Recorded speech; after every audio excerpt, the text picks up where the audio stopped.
the vaunted and revered Jarvis Greer, live from Frisco, Texas, to talk things Tigers, to talk things Mountaineers, and to talk things bowl game. Jarvo, what is the scene like down there, my friend? Oh, let me tell you, this place is just beautiful. Remember when AutoZone Park opened in 2000? How brilliantly sparkling everything was. This place opened around 2013, 2012, and it looks like it just opened. It is beautiful. It is clean. When my son played soccer at Memphis, you could scrimmage MLS teams. They had an MLS team back then, and they would come down here and scrimmage the FC Dallas. It was the Dallas Burn back then. Now it's FC Dallas. And they had this stadium open, and it was just, the concourses are wide, the skyboxes are, and everything for the fans are perfect. It's an intimate setting. It's kind of like a horseshoe. And the National Soccer Hall of Fame is here, as a matter of fact, in this building, in this edifice here. Dallas will host the World Cup next year. Some of the preliminary games will be played in this stadium, and the semifinals will be played in Jerry's World, AT&T Stadium, or Cowboy Stadium, as most people know it, in the just down the road in Arlington. So, it's the soccer crazy here. If you think in Memphis, think Mike Rose Soccer Park out on 385. This is set up a lot like that. There's 17 other fields around this stadium. And then back when we came here in 2013, it was like out kind of like in the middle of nowhere. Now everything has grown up around it. There's hotels, restaurants, all kind of things. It's just busy, bustling, and as busy as you think. But this is a major league setting because it is a major league soccer stadium. They have all the bells and whistles, and it's just a beautiful place to play a football game. The field sits perfectly right in the middle of everything. There's nothing weird about it because a soccer field is bigger than a football field. So it's a great, and it's warm, as Greg said. I mean, it's almost 70 degrees right now, and it's actually a little humid for Dallas. So this is perfect weather for the Memphis Tigers and the fans that have made the trip some 470 miles west to come down here to Big D. I will say, among the best things Ryan Silverfield has done with his football program is he has steered this team to bowl games that have all been south of Memphis, which is great for December, right? Yes. No Pinstripe Bowl in New York, no Fenway Bowl in Boston. We're going south. We're going warmer, wetter, and that means at least Jarvo and Greg and anybody who's with you guys, Dan O'Brien, Dave, you guys are not in danger of frostbite, at least as far as we know. Not in danger of frostbite. I tell you what, though, getting here was a pain. I mean, we had our flight, we had to fly commercial because the team left early and they took a lot of boosters on the plane. They left over the past weekend, and we came commercial yesterday, and we were supposed to leave at like 4:40. We did not leave Memphis until like 10:45 because there were storms in the Dallas area. We couldn't get off. They wouldn't let us take off because nothing was coming in or going out of Dallas. We finally got touchdown about 12:15 a.m. We didn't get to the room until about 1:20. So we have not seen anything until today, and I have to admit, I slept late today. I didn't get up to come out and do anything around here, but we're over here at the stadium now, so you couldn't even tell it rained here. It's just absolutely beautiful. The skies are blue. It's a little bit of a breeze blowing. It's just perfect for a football game. Glad you made it.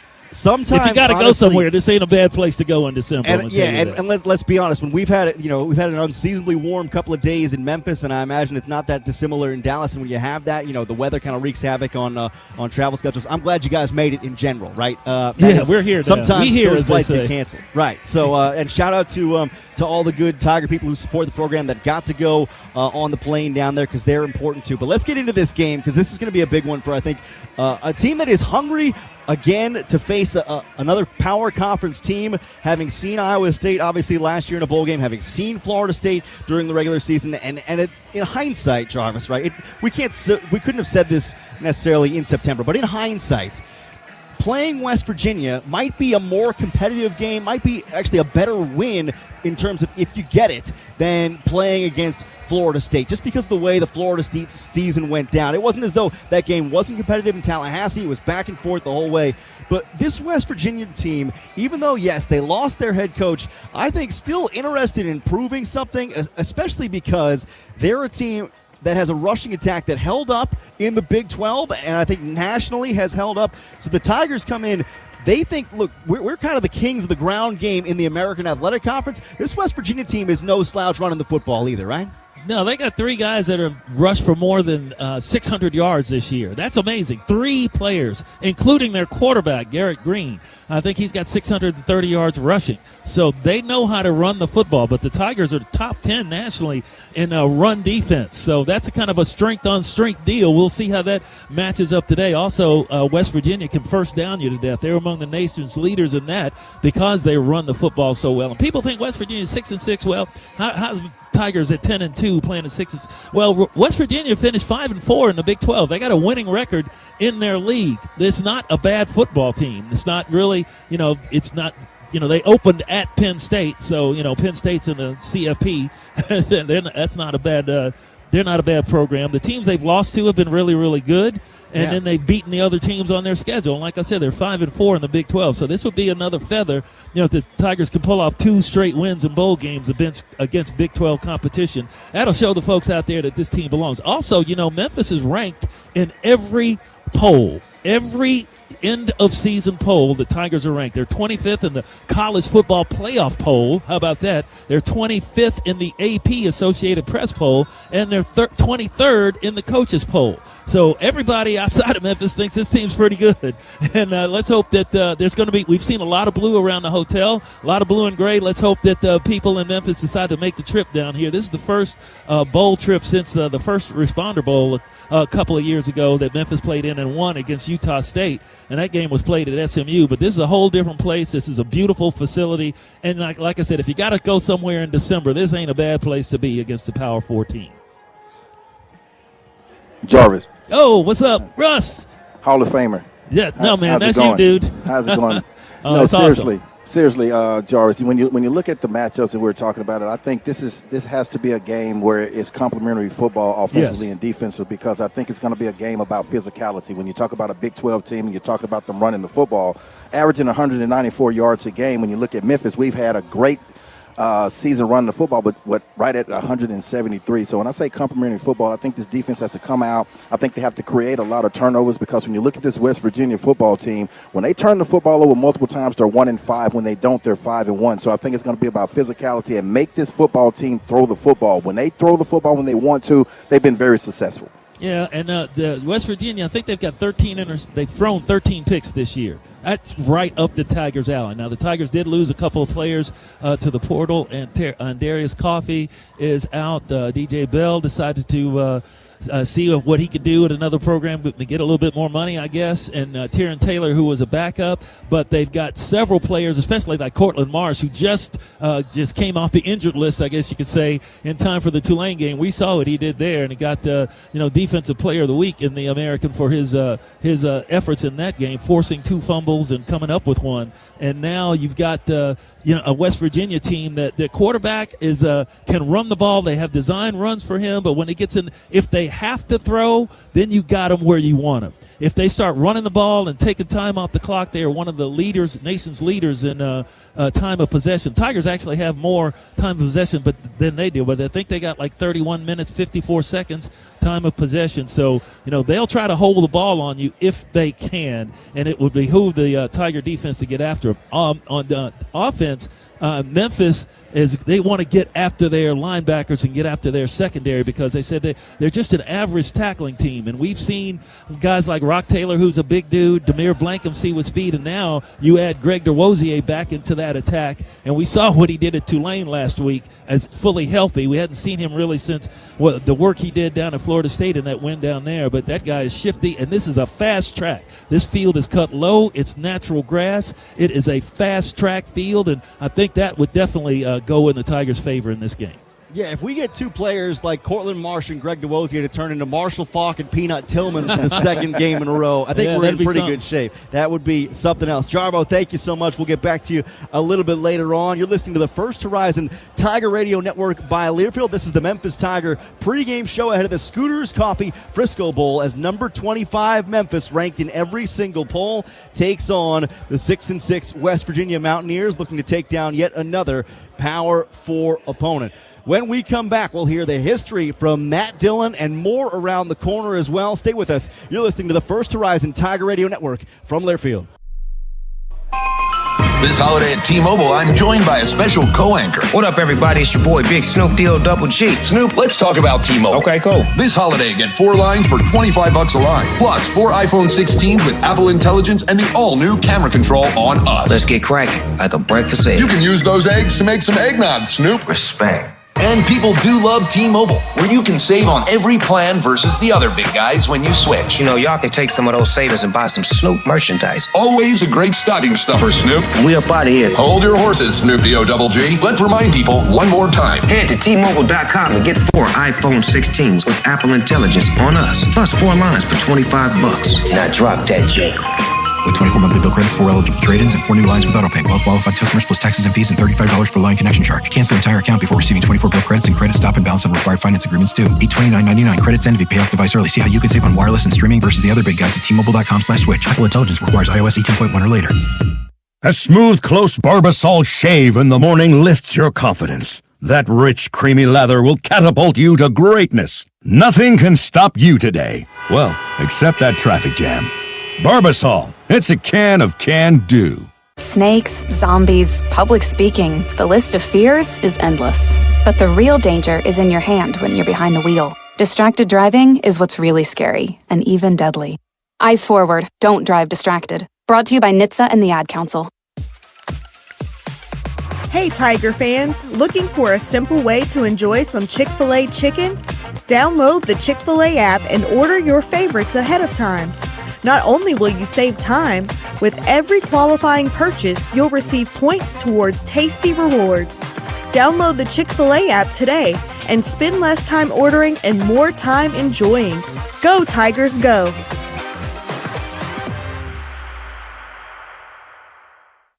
Ready to make a winning move in your education? Tennessee's #1 online university, U of M Global, has the right playbook for you. With all online classes and personalized student support, make 2024 the year to advance your best future. Our transfer-friendly approach makes it possible to finish your education with a degree from the University of Memphis, all online and on your time. Visit memphis.edu/U of M Global to learn more about what accredited degree program is right for you.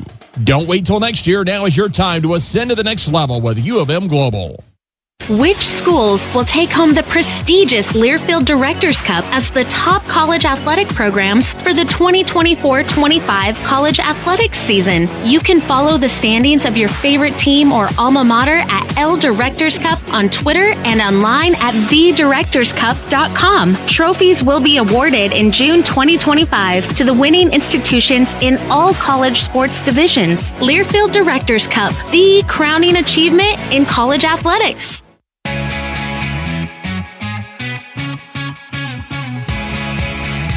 Back on the First Horizon Tiger Radio Network by Learfield, I'm Tyler Springs. You're listening to Memphis Tigers football pregame, brought to you by Learfield, as the Memphis Tigers, ranked 25th in the country, prepare to take on the West Virginia Mountaineers in the Scooters Coffee Frisco Bowl, as Memphis looks to stay unbeaten in bowls played under head coach Ryan Silverfield, as the Tigers pursue win number 11 here in the 2024 campaign. Memphis Tiger football brought to you in part by Barton's Home Outlet. Revamp your space with the winning combinations of the Tigers' unbeatable spirit and the unbeatable prices at Home Outlet of Memphis. Discover the largest selection of in-stock kitchens, floors, baths, doors, and more, all at the guaranteed lowest price. Roar into your 100% employee-owned Memphis Home Outlet today, located at 4500 Summer Avenue. Go Tigers, go. And with that, we go to Matt Dillon with the Memphis Tiger Football History Minute. Tonight's Scooters Coffee Frisco Bowl matchup at Toyota Stadium in Frisco, Texas against West Virginia will be the first ever football contest for Memphis to be played on December 17th. The Tigers will enter tonight's bowl game with their 11th consecutive bowl invitation. That streak is the 7th longest in the country and the longest among all non-Power 4 programs. Memphis' first ever bowl bid was extended to head coach Alan McKean and his perfect 10-0 squad in 1938. Memphis Press Senator reporter Will Carruthers broke the story that the Prune Bowl in San Jose, California had extended a bid to the Tigers. Coach McKean and the members of the athletic committee said the school would accept the bid provided it received a specified guarantee. Unfortunately, the guarantee never came, and Memphis stayed at home. The second major bowl bid offered was to the undefeated 1963 team by the Sun Bowl in El Paso, Texas. The bigger Gator Bowl in Jacksonville, Florida, also was interested in the Tigers, and contact was made with the university. The team and coaches turned down the Sun Bowl and chose to accept the Gator Bowl offer when it arrived. That offer, unfortunately, never came, and one of the Tigers' best teams saw no postseason play. The first Memphis on-the-field bowl history began with a 32-12 victory over East Tennessee State in Johnson City, Tennessee on Thanksgiving Day, November 22nd, 1956. And it was followed by a 28-9 win against San Jose State in the Pasadena Bowl, played at the Rose Bowl Stadium in Pasadena, California, December the 18th of 1971. That win was the final game of head coach Billy Spook Murphy's coaching career. The 2003 New Orleans Bowl victory over North Texas State 27-17 at the Louisiana Superdome on December 16th put the Tigers back into the bowl spotlight, and Memphis has been a consistent bowl team over the last 20 seasons. Tonight's Scooters Coffee Frisco Bowl opponent is the Mountaineers of West Virginia. West Virginia University is a public land-grant university with an enrollment of 25,836, and its main campus is in Morgantown, West Virginia. The Mountaineers athletic teams are members of the 16-team Big 12 Conference. West Virginia finished the season 6-6 overall, 5-4 in the Big 12 for 9th place. Memphis and West Virginia have never met in football, but have played in other sports. The two universities' basketball programs were the first to play and split a pair of contests. Memphis beat West Virginia 84-69 in Morgantown, West Virginia, February the 6th, 1956, and the Mountaineers defeated the Tigers 86-82 in overtime in the championship game of the Sugar Bowl tournament at New Orleans, Louisiana, December the 31st of 1960. Memphis baseball is 1-0 all-time against West Virginia with a 2-0 win in the Service Academies Classic at USA Stadium in Millington, February the 28th, 1999. Men's soccer defeated West Virginia 2-0 in Memphis on September the 5th, 1993. Women's volleyball lost a 3-0 decision to West Virginia in the West Virginia Classic at Morgantown, West Virginia, September 17th, 2005. The Memphis Rifle Team won its first match in 2005 against West Virginia, but the Mountaineers now hold an all-time 17-2 series advantage after a victory in small bore and air rifle in Morgantown, West Virginia on October the 19th of 2024. Head coach Ryan Silverfield is now 41-21 all-time in Memphis. Coach Silverfield has a 4-1 bowl record with wins in the Montgomery Bowl in 2020, Hawaii Bowl due to a cancellation by the University of Hawaii because of COVID-19 in 2021, the First Responder Bowl in 2022, and the Liberty Bowl in 2023. The only bowl loss occurred in the Cotton Bowl versus Penn State in 2019. Coach Silverfield has the most bowl victories of any Memphis head football coach, and tonight can claim his 5th bowl championship by defeating West Virginia tonight in Frisco, Texas. Thank you, Matt Dillon. Appreciate all the history for the Memphis Tiger bowl games in their history, especially ones in recent memory. Memphis Tiger football brought to you by Conway Services. For all your heating, cooling, plumbing, and electrical needs, call Conway Services, the name you can trust. Proud supporters of University of Memphis Tiger football. We are inside Brookhaven Pub and Grill for the Tiger pregame show. We will be here up through kickoff, which is going to be just after 8 o'clock Central Time on ESPN, and obviously right here on the Memphis Tiger Network.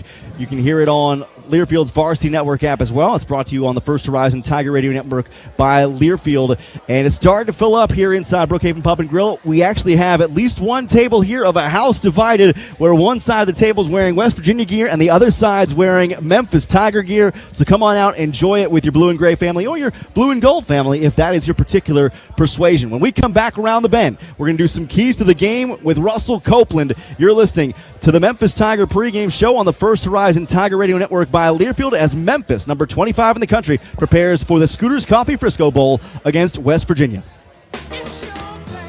When you need inspiration, it's worth shopping Kroger. For thousands of appetizing ingredients that inspire countless mouth-watering meals. And low prices that add up to big savings, like over $600 in digital coupons each week and up to $1 off per gallon at the pump. So you can get big flavors and big savings. Kroger, fresh for everyone. What if, instead of choosing between a big bank or a small bank, you could choose one bank that's the best of both? That's First Horizon, with big bank reliability and small bank resolve. You get 160 years of financial strength and stability and an enduring commitment to personal service. When the best of big meets the best of small, you get it all. To help you on the road to your horizon. First Horizon Bank. Visit firsthorizon.com/getitall. Precision Door Service is a proud partner of the Memphis Tigers, and we'd love to hear from you this football season. We're your local expert garage door installation and service company, and you can find us online at garagedoormemphis.com. Precision Door Service has provided residential gate installation and service in the Memphis area since 2000 and boasts a 100% customer satisfaction guarantee and 5-star ratings and reviews across the board. We fix doors right. We offer same-day and 24-hour emergency service, so call Precision Door Service today. Hey Tiger fans, Coach Silverfield here. I want to talk to you about a big challenge off the field. Did you know there are over 88 million pieces of litter on our roadways? TDOT spends more than $23 million a year to pick it up, but they can't do it alone.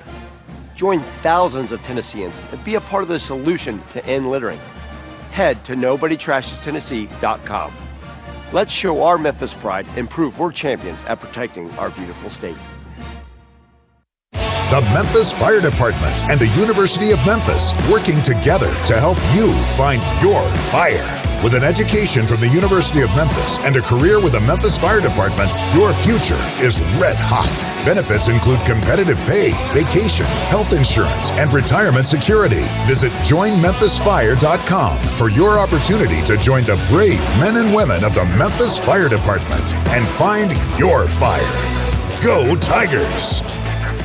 Toyotathon is on. Our biggest event of the year is better than ever, with our biggest and best selection, including the best-selling Toyota Camry. It's all hybrid all the time, with available all-wheel drive. Now through January 6th, you can lease a Camry LE from just $259 a month for 39 months with $32.99 due at signing. With approved credit through TFS, tax, title, and license extra. Call 1-888-36-TOYOTA for details, or go to toyota.com. Toyota, let's go places. Sissy's Log Cabin is the official jeweler of the Memphis Tigers. And this football season, they're ready to help you show your Tiger pride with a spectacular selection of jewelry featuring exquisite gems in all your Tiger colors. Sissy's can also help you find an engagement ring, the perfect gift, or any other piece of jewelry you may be looking for, all while treating you like family. Stop by their store in East Memphis or visit sissyslogcabin.com to enjoy the Sissy's experience for yourself, because life's too short for ordinary jewelry. Hey guys, are you tired of the bathroom breaks ruining your game day? Does your prostate think it's an overtime? Get back in the game with the VIP Prostate Team. Do you feel like your prostate is calling the shots these days? BPH happens to all of us at some point, but that doesn't mean you have to sit out the game. Our team of doctors can treat BPH and keep you in the game until the final whistle. Call 901-747-1007 or visit VIPprostate.com. Go Tigers, go! Back on the Memphis Tiger football pregame show. It's brought to you in part by Event Rentals by Hicks, locally owned and celebrating 30 years in business. Hicks Convention Services and Special Events is proud to support U of M Tiger football. For all your special event and rental needs, call Hicks Convention Services and Special Events. Inside Brookhaven Pub alongside Russell Copeland, I'm Tyler Springs as number 25 Memphis gets set for the Scooters Coffee Frisco Bowl against the West Virginia Mountaineers. Russell, as always, we like to simplify and direct the things that Memphis Tiger fans and players need to focus on tonight. Let's go offense first. What's important in this bowl game? I think this Memphis football team offensively has been one of the best in the country. They're number 2 overall in the turnover margin. I think they have to protect the football just like they've done pretty much all year. Only turned the football over 8 times. And I think, second of all, I think they have to have balance, passing and throwing the football, but I would like to see the running backs get out of the backfield and be able to create those mismatches. And I think they have to play fast, but they also got to play with a lot of physicality. See if this football team can match the team speed of Memphis. And last but not least, offensively, I think you have to score touchdowns in an auto zone, red zone. Absolutely important, and that's partly why Memphis is so good at time possession this year, is because they don't give the ball away. You flip field to the other side. Defensively, I think Jordan Hankins has been a breath of fresh air this season. What does this defense have to do against a high-powered rushing attack for West Virginia? Well, I think the defense has done a tremendous job, and you talked about protecting the football offensively. I think defensively they've played incredible, turning the football over, getting the football in takeaways 24 times. I think they have to continue to play that. And also I think they have to shut down this running game, win on the early downs, play with physicality in the trenches, and make this West Virginia football team be able to throw the football and beat them. And last but not least, I think this team has to be big on third down. And also, I think the kicking game has to be big here today. I mean, when you look at the weather, I don't think it'll be a situation, but I think it could come down to special teams as far as punting the football, kickoff coverage team, but field goals will be a must here today. Right. Preston Fox, a really good return man for West Virginia, and as you mentioned, the kicking game could be incredibly important, especially because, as we saw in that Tulane game, because the Tigers scored enough, it didn't come down to a field goal here, a field goal there. But West Virginia certainly has the talent in order to get things done on the special team side of things. Michael Hayes, the second, only 3 career kicks missed, 1 PAT and 2 field goals, and that compares pretty favorably against the Memphis kicking game. So it's, as you said, the Tigers got to do their work in the auto zone, red zone. That's important for winning this bowl game. And you know, it's going to come down to turnovers, and just like I said, on both sides of the football, I think when you look at West Virginia, when they've turned the football over multiple times, they're 1-5. When they protect the football, it's 5-1. And I think this is why this Tiger team is 10-2, because they have created turnovers, but offensively they protected it. Dave Woloshin and Jarvis Greer are field side down in Frisco, Texas, and they will have you in the next hour of the pregame show on the other side as we keep rolling here toward number 25 Memphis taking on West Virginia in the Scooters Coffee Frisco Bowl down in Frisco, Texas at Toyota Stadium. Lots more to come here on the Memphis Tiger football pregame show on the First Horizon Tiger Radio Network by Learfield. This great call in Memphis history is presented by T-Mobile, December 7th, 2019. Antonio Gibson's late touchdown brings the Tigers their first American Athletic Conference championship. Screen pass to Gibson. He makes the catch. Gibson into the end zone. Touchdown, Tigers. Gibson's unstoppable, and the Tigers regain the lead 29-24. No flags. And they've got the lead with 1:14 to go in the championship game. Head to T-Mobile.com and get a great deal on iPhone 16 Pro. Rotolo's Craft and Crust is the destination to unwind and refuel with flavors everybody loves, guests we consider friends, and backed by a team we consider family. Our championship pizza crew has the dough you really need. Come on in, kick back with a drink or two while we fix up something delicious for you. Maybe an old-time favorite like our original cheese sticks or our one-of-a-kind deep dish pizzas. Visit us at 681 South White Station or order to go at rotolos.com. Toyotathon is on, the perfect time to save on a new Toyota truck. Now through January 6th, get a great lease deal or $2,000 customer cash on a new 24 or 25 Tundra. Excludes TRD Pro.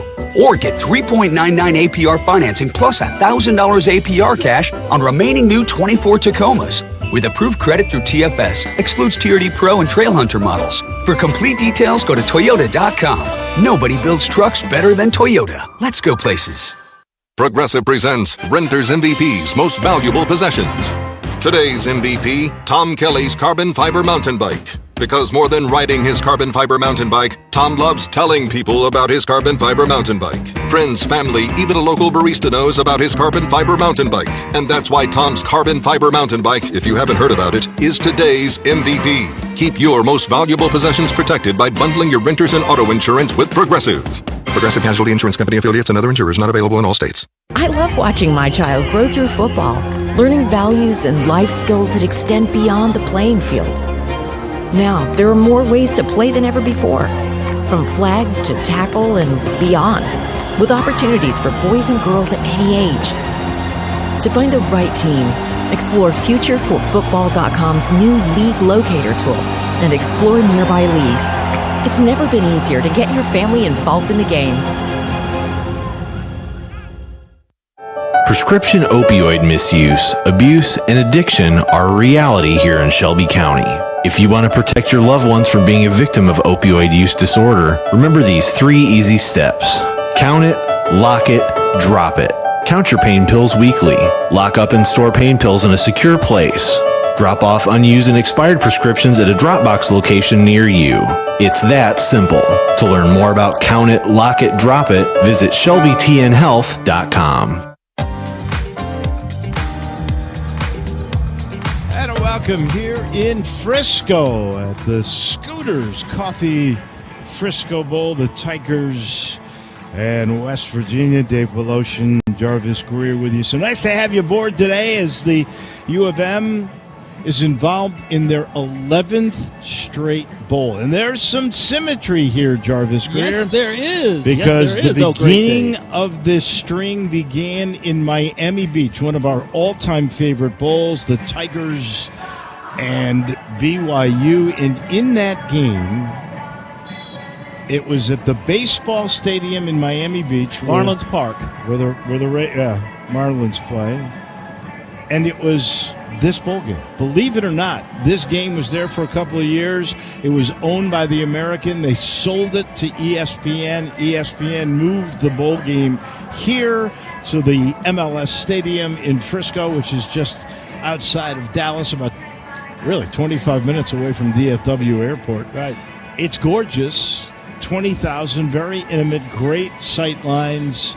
And the great thing about it is the Tigers' postseason journey began with this bowl in another location 11 years ago. 11 straight bowl games for the University of Memphis. That is the most for any non-Power 5, Power 4 team in the nation. That is something to hang your hat on.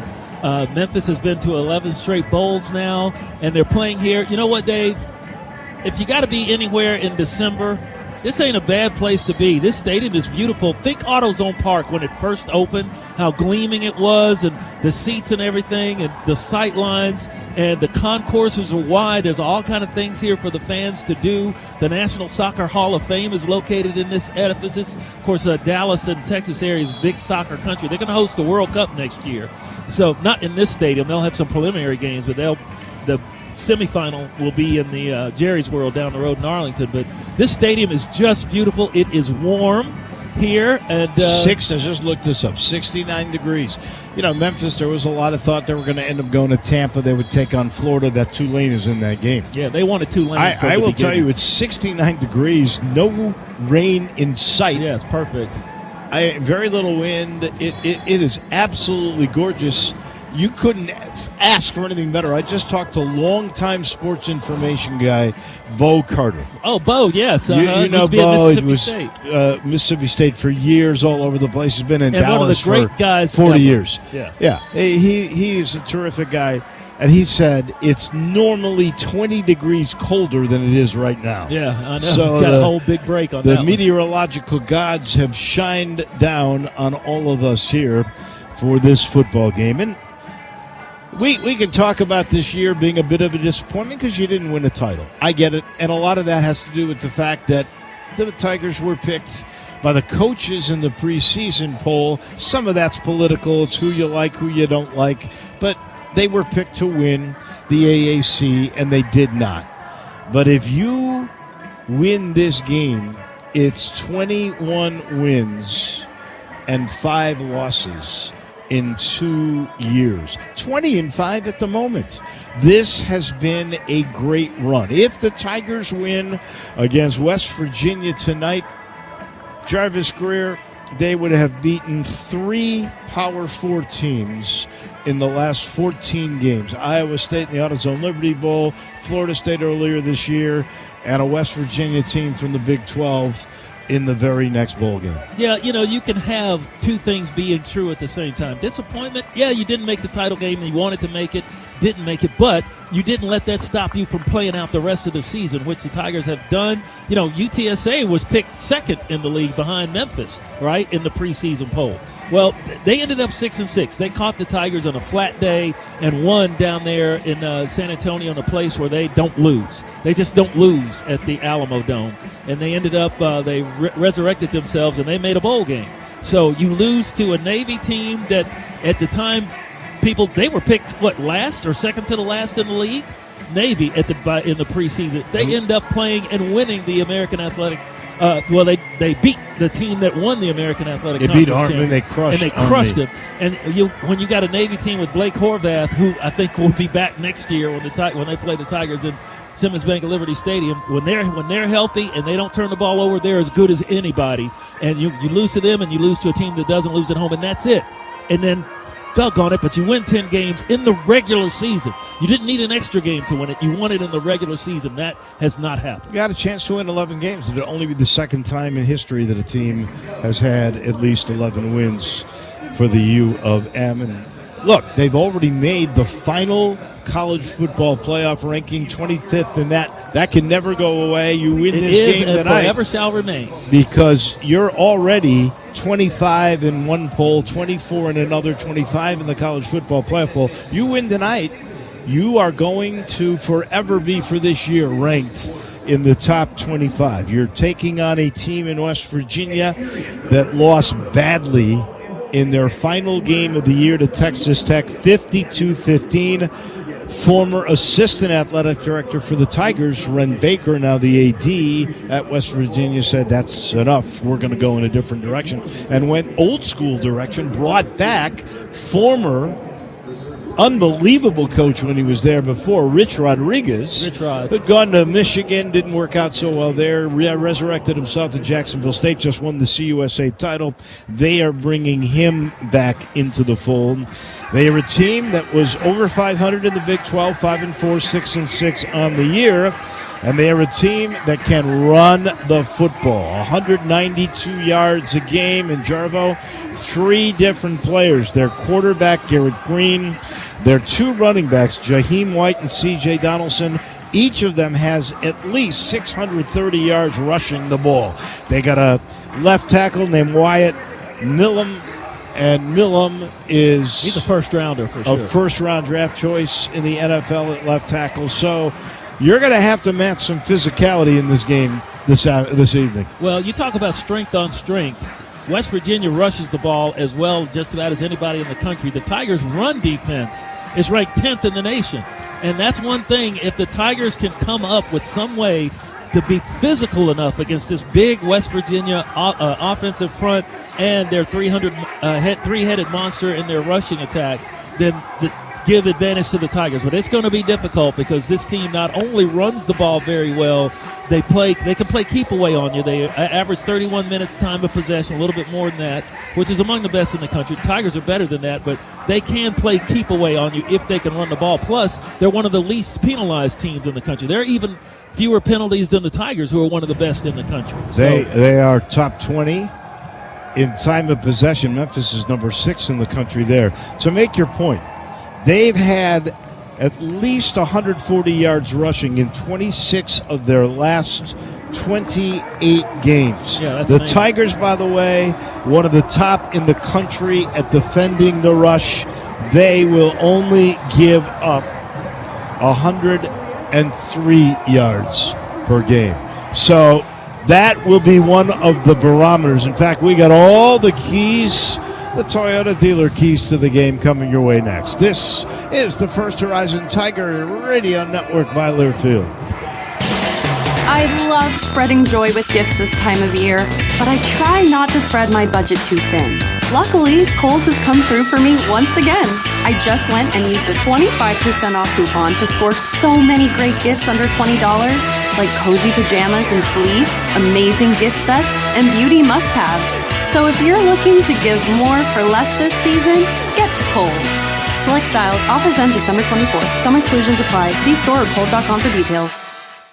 Whether you're a small business owner, single mom, or buying your first home, Southern Security is here to be your trusted financial partner. For over 75 years, Southern Security has been serving the Mid-South community with unbeatable rates, service, and technology. To find out how you can join the Southern Security family, visit southernsecurity.org or call our member service team at 901-452-7900. Southern Security is a proud supporter of University of Memphis Athletics in 901 Women. Southern Security, your home team credit union.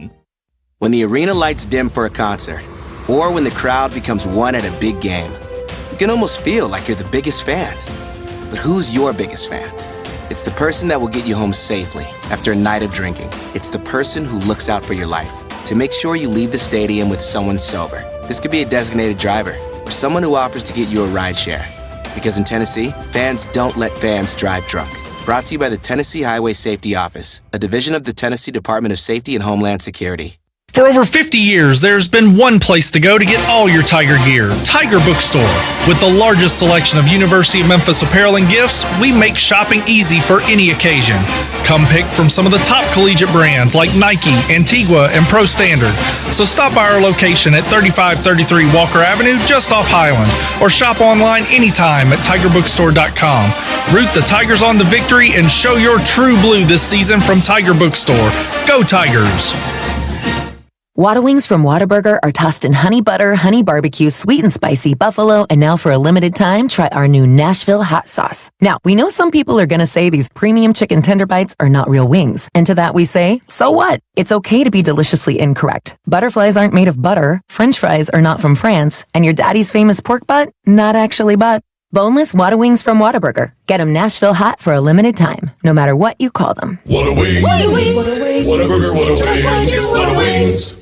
Let me tell you about our friends over at Delta Benefits Group. You see them everywhere. They're the talk of the town. And they are a proud sponsor of the University of Memphis football program. They're the Mid-South's #1 trusted source for all things Medicare, and they are ready to help you during the Medicare annual enrollment period. Make your free appointment today to do your annual Medicare benefits checkup by calling 901-460-7220 or visit them online at deltabenefitsgroup.com.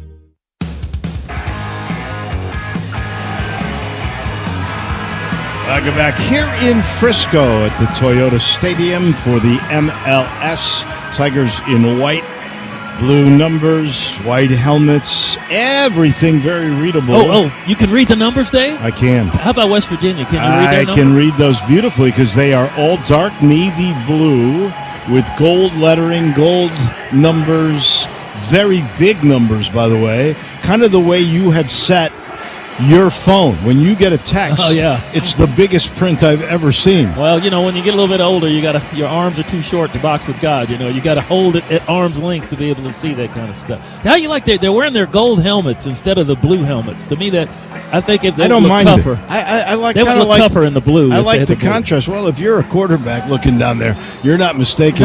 No. That is for sure. Total How'd you contrast. like to be able to listen to us while synced up to your TV in the comfort of your home? Home? Yeah, you can. All you got to do is go to syncmygame.com. That's syncmygame.com, and they will tell you how to listen to Wolo and to Jarvo. So, we said already, rushing. Look at that stat. If Memphis can stop them, because they run it a lot, that will be one of the keys. There's more. The keys to the game are presented by your Memphis area Toyota dealers. Visit your area local Toyota dealership or visit buyatoyota.com. Toyota, let's go places. Well, let's face it. I think the first key to any bowl, honestly, is who wants to be here. Oh, definitely. They've got an interim coach in Chad Scott. They fired Neil Brown. They're bringing in a new guy. All these coaches knows this is their last game for the Mountaineers because pretty pretty good bet. Rich Rodriguez is bringing his staff from Jacksonville State to Morgantown. And the Tigers, they wanted this early bowl date because it was going to be pre-Christmas. And part of that is they want the early game. This is almost like a bye because you didn't play that long ago against Tulane. No, it's a week and a half. Thanksgiving, right. It's like a bye week, and you're not going to have opt-outs. Now, you did get a few, but not that many. West Virginia has really just one big name that opted out. So, the Tigers want it.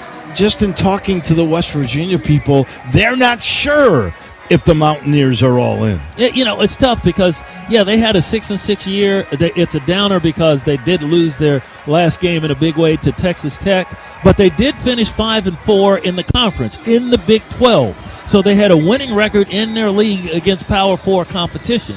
So, it's whether or not is there, do they want to audition for Rich Rod, or did, we heard that, they had some kind of deal where to get your last check, you don't get your last check until the game is over, until we play our last game. And you better play to get that last check. Yeah, so if you want that last check, and I don't know why all schools don't do that, but there's all kind. I think that's a fluid situation as far as that stuff is concerned. The portal though they do have to change the date on the portal until after all the bowl games the CFP is complete. You got a backup quarterback at Penn State opting out of a playoff game. Yeah, man, come on. Because the portal's open, he's got to get his name out there if he's going to be seen. And I see why they do it. I mean, I say, yeah, man, come on, because doggone you. Yeah, but I see the reason, because if you don't jump in it now, you could get left out if you wait until after everything's done and somebody else takes the spot you might have got. We mentioned Memphis having to stop the run attack. The key on the offensive side is quick passing. Yes. This team gives up 269 a game in the air, West Virginia. If they are not on top of it, this could be a great send-off back at home for Seth Hennigan. Well, we talked about, it was strength on strength, their run game against the Tigers' run defense. Well, this is strength on weakness, the Tigers' passing game against West Virginia's pass defense. They're a so-so pass defense team. They're average tackling team. And if you get guys like Greg DeWosier, who thankfully is back healthy. We saw what he did at Tulane. That guy's ankles are still broken, I think. I think he may have had to have surgery after that game, on that third down play where he got made him just broke every ankle and left his equipment on the field down there in Tulane against the Green Wave. And then you've got guys like Rock Taylor, Demir Blankumsey, who have speed. This field is cut low. It's natural grass. It is a fast track. So if Seth can get his guys out in space, get them open, we've seen Mario Anderson, who's the third leading receiver on the Tigers team, and he's coming out of the backfield. If he can get out one-on-one against their linebackers and cornerbacks, this could be a very big game for Seth Hennigan in front of his home folks. This, by the way, is the nicest playing field I think Memphis has been on this year, including the natural grass turf, the only other one we played on this year, at Tallahassee against Florida State. One last quick what I think is the key is take a look at takeaways. You got to get one. Win the takeaway battle. Memphis in the Ryan Silverfield era is 26-3. Yes. When they win the takeaway battle. West Virginia over the last 22 years, 104-15. Whoever wins that battle most likely will win this game. And those are tonight's keys, brought to you by Toyota. Let's go places. Next up, we take a look at the starting lineups between our Tigers and the Mountaineers on the First Horizon Tiger Radio Network by Learfield. Trucks belong on the road, not in the shop. That's our priority at Tag Truck Center, keeping your truck on the road, because we know at the end of the day, the miles matter. Whether you need reliable parts, quick expert service repairs, or unbeatable truck sales, we have a solution for you. Trust Tag Truck Center to keep your truck where it belongs, on the road. Visit our Memphis dealership today at 4450 American Way or call us at 901-345-5633 for parts, service, and sales that keep you moving. Your morning shave with Barbasol is a time for self-reflection. Look in that mirror and ask yourself, can I make a real difference in this world? Of course you can. Just not today. There's football on. Barbasol. It's a can of can-do. If you can plan barbecues and weddings, you can plan to protect yourself from a natural disaster. Sign up for local alerts, prepare an emergency kit, and make a family communications plan. Get started at ready.gov/plan. Brought to you by FEMA and the Ad Council. Looking to make your day sweeter? Stop by any of Crumble's 4 Memphis area locations today and enjoy a cookie. Crumble offers a weekly rotating menu with over 250 flavors, so you'll want to visit next week too. Ordering your favorite Crumble cookies is easier than ever. Simply open the Crumble app and choose in-store pickup, delivery, or convenient curbside pickup. And the best part? All Crumble cookies are made fresh daily, so you can see and smell cookies when you walk in the store. Try this week's cookies at Crumble's 4 Memphis area locations. FedEx employees, have you heard? There's a financial institution just for you and your family members. FedEx Employees Credit Association. Our members enjoy bigger returns and competitive rates on savings, checking, loans, investing, with less and lower fees all around. It's the kind of service you can only get when you're part owner. So if you're not a member, visit FECCA.com to join today. FedEx Employees Credit Association is federally insured by the NCUA. A true teammate takes on every day with a winner's attitude, gets up when they fall down, and leaves it all on the field. There's a group of teammates who do all these things every single day. But they're more than your typical athlete. They're kids dealing with unthinkable medical circumstances. Team Impact matches children facing serious illness or disability with college sports teams, creating a long-term, life-changing experience for everyone involved. Help us get all kids in the game. Visit teamimpact.org. Team Impact. All in, all together. Tough and talented line workers, come work for MLGW, the nation's largest 3-service utility provider, and find meaningful work that impacts the quality of life for Memphis and Shelby County residents. MLGW offers a $10,000 sign-on bonus and a $4,000 retention bonus for line workers, as well as excellent pay, paid time off, and great insurance and retirement benefits. Start your spark at MLGW. Start your spark at MLGW. Go to MLGW.com. Welcome you back just outside of Dallas in Frisco for the Scooters Coffee Frisco Bowl. I had some Did you have Scooters some coffee this morning. Yeah, they were giving out in the hotel lobby. Oh, you had some. Very had to good. check it out. Yeah, you had to have some. We didn't get in here until 1 in the morning. We got a little gift bag, and they gave us some ground coffee. Oh, ground coffee. Okay. And you don't drink coffee, so I'm not a coffee. I'm figuring you're going to give me that. Take home since I'm addicted. How much money you got, Dave? We're going to negotiate on the air this here. is going to be your Hanukkah present to me. Okay. It's Happy Hanukkah. very easy for you. You got 12 days of that. You can get a gift every day. There are only 7 college football teams in this country that have played in 11 straight postseasons. They are Alabama, Georgia, Clemson, Ohio State, big team. Oklahoma, heard of them, Iowa, yep, and your alma mater, the University of Memphis. How about that? That is high cotton, that is for sure. And they come in the favorite in this game, 10-2, but let's start and meet the West Virginia Mountaineers, 6-6, 5-4 in the league. They are built like a Big 12 team. They run the football. They're physical. They start 4 seniors, 1 junior up front in the offensive line. They average 6'5.5" and 313 pounds. Their best is their left tackle, 6'6", 320 senior. His name, Wyatt Milam. He is from West Virginia. They say he is for sure a first-round NFL draft pick. But this group is burly. When you look at it, there's not a guy on the team that weighs less than 305 up front. Yeah, and you talk about Milam. He is like, if the nickname Mountaineers, if you would think of a Mountaineer in your head, he looks like that. He looks like a mountain man. He is a mountain of a man. And he is everybody's All-American. Everybody is picking him as a potential first-rounder, and he plows the road for their bevy of running backs and the quarterback to get the yardage on the ground that they get. That quarterback is Garrett Green. He has rushed for 638 yards. He's passed for 1,972. He averages 264 total yards a game. Not a big guy. They list him at 5'11", 204. He's originally from Tallahassee. He's one of the 11 All-State Good Hands, Good Works team. So he's one of those 11 guys that will be honored across the country. They got a backup named Nico Markeel. And Markeel is a guy that could come in. They got some packages for him.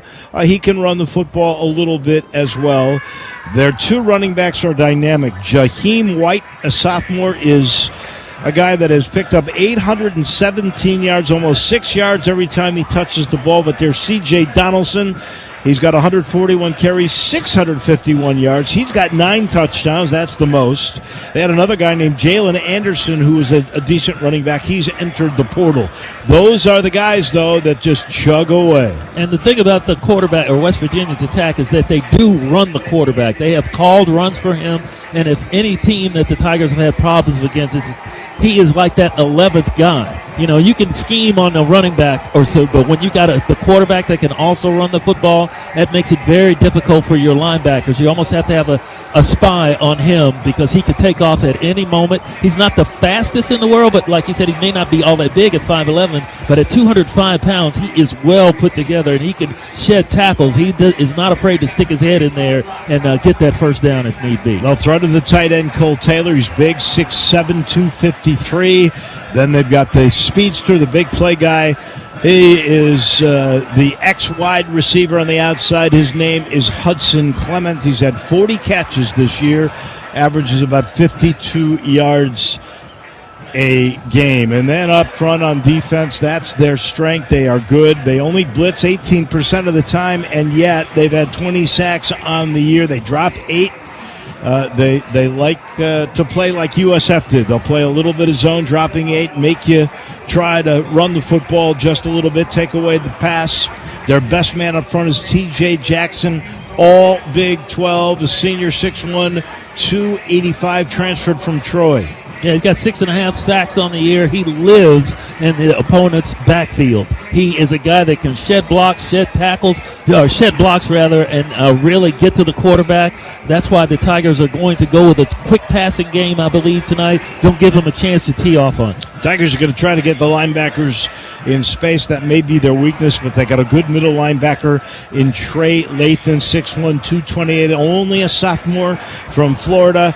And then they got a free safeties, their number 1 tackler, Anthony Wilson. Their best corner is Garnett Hollis Jr., transfer from Northwestern, originally from Nashville, leads the team in passes broken up. And that is how the Mountaineers will line up tonight for their interim coach, Chad Scott. He came to the school in 2019 as a running back coach and has worked his way up to be the offensive coordinator. When they fired Neil Brown, he got the gig. The interesting thing is when he was the OC, he wasn't calling the plays. Really, Chad Brown was. Yeah, Neil Brown. Neil Brown was, any way you look at it. That is how the Mountaineers will line up. We want to wish all of you who are watching on Facebook, like our good friends in Houston, the Farr family, we say hello to all of you. These cameras, by the way, are going to be on this booth the whole game, so you can watch us as we watch the game outside. For the Tigers, 10-2, 6-2 in the league.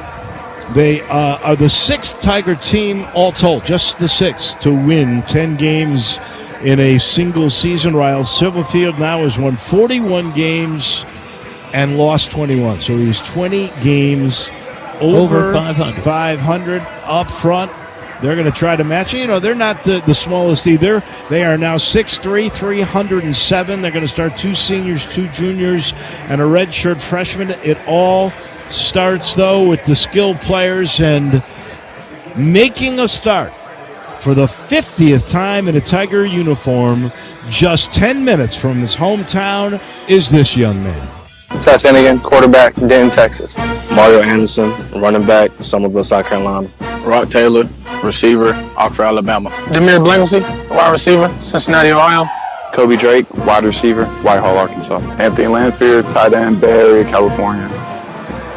You listen to that. Say goodbye to Kobe, 6 years. Anthony Lanphier, out of eligibility. Rock Taylor, been loyal to this program, could have gone other places.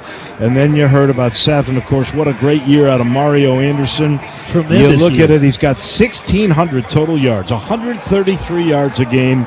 all-purpose. He has definitely filled in where Blake Watson left off. That is for sure. And then up front, we mentioned how big they are. It all starts with that left tackle. Chris Adams from Silver Springs, Maryland. Xavier Hill, offensive guard, Olive Branch, Mississippi. Trent Holler, offensive line, Latrobe, Pennsylvania. Jonah Gamble, offensive line, Cartersville, Georgia. Malachi Breland, offensive line, Lar, Mississippi. Malachi Breland became the starter over Keydrell Lewis. That was later in the year, about 8 games in, and Jarvo, he's played marvelously well, and he's got 3 more years after this. Well, his big debut was in the AutoZone Liberty Bowl last year when he had 3 pancake blocks against Iowa State. He is a huge young man. He's got 2 more years eligibility. Let's hope he spends them all at Memphis. Xavier Hill hopefully will be back next year. He is not a senior, but just about every other name that you mentioned or that the keys to the game guy mentioned is a senior and will not be back. They are playing their final game tonight in blue and gray for the University of Memphis. And then defensively, the Tigers will start with everything up front, and everybody who started all year long in the box remains the starter. Javon Dennis, D-line, Boynton Beach, Florida. Patrick Lucas Jr., nose tackle, Prattville, Alabama. William Willow Jr., defensive end, Montgomery, Alabama. Elijah Henry, linebacker, Murfreesboro, Tennessee. Chandler Martin, linebacker, DeKalb County, Georgia. Matt Hudson, linebacker, Eagle, Idaho. Chandler Martin, of course, is your leading tackler, and by far 94 total tackles. He's had 7 sacks, 15 tackles for loss. He wins that category, and he's also the most with quarterback hurries. He's had 4 fumble recoveries. He's been amazing in Jarvo. He is going to wait until after this game to make the announcement as to whether or not he will remain a Tiger next year. Yeah, that's something. He's already graduated, undergrad. He has his graduate degree now from the University of Memphis. And he said, though, at the Scooters Coffee Frisco Bowl team news conference yesterday when he was asked about Jonah Dillon, one of the Memphis reporters, okay, so you going to come back? Are you going to enter the portal? What are your thoughts? He said, I'm just interested on West Virginia. That's the only thing I'm focused on. I talked to Coach Silverfield, and we'll talk again after the game. So, he's being non-committal, as he should be. He's got a chance to go to the NFL. Maybe the portal's out there for him, but he does want to play this game here for Memphis tonight. I'll say this. He did the exact same thing last year. I asked him after the AutoZone Liberty Bowl, win against Iowa State, if he was coming back. He goes, I got to think about it. Right. And I got a feeling that's exactly what he's going to tell me when this is all over. One more quick thing about that. He has, a lot of guys got to jump in early. This dude is a cut. So whenever he makes the decision, if he wants to come out and enter the portal, he has got time to do that because he's coveted. And he still has the NFL carrot out there. He's not the biggest guy. He could play strong safety easily, I think, in the Shield. You met the box. They've got to stop the run today, but this guy, Garrett Green, can throw the football too. We've told you a lot about him, and so it's going to be up to cornerbacks to stop this attack. Davion Ross, DB, Perry, Georgia. Kobe Minor, cornerback, Dallas, Texas. Corlin Marsh, DB, Warrior, Alabama. Greg Rubin, DB, the 901. AJ Watts, Columbus, Georgia, defensive back. Greg Rubin, second leading tackler. This is a guy who also was very loyal to the U of M from White Station High School. He's played as a starter, a couple of different positions, all 4 years long. Cortland Marsh is an interesting guy. He's the senior. He's got another year of eligibility, only played 3 games from Sanford.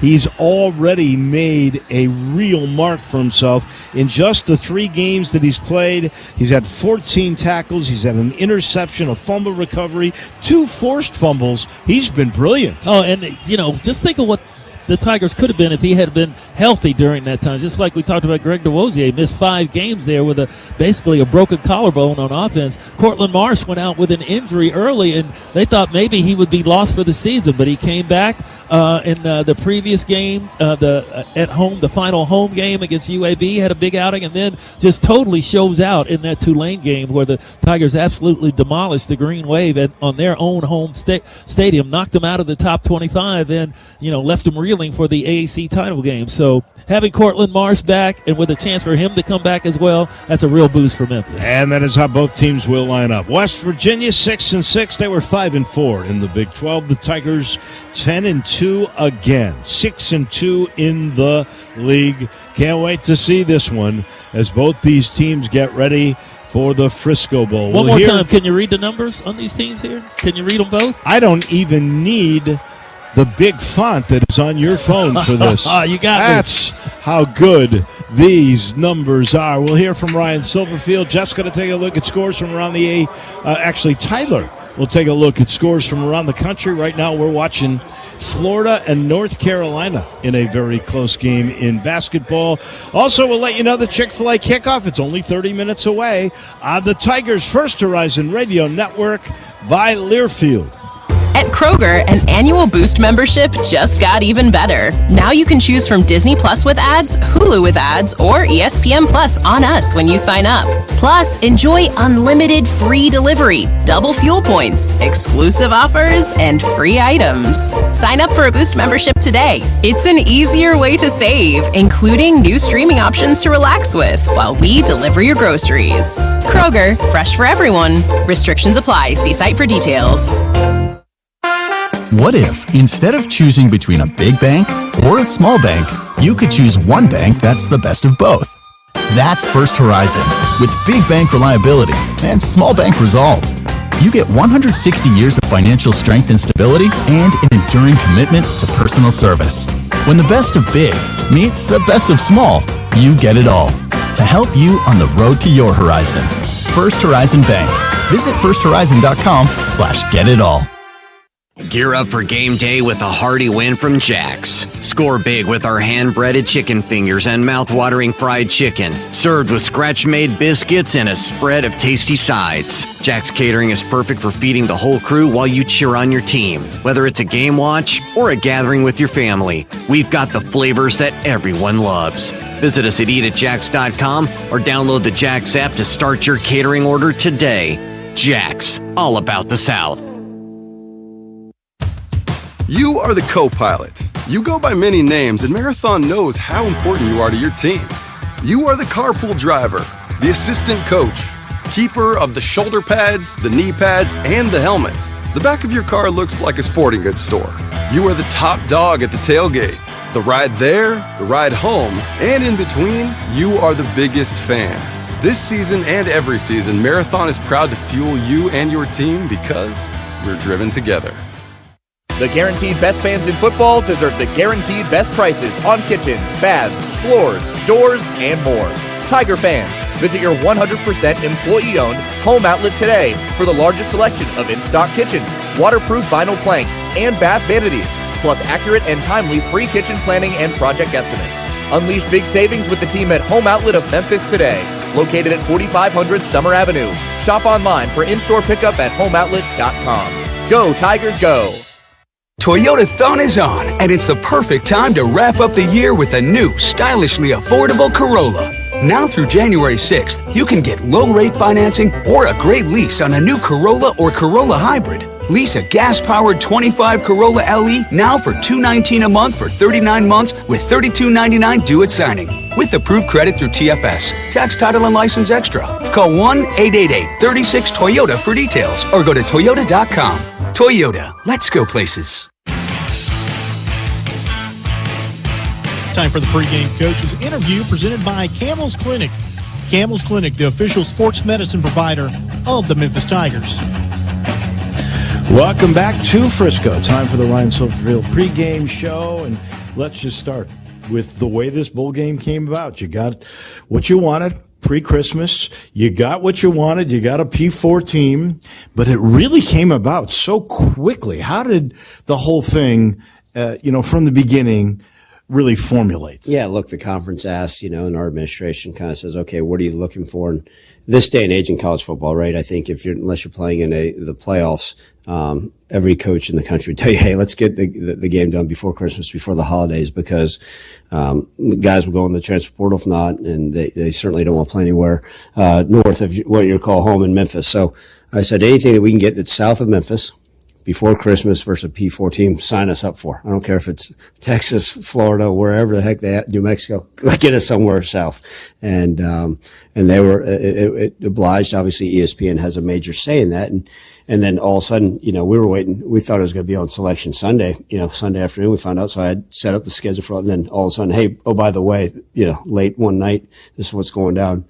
Scramble, put together a practice schedule, try to get the staff on board and rocking and rolling. And here you go. And you got West Virginia, a team that fired their coach, Neil Brown. They got another one coming in, an old one, Rich Rodriguez. But they got Chad Scott, who's been their OC as their interim coach. And I was always thinking, that is such an advantage to the team that has their head coach where the other team does not. You reminded me, though, you were here. Western Kentucky had an interim coach. Didn't work out so well for the Tigers. Yeah, I was here, I believe it was about 9 years ago when we played Western Kentucky down in the Boca Bowl, and they had an interim head coach, and long before opt-outs and transfers, and we were a pretty confident bunch, and nope, they took us behind the woodshed. So hopefully there's a different result for the Memphis Tigers tonight. But yeah, it's going to be, it's unique because with that comes different challenges. Are they going to change up, obviously in a short window? But look, the reality of it is most of these coaches, when they land tonight back in Morgantown, are going to be without jobs. And so what are they going to throw out there? We're going to get everything from the kitchen sink thrown at us, and trick plays, maybe surprise kicks, all those things. So we got to be ready for it. It is weird because I know that Chad Scott is their OC, but he wasn't calling the plays. Neil Brown was. So who knows what you're going to see? That's got to be hard to get ready for. Yeah, you don't want to go chasing ghosts and try to create something that may not be there. But at the end of the day, the guys on defense have to play with great eyes because there's going to be something unique, right? We know that this team runs the ball, and we're going to talk more about that, I'm sure, here in a few minutes. But try and prepare for different things you can see in any bowl game, much less now without a different play caller. Well, let's go to that. Let's go to what they do well. They're a Big 12 team. They're built like a Big 12 team.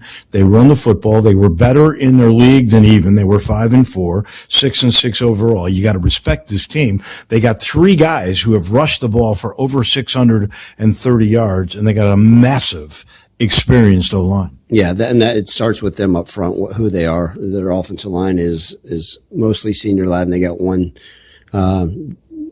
guard that's playing his 4th year. So they've all played 4 years of college football, and they've all played together, and they're really, really talented.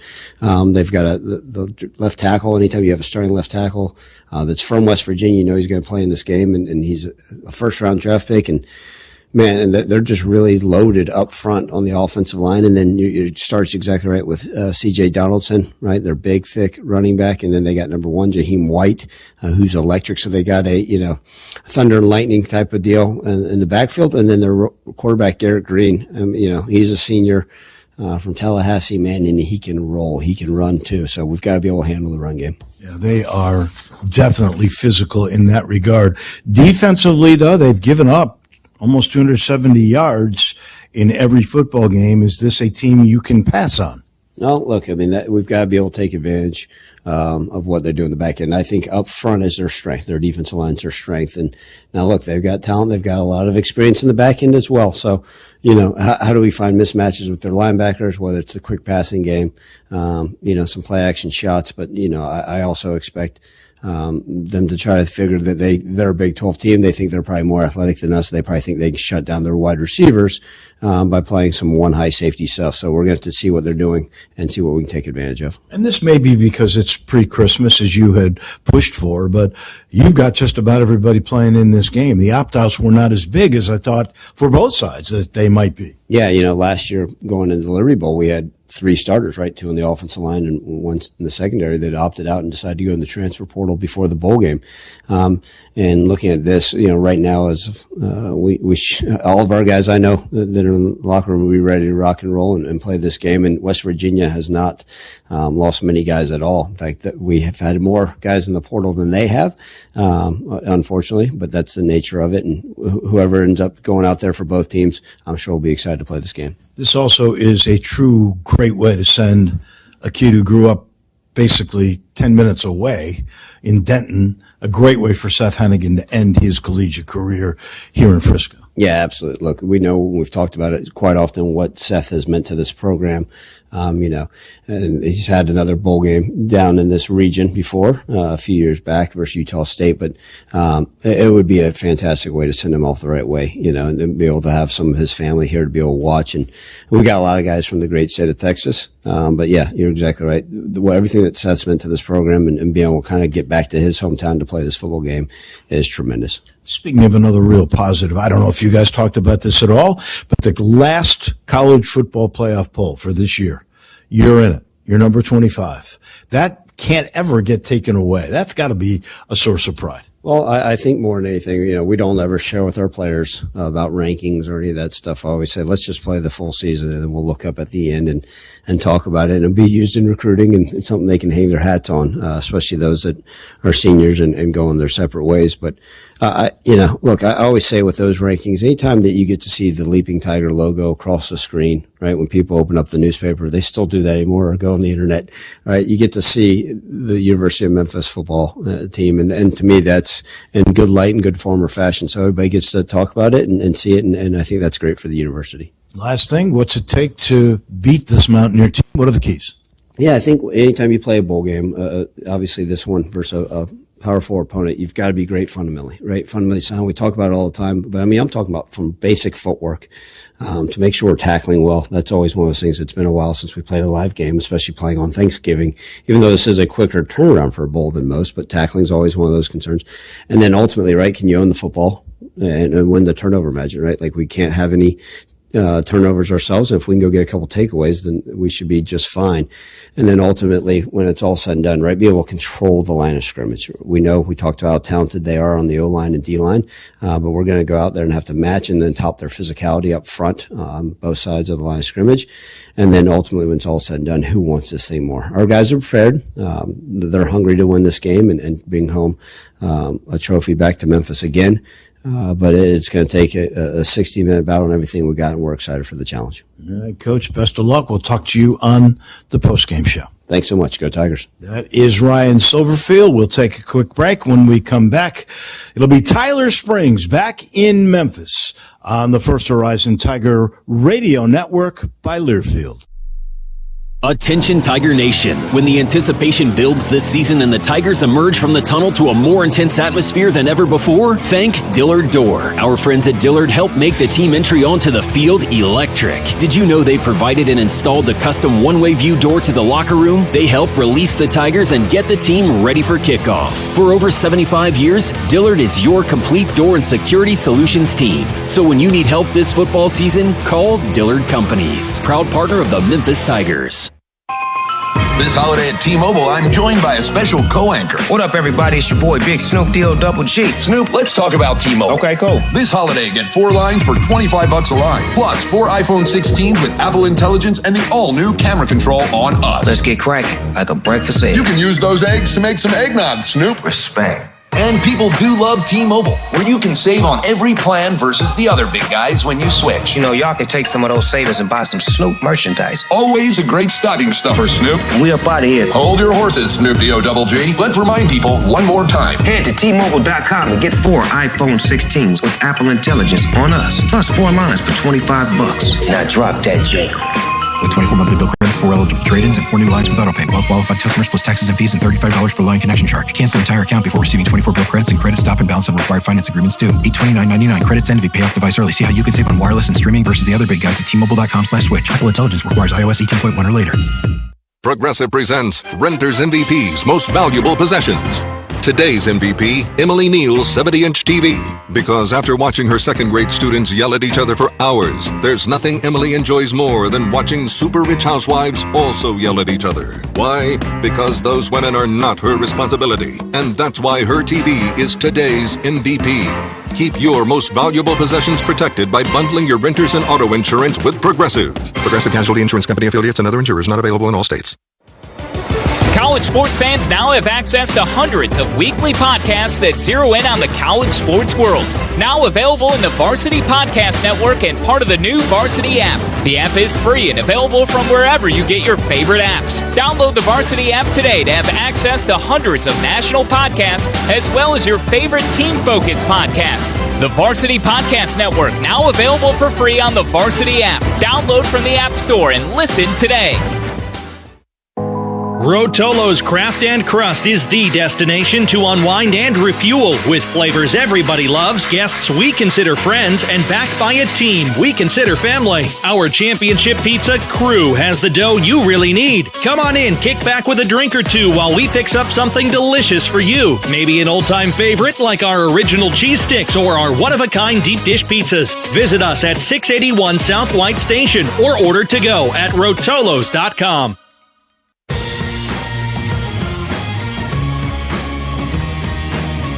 Back on the Memphis Tiger Football Pregame Show, brought to you in part by the 901 Fund. Listen up, Tiger fans. You just heard Ryan Silverfield talk about guys going into the transfer portal. Student athletes can now be paid for their name, image, and likenesses, or NIL. Consider donating to the 901 Fund today. Donations benefit your favorite Tiger athletes as well as 901-based charities. Learn more or donate today at 901fund.org. Go Tigers. We're inside Brookhaven Pub and Grill. It has filled up. I think it's fair to say, Russell Copeland, it's a full house in here as we get set for the number 25 Memphis Tigers taking on West Virginia in the Scooters Coffee Frisco Bowl. And as we mentioned, at least one Mountaineer fan dressed in the house that we can tell. There may be others, but they are camouflaged right now. Right now, in the midst of it, right? In the midst of the sea of blue and gray. Yeah. That's hey, listen, rep who you represent, right? Wherever you are, wear your colors. And if there are Mountaineer fans in Memphis, at least one of them has made her way to Brookhaven Pub and Grill. We appreciate everybody turning out for what figures to be a big game and an interesting one, especially from the standpoint of the consistency of the Memphis Tigers and the inconsistency of West Virginia. And certainly it was a competitive schedule for West Virginia this year, right? I mean, you look at the losses they had. It's not like they lost to slouch teams, right? Penn State to open the year. Texas Tech, they actually came away with a win at earlier in the season. Oh, I'm going off of last year's schedule. It's Texas Tech they lost to this year. But Penn State, again, they opened the year this year. Another team in the college football playoff lost to Penn State. And it's been a whirlwind kind of season because they lose Neil Brown because of the losses to Penn State, the losses to Iowa State, the loss to Kansas State, the loss to Baylor, the loss to Texas Tech. Those are all, except for, even Pitt, they're all bowl teams, right? All bowl teams, Russell. So, I mean, it's not as though West Virginia, in losing those games, was completely non-competitive, right? I mean, it's a 4-point loss to Pitt. They put up 12 against Penn State. Penn State's one of the best teams in the country. They got kind of shellacked at Iowa State and Kansas State. But again, close game against Baylor where they put up a lot of points. And the Texas Tech team, they just kind of ran into a buzzsaw end of the season. You cannot take this team lightly, regardless of what you think of. Hey, they've had a couple of key guys transfer into the portal, and they have a new head coach, right? This is a program to be respected. And as you pointed out earlier in the program, if you are making any headway in the discussion of Memphis playing in a higher league, in a power league, you're going to take care of your business in games like this. Absolutely. It's a statement game. But, talking about West Virginia, I think they're a totally different football team when they protect the football. And I've talked about it earlier that they are 5-1. Right. So I think when you're Memphis and when you look at it is that they've been one of the best teams in the country as far as that turnover ratio.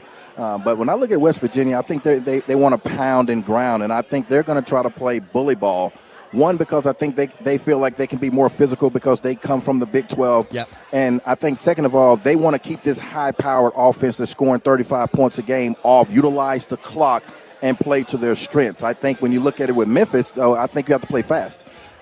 Play fast, make them uncomfortable, put them in situations where they're coming from behind and put them where they have to throw the football, not with a lot of play-action passes. As I think Jarvis mentioned earlier, they're one of two teams in the country with three players rushing for at least 300 or at least 630 yards. West Virginia is. The other team is in the college football playoff. It's Notre Dame. So they are certainly a ground-based attack, and that's partly how you don't put the ball up for grabs the way many teams have done against the Tigers this year, and the Tigers have certainly taken advantage. A nation-leading 14 fumble recoveries on the season after getting that huge pair of them against Tulane in the regular season finale. So Memphis, like you said, has to play fast in this game, and we're looking forward to a fluid Tiger offense, potentially a 1,500-yard season for Mario Anderson on the line tonight, potentially 15,000 offensive yards total for Seth Hennigan in his career if he plays well tonight, and an 11-win season as well for the Memphis Tigers if they play well enough tonight to defeat the Mountaineers of West Virginia. We're going to take our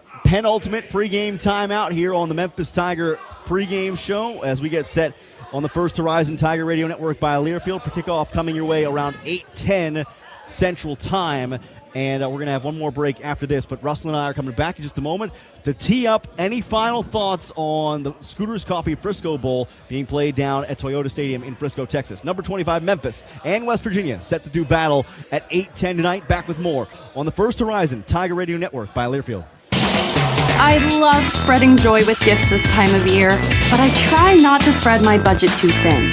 Luckily, Kohl's has come through for me once again. I just went and used a 25% off coupon to score so many great gifts under $20, like cozy pajamas and fleece, amazing gift sets, and beauty must-haves.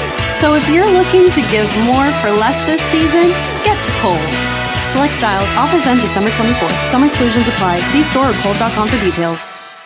Hey guys, are you tired of the bathroom breaks ruining your game day? Does your prostate think it's in overtime? Get back in the game with the VIP Prostate Team. Do you feel like your prostate is calling the shots these days? BPH happens to all of us at some point, but that doesn't mean you have to sit out the game. Our team of doctors can treat BPH and keep you in the game until the final whistle. Call 901-747-1007 or visit VIPprostate.com. Go Tigers, go! Sissy's Log Cabin is the official jeweler of the Memphis Tigers. And this football season, they're ready to help you show your Tiger pride with a spectacular selection of jewelry featuring exquisite gems in all your Tiger colors. Sissy's can also help you find an engagement ring, the perfect gift, or any other piece of jewelry you may be looking for, all while treating you like family. Stop by their store in East Memphis or visit sissyslogcabin.com to enjoy the Sissy's experience for yourself, because life's too short for ordinary jewelry. This year, we considered hiring an ad agency to help with our marketing. They pitched impressive visuals and a script that was inspiring. And exotic animal mascots to help grab your attention. In the end, we just decided to tell it to you straight. Shelter Insurance has award-winning customer service at affordable rates. Plus, our local agents are there to help you understand what coverage you need. See Agent Randy Weileman in Hernando, Cy Williams in Olive Branch, or Alan Cook in Horn Lake. Hey Tiger fans, Coach Silverfield here. I want to talk to you about a big challenge off the field. Did you know there are over 88 million pieces of litter on our roadways? TDOT spends more than $23 million a year to pick it up, but they can't do it alone. Join thousands of Tennesseans and be a part of the solution to end littering. Head to NobodyTrashesTennessee.com. Let's show our Memphis pride and prove we're champions at protecting our beautiful state. Rest your head at these top-rated Tiger Hotel partners in Memphis. The South Grand Hotel, the Peabody, the 4 Points by Sheridan, Memphis East, and Big Cypress Lodge inside of Bass Pro. These hotels support your city, your team, and your university. So whether you want a staycation or have family and friends coming to visit, recommend these Tiger Hotel partners. Downtown at the Peabody, known for their world-famous ducks, or Big Cypress Lodge inside of the Bass Pro at the Pyramid.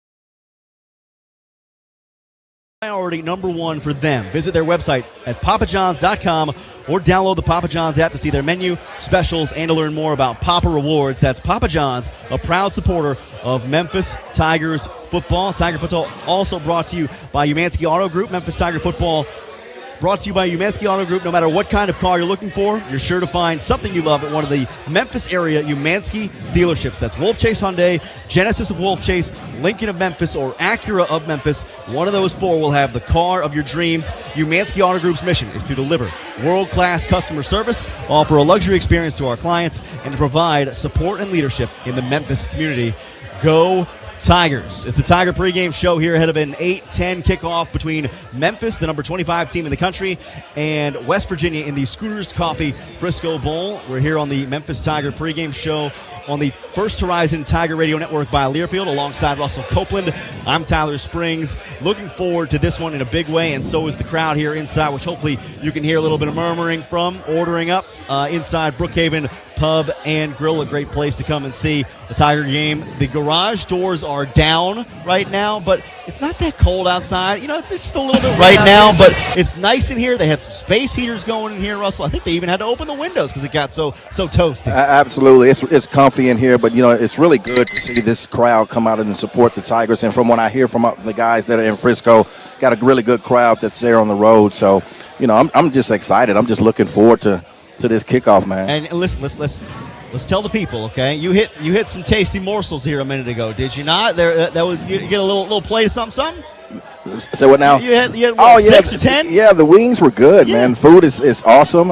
It's good, and I see everyone enjoying themselves with a couple of beverages here. So, you know, if you're not doing anything or you're not going to stay at home, come on out to the pub, It's man. Tuesday. What are you doing? Come on out. Come on. There's nothing else going on Tuesday unless you're watching what's become a pretty competitive Florida-North Carolina basketball game on ESPN. Now, I'd love if the tip times were flipped, where Memphis was kicking off maybe at 6 and North Carolina was tipping off at 8 o'clock. But, you know, ESPN got what they wanted. They're about to get 2 back-to-back competitive matches. Absolutely. And like I said, when you looked at the Tigers have been, on prime time. They've been really exciting. And, you know, I just go back to Thanksgiving night. When you look at it, you know, you're playing on the same slate of NFL teams. And I think they did not disappoint. They played against a really good Tulane team. And there was a lot of action in that game offensively and defensively. And it's going to take that type of effort tonight, offensively and defensively, to beat this West Virginia team, because I think they're going to try to come out and play with a lot of physicality. We're going to get to the last few tidbits of this West Virginia team here in just a second, but I want to make sure I hit this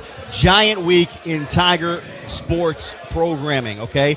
They just beat number 16 Clemson on the road. Penny Hardaway's men's basketball team did on Saturday, right? They got a big tilt against Virginia tomorrow night. That'll be in Charlottesville. It'll be a 6 o'clock tip-off. Then they've got Mississippi State, which is the number 25 team in the country, coming into FedEx Forum on Saturday. Huge week also for Alex Simmons and the women's basketball team. They're taking on the Tennessee Lady Vols tomorrow night at FedEx Forum. That's a 7:30 tip. That'll be on 98.1 The Max, with the Virginia game for men's basketball on News Talk 98.9. The women also hosting on Saturday Louisville in the afternoon. So that's part of a men's-women's basketball doubleheader, as the men take on Mississippi State at 11:30 a.m. and the women have a 4:30 tilt against Louisville. So be sure to check out all of your Tiger athletics, and Go Tigers Go is your home for all that information. Women's basketball, men's basketball, football, it's all on News Talk 98.9, The Roar of Memphis, and their sister Cumulus stations.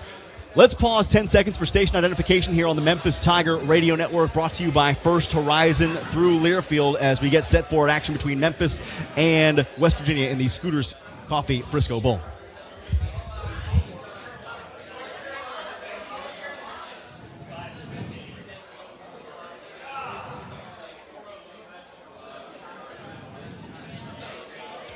Final thoughts here as we go forward toward Memphis and West Virginia. The number 25 ranked Memphis Tigers taking on a 6-6 West Virginia team that is 0-3 this season against ranked teams, having lost to Penn State, Iowa State, and Kansas State. Let's go over one more time, Russell. Just some keys to tonight's success for a Tiger team that's looking to stay unbeaten in bowl games under Ryan Silverfield. West Virginia is not that far removed from a good season themselves, right? 9-4 last year, went 6-6 this season, and still, as you said, bring a lot of Power 4 talent to this game. Have a lot to prove tonight in Frisco. What's important for Memphis offensively, and especially for Mario Anderson, who, though he's had a good year, only 32 yards rushing against the other Power 5 team the Tigers saw earlier in the season in Florida State. What does the ground attack need tonight to work? I think when you look at Tim Cramsey, he's going to have to be able to have some balance. But I think this Tiger offensive line, they're going to have to be able to play physical up front. And I think Mario Anderson Jr. is the type of back that can run a lot of physicality. But I think the difference is going to be to get DeWozier out, both of them out in the backfield, but I think DeWosier can definitely get out of the backfield and cause some mismatches with this team as far as the linebacker position. And Rock Taylor is going to have to be that physical wide receiver, make some tough physical catches, and use Demir Blankenship outside to utilize his speed. Taylor's going to need about 150 yards tonight receiving if he's going to get to that 1,000-yard mark for the year. Mario Anderson has already crossed that threshold, and given the stable of running backs that's come out of Memphis in the last couple of years, whether it's Antonio Gibson, Tony Pollard, Kenny Gainwell, Patrick Taylor, who's getting some run this year for the San Francisco 49ers, Blake Watson with the Denver Broncos, you're looking at two great Tiger backs that they've got to get going tonight the way they got them going against Tulane in the regular season finale. Flipping sides of the ball, Russell.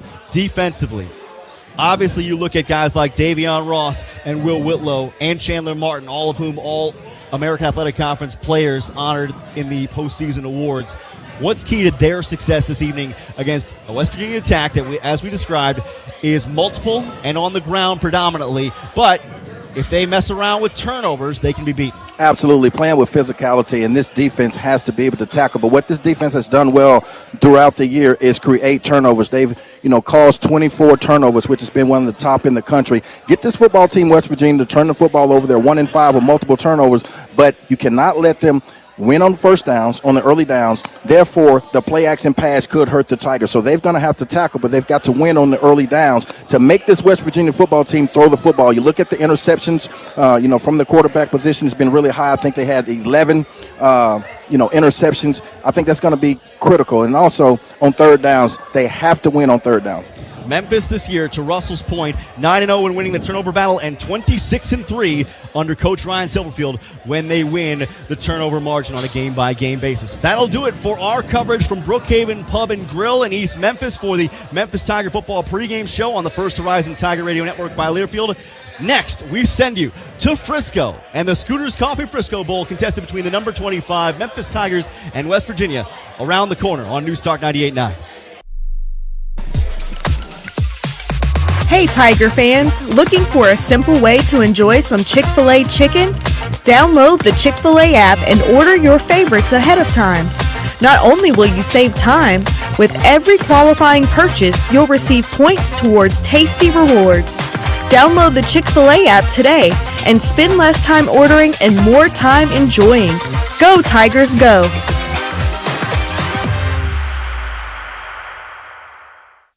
Ready to make a winning move in your education? Tennessee's #1 online university, U of M Global, has the right playbook for you. With all online classes and personalized student support, make 2024 the year to advance your best future. Our transfer-friendly approach makes it possible to finish your education with a degree from the University of Memphis, all online and on your time. Visit memphis.edu/U of M Global to learn more about what accredited degree program is right for you. Don't wait till next year. Now is your time to ascend to the next level with U of M Global. A smooth, close Barbasol shave in the morning lifts your confidence. That rich, creamy lather will catapult you to greatness. Nothing can stop you today. Well, except that traffic jam. Barbasol, it's a can of can-do. Snakes, zombies, public speaking, the list of fears is endless. But the real danger is in your hand when you're behind the wheel. Distracted driving is what's really scary, and even deadly. Eyes forward, don't drive distracted. Brought to you by NHTSA and the Ad Council. Drivers who switch and save with Progressive could save hundreds, which could be life-changing. I mean, you could put that money towards concert tickets for your daughter to see that singer who sings about painful breakups. And one song will inspire your little beauty to break up with that beast she's dating, Brian. Instead, she'll date someone who's nice and worthy of her love, not someone who addresses you and your spouse as bro. And it's all because you could save money switching at Progressive.com. Progressive Casualty Insurance Company and affiliates, not available in all states. For 72 years, Memphis Pool has been the Mid-South's go-to for custom pools, spas, supplies, renovations, and now patio furniture, outdoor kitchens, grills, and more. With locations in Memphis, Germantown, and Collierville, our expert team is here to serve. Trust Memphis Pool for quality, service, and a family tradition that spans generations. Memphis Pool, the standard of excellence since 1952, and the official pool and spa partner of the Memphis Tigers. Which schools will take home the prestigious Learfield Directors Cup as the top college athletic programs for the 2024-25 college athletic season? You can follow the standings of your favorite team or alma mater at L Directors Cup on Twitter and online at thedirectorscup.com. Trophies will be awarded in June 2025 to the winning institutions in all college sports divisions. Learfield Directors Cup, the crowning achievement in college athletics. On the First Horizon Tiger Sports Network from Learfield, Tiger football is on the air. He breaks through and scores! Holy smokes! Sack, ball's loose. Tigers got it! Our focus has always been on the task at hand. Leaping, catching, touchdown! U of M. Get hit as he tried to throw the ball. He's sacked for the 4th time today. We're going to do it the right way at all times. Missed it left! And the Tigers are winners! He's going to get another one, folks! 10-5 touchdown! We wear 901 on our sleeves and on our hearts. Gone! Look at him go! Look at him go! High stepping into the end zone! The senior says, I'm still here! Here's the snap. It's down, leg through. Ball's on the way. It's got plenty of distance. And it's good! It's good! And the Tigers win! Go Tigers, go! Tonight's first quarter of the Scooters Coffee Frisco Bowl is presented by Kroger, fresh for everyone. Now to call the action, the voice of the Tigers, Dave Woloshin. And welcome back just outside of Dallas in Frisco. It is the Scooters Coffee Frisco Bowl. The Tigers, it's become a tradition. A rite of passage, you could say. 11 straight years. The University of Memphis makes the bowl game. This time it's the West Virginia Mountaineers in the way. Here's the results of the coin toss. Well, if West Virginia won the toss. I look at it, I think West Virginia is getting it, so they must have... They're going to take the ball. Won the toss, elected to receive, so the U of M will get it in the second half. The opening kickoff about to be presented by Chick-fil-A. Download the Chick-fil-A app today. And you may have heard Kroger is our sponsor for the first quarter. They always give you savings and rewards on top of the lower than low prices. And when you download the Kroger app, you can enjoy over $600 in savings every week with digital coupons. Plus, you can fuel points save up to $1 per gallon at the pump. So it's easy to save big. Kroger, that's fresh for everyone. And we won the toss this year? Jarvis Greer. I don't think we've won very many, to be honest. That is for sure. So look at the ball to start the second half, but West Virginia won the toss and elected to receive. I personally, if I had the choice, I'd want it to start the second half every time. Make a statement on defense and then come out with quick passing. That's the real barometer in this game. One's going to be turnovers. That is every time. We gave you great numbers earlier. We'll give them again before the night is out about how important the turnover battle is for both teams. But the U of M, one of the best teams at stopping the run, and that's what West Virginia does. 192 yards a game on the ground. That's 27th in the country. And the Tigers have the 10th best run defense in the country. So we're starting out strength on strength here in Frisco, Texas, in the Frisco Bowl at Toyota Stadium. This is an MLS facility. It's the home of FC Dallas. It's a modern, very clean, beautiful sight lines, intimate. But a lot of Tiger fans made the trip. So did a lot of West Virginia fans. Both bands are here. And Dave Woloshin, we are ready to play some college football. Natural grass turf, one of the best turfs we've played on. Tristan Vandenberg will put it in the air. 77 kickoff, 67 touchbacks. About as good as you are going to get. Back deep, Preston Fox, a receiver. Hudson Clement, their big play receiver. They are the two that will get it. Fox usually returns it about 27.6 yards a return. He's at a long of 43. Let's see if he gets it. Wind not much of a factor here. Temperature in the mid-60s. You could not get a better night in Dallas. Oh, no. In the middle this of time December. of year, you got to be kidding me. If you're not in Florida, this is a great place to be. And we are ready to go with college football. The Tigers' 11th straight bowl game against West Virginia. This is their 41st bowl game in their history. And we welcome all of you who are, by the way, watching the broadcast on Facebook Live. Vandenberg ready. Tigers right to left on your radio dial in white. Here's the run-up. Here's the kick. It's a dandy end over end. Oh. And it's 5 yards out of the end zone. That would be touchback number 68. Wow, and that's quite a thing they got here on the kickoff. They shoot off fireworks. They're still going off, as a matter of fact. And man, I hope they told the players that on the field. I don't know. That's a good point. Preston Fox might have been looking up at that instead of the ball. Yeah, well, he's going to be looking way up because Vandenberg put that almost on the stage behind the end zone here in Frisco. They will start with the two big running backs, C.J. Donaldson and Jaheim White. One a little bit bigger. White's only 5'7". Green's the quarterback. He is in a pistol. Here's the snap. An immediate handoff right up the middle. Ball's loose on the ground. Tigers say they have it. We told you how important turnovers would be. And on the very first play, the ball came out. Looks like West Virginia got it. Elijah Herring was the guy that forced the fumble. And Elijah Herring's one of the Tennessee transfer coming in, playing very well at the linebacker spot, put a big hit on the football as the running back just crossed the line of scrimmage and came free, but I think one of the trailing linemen was able to fall on it. So White coughed up the football. Actually, it was C.J. Donaldson, only a yard gain. 2nd and 9, toss, sweep, left side. It's White again. Got to the line of scrimmage, got about a yard, got sandwiched by two Tigers, including Patrick Lucas.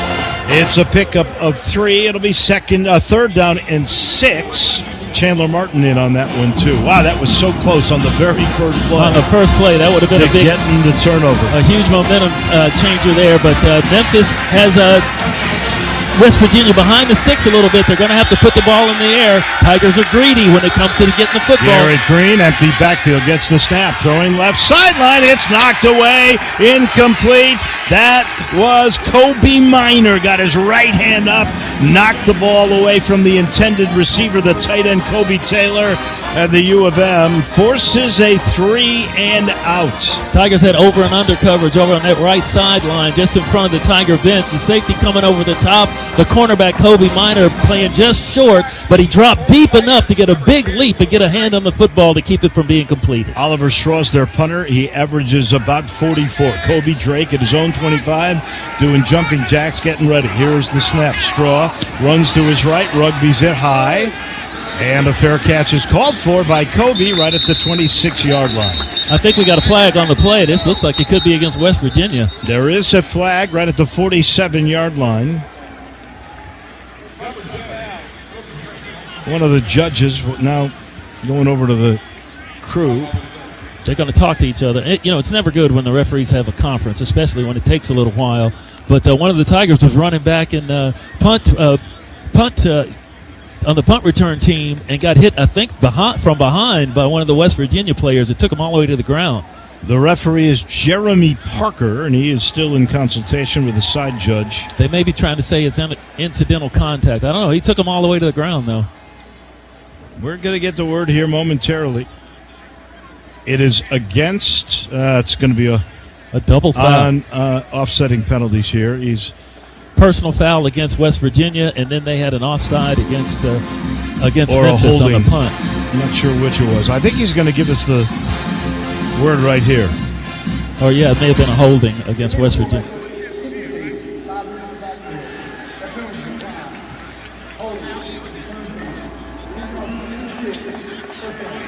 Hard to believe you could have a holding on a fair catch, but that is what the ruling is. So instead of the 26, looks like they're going to back it up. And now you see, now they got it. What are they going to do? I have no idea. We are not getting a clean signal here. Looks like they're going to re-punt it. They're going to re-kick it. Is this remedial for a school for referees here today? They had to figure out what they have to do. Look at that moon over the stadium, Dave. It's like we got a real dusky kind of moon that's really huge over here. Strange things happen. It's not quite a full moon, but strange things happen when you have a moon like this. Plus, that is Venus underneath the moon. Yeah, that was a combination of the head linesman Jordan Sharp and the referee Jeremy Parker in on that. And then I'm not sure if they were speaking with Ryan Silverfield if indeed they decided will take the re-kick. So let's do it again. Offsetting. So they are going to do it again. Out comes Oliver Straw. That one, by the way, was 44. Kobe still standing at the 25. Here's the snap. It's on the money. The same rugby move in the kick. This one, a little shorter. Fair catch called for by Kobe at the 29-yard line. Did we so gain the a U yard? of M gets 3 yards on that one, a 42-yard kick. And the special teams got a little extra practice there, get to do that, run down the field and get out of breath early in the football game. But now the Tigers take the field for the first time. Seth Hennigan in his own backyard, the only 4-year starter in this current iteration of college football to play every down at the same school. Seth Hennigan starting at quarterback for Memphis. The 50th start in the career of the young man from Denton, not far away from here in Frisco. 2 left, 1 right. Lamphere and H-back on the right side. Hennigan sends Blankenzy in motion. 2 receivers right, handoff Anderson trying to get to the edge. Will get 1 shoved down at the 31-yard line. Really good defense by Anthony Wilson. The free safety came up, smelled it out, just to pick up a 1 second down and 9. All right, we'll see what the Tigers come up with. I'm not too, concerned about them running, just getting a yard on first down. Try to establish a little bit of something. Just give Seth a good look at the defense. Bunched in look from the left hash. Lamphere goes in motion to the right side. 3 receivers there, and Rock on the left side. Here's the snap. Hennigan rolling to his right. He's got a lot of time now. Throws underneath. Has a man. Dances across the 35-yard line. It was Mario Anderson out of the backfield. He'll get 3 or 4. They're going to say he went out of bounds at the 34, so that'll set up a 3rd down and 6. I don't know if Seth got locked in on Mario, but you had Kobe Drake kind of streaking up the seam, and he broke open late, but he went with the safe path, did Seth, to Mario Anderson, 3rd and 6. 2.5 go on. Tigers forced to 3 and out. Now they're looking at a 3rd and 6 at their own 34. Right hash. 2 receivers left, 1 right. H-back on the right side. It's Lamphere. Here's the snap, and Hennigan with time. Over the middle. He's got a catch for a first down from Blankenzy. That one right at the 48-yard line. Just a little diagonal move, slant in on the money, good for 14. You mentioned on the money, yeah. You put a dollar bill sign on that one. Then green shoes worn by Demir Blankenzy, also by Kobe Drake. Easy to pick him out, but that ball was right on the 0 of Demir Blankenzy. Rock Taylor's got those green shoes too. He's on the 50. Or on the numbers near the 50. It is 1st down and 10 at the 47. Little razzle-dazzle and a flea flicker. And Hennigan says, I'm just going to run. It was well covered across the 50. He runs out of bounds at the 49 for a pickup of 3 yards. 2nd down and 7. That was interesting. No score. 11:34 to go here in the first quarter. The U of M on the move into plus territory. That was an end around, turned out flea flicker, and then a run by the quarterback. Well, this is a bowl game. They're going to pull out all kind of stops. There's no need to save anything. West Virginia, give them credit. They were ready for it. So, 2nd at about 6.5. Blankenzy starts in motion right. Here's the snap. Hennigan again with time. Flush from the pocket. He's got problems. He sidearms it, and he finds Mario Anderson in the backfield, who's going to advance the ball to the Tiger 49. That'll be a loss of 2 or 3 yards. It'll set up 3rd down and long. Trey Lathan, their middle linebacker, stayed home on that one. Oh, they said his knee went down back behind the 50, so it's at the Tigers' own 49-yard line. That's a loss of 3 there. And it's 3rd down and 9. Probably would have Taylor, Blankenzy split to the right side. Kobe Drake and Anthony Lamphere split left side. Anderson to the right of Hennigan. Ball's on the left hash at the Tiger 49. Here's the snap. Hennigan under pressure. Throws over the middle. Underneath, he's got a man. It's caught. And down at the 46-yard line of West Virginia goes Mario Anderson, well shy of the first down. Pick up a 5. It'll be 4th and 4. And the Tigers are going to punt the football away. I think it might would have been better if Mario had to drop that ball, or if Seth had thrown that last pass away on the previous play, because it would have been a lot closer to picking up a first down. But they called him down way short of where it looked like he went down. No, he pretty well got spun down right there. That thing was just thrown underneath. Here's the snap to Joshua Sloan, and the Tiger punter under duress gets a beauty underway. It's going to get fair caught by the pool. That's the Mid-South's go-to for custom pools, spas, supplies, patio furniture, and more. You can trust that family tradition that spans generations at Memphis Pool, the standard of excellence since 1952. We take the break. When we come back, it's West Virginia's ball, but they're at their own network by Learfield. When you share your food, you share your heart. So what's on your table this holiday season? Save on your festive feast at Kroger with delicious deals on all the holiday classics. Or wow the crowd with something new, like a quinoa stuffed butternut squash. It's sure to add a pop of color to your spread. How about a sweet potato casserole with a crunchy oat streusel topping, made with care for the sweet tooth and the savory tooth? With Kroger, fill your table with love and watch as your guests' hearts get as full as their bellies. Kroger, fresh for everyone. What if, instead of choosing between a big bank or a small bank, you could choose one bank that's the best of both? That's First Horizon, with big bank reliability and small bank resolve. You get 160 years of financial strength and stability and an enduring commitment to personal service. When the best of big meets the best of small, you get it all. To help you on the road to your horizon. First Horizon Bank. Visit firsthorizon.com/getitall. Welcome back. We got the whole gang here. Greg Essens on the sidelines, on the Matt Eflin sideline microphone. Dave Willotion, Jarvis Greer.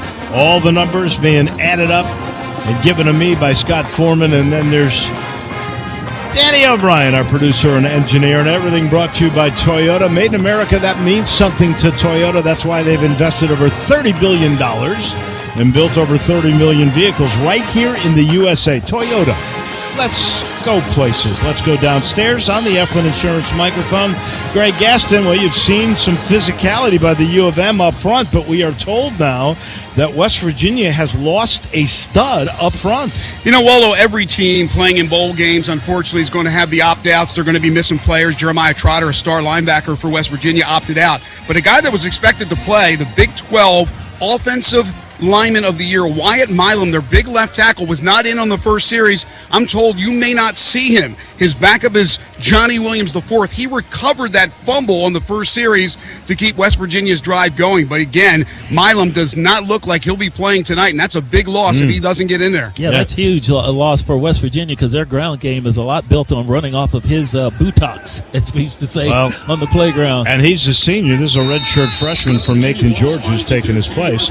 So you lose a whole lot of experience. They'll start at their own 2.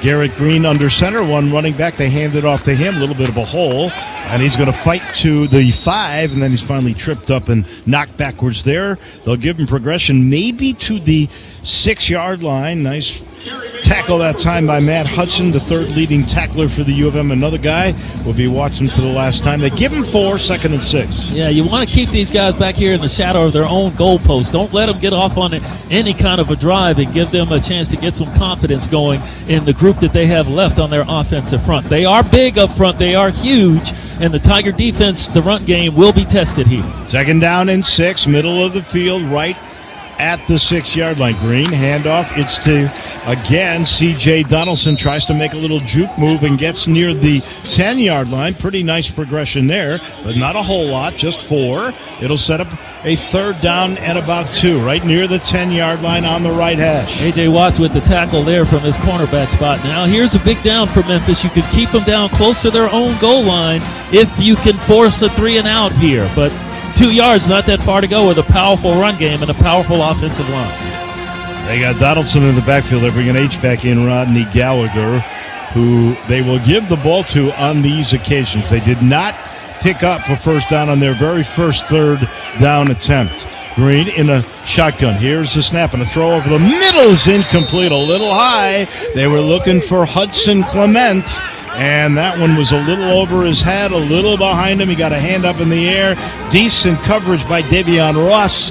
And for the 2nd time in the game, a 3-and-out for West Virginia. Davion Ross, who I think has got a good chance to go to the Shield next year. He is a graduating senior for the University of Memphis. Was in position. That ball was rocketed in there, and it was high. That would have been a tough catch for that receiver to make. So 4th and 2 from the 10. They'll punt it from the end zone. Straw 7 yards deep. Gets it. Rugby's right. Oh, it is a beautiful kick. It is returnable. Drake's got it at the 42. Makes 2 men miss. 45. Tries to get outside and does 50. Cuts back inside. 45-yard line of West Virginia. He's brought down there, and that's where the Tigers are about to take over. That was a tremendous punt return by Kobe Drake. There were 2 dramatic cuts on that, a 48-yarder at a 13-yard return for Kobe, who averages right about that number, 12.3. It's all brought to you by Barbasol. And that great shaving cream, feeling great, starts with a great shave, and a great shave starts with Barbasol's thick and rich moisturizing lather. Start your day off right with Barbasol. The Tigers' defense has started out right. 2 series, 12 yards, 2 punts. That's all West Virginia has gotten. The Tigers on their first one got 25 yards with 1 first down. They'll start at their own 45 when we come back to Frisco here on the Tigers' First Horizon Radio Network from Learfield. Prescription opioid misuse, abuse, and addiction are a reality here in Shelby County. If you want to protect your loved ones from being a victim of opioid use disorder, remember these 3 easy steps. Count it, lock it, drop it. Count your pain pills weekly. Lock up and store pain pills in a secure place. Drop off unused and expired prescriptions at a Dropbox location near you. It's that simple. To learn more about Count It, Lock It, Drop It, visit ShelbyTNHealth.com. Attention Tiger Nation. When the anticipation builds this season and the Tigers emerge from the tunnel to a more intense atmosphere than ever before, thank Dillard Door. Our friends at Dillard help make the team entry onto the field electric. Did you know they provided and installed the custom one-way view door to the locker room? They help release the Tigers and get the team ready for kickoff. For over 75 years, Dillard is your complete door and security solutions team. So when you need help this football season, call Dillard Companies, proud partner of the Memphis Tigers. In Frisco at the Scooters Coffee Frisco Bowl, no score. Tigers getting the ball for the second time. Their defense has been brilliant with 7:56 to go here in the first stanza. Brought to you by ATC Fitness. Only $25 a month for fitness, tanning, and massage. Always no commitment and no processing. ATC Fitness. Exercise your right to look good. I look down on the Affluent Insurance sidelines, and I got to tell you, I see a whole bunch of white shirts, more than you ever see, Greg Gaston. And, well, that's what happens in bowl games, or that's what has happened for all these years. Guys that have been walk-ons for the team, that do a lot of the grunt work during practice all week long, finally have their glory of being to dress out during a bowl game. There's over 100... Even the travel squad, there's over 120 players in uniform. That does not count the players that are out with injury.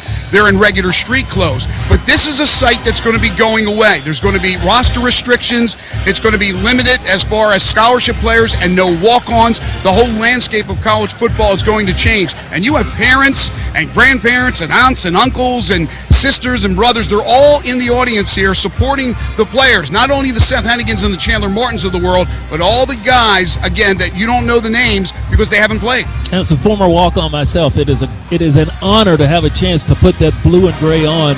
Even if you are just saying, you won't touch the field, maybe you get to run down on the kickoff team or something like that. But all the blood, sweat, and tears you put out there on that field, you finally get a reward for making the bowl squad. The numbers are going to go down from the 125 to 103, I believe, but you're going to have the option of still getting all those scholarships, so you're just going to be down some. 3 in the backfield, 2 sandwich Hennigan, and they give the ball to Anderson up the middle, almost breaks it, gets by 2 into the 40, and down to the 33-yard line goes Mario Anderson. Jamari Chisholm was in at tight end, and he was doing a heck of a job of blocking for Anderson. DeWozier was in there as a decoy, and that one works best Best play from line of scrimmage is good for 12 yards. Yeah, for either team tonight. You can't tell me that Mario Anderson's not fired up this game. He made the big first down signal after he got up off the ground. He's ready to go for the Tigers. It's in the middle of the field at the West Virginia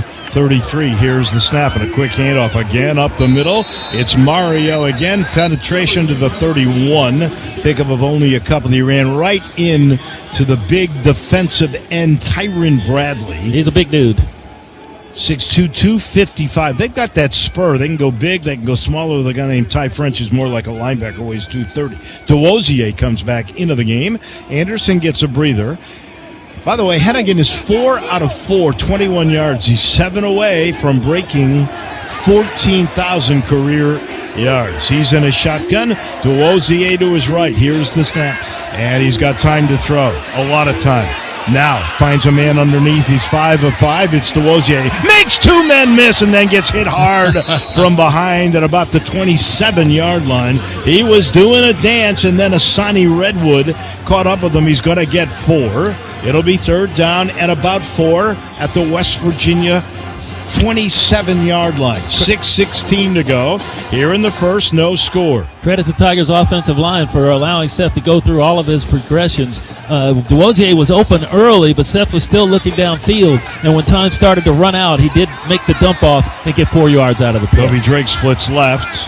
Blankhamsey and Rock Taylor to the right. In motion goes Brendan Doyle to the right side. Here's the snap. They're giving it to DeWozier. No, it's a keeper. It's Hennigan. He's got room. 20. Left sideline 15. 10. Out of bounds at the 5. First down and goal inside the first the AutoZone red zone for the U of M. That faked out everybody. Everybody thought DeWozier was going to get the ball, and then Seth Hennigan, looking like a high stepper himself, running up the sideline, made a nice move at about the 10-yard line, got it inside the 10, down to, is that at the 6 or the 4? Down inside the 5 it's to the 4-yard line. Great keeper by the quarterback, Seth Hennigan. They bring Mario Anderson. He got Anderson in. He got 22 on that. Ball's on the left hash at the 4-yard line. 3 receivers wide to the right side. Everybody else bunched in. Anderson to the right, and they can do a little shovel pass inside. Mario Anderson to the 2, to the 1, into the end zone. That'll be a touchdown pass, and that will get Hennigan over 14,000 career yards. Memphis leads 6-0. That's something. Usually the Tigers run that play, the little shuttle pass play to the tight end, but this time they cross West Virginia up by going to the running back. The running back gets the shuttle pass on there. Mario Anderson able to sneak his way under all the big offensive linemen there. I don't think they even knew he was there until he was at the 2-yard line. Boom, into the end zone. Tiger touchdown. That is the first Wolf Chase Toyota Tiger touchdown of the game. Snap down. Leg through from Vandenberg for the extra point. Right down the middle. 5 plays. 45 yards, 2:50 off the clock, 5:06 left to go in the first, and the U of M has the first lead in the game, 7-0. It's brought to you by your Pro Health Clinic. You can tackle cold and flu season with Pro Health's Sinus Cocktail Shot. Stop by one of their 5 convenient locations today, or you can visit ProHealthMemphis.com and you will learn more. We're learning how tough this Tiger defense has been. Now the offense goes the distance, and they've got the lead here at the Frisco Bowl in Frisco. 7-0 Tigers over West Virginia on the First Horizon Tiger Radio Network from Learfield. Toyotathon is on. Our biggest event of the year is better than ever, with our biggest and best selection, including the best-selling Toyota Camry. It's all hybrid all the time, with available all-wheel drive. Now through January 6th, you can lease a Camry LE from just $259 a month for 39 months with $32.99 due at signing. With approved credit through TFS, tax, title, and license extra. Call 1-888-36-TOYOTA for details, or go to Toyota.com. Toyota, let's go places. When you need inspiration, it's worth shopping Kroger.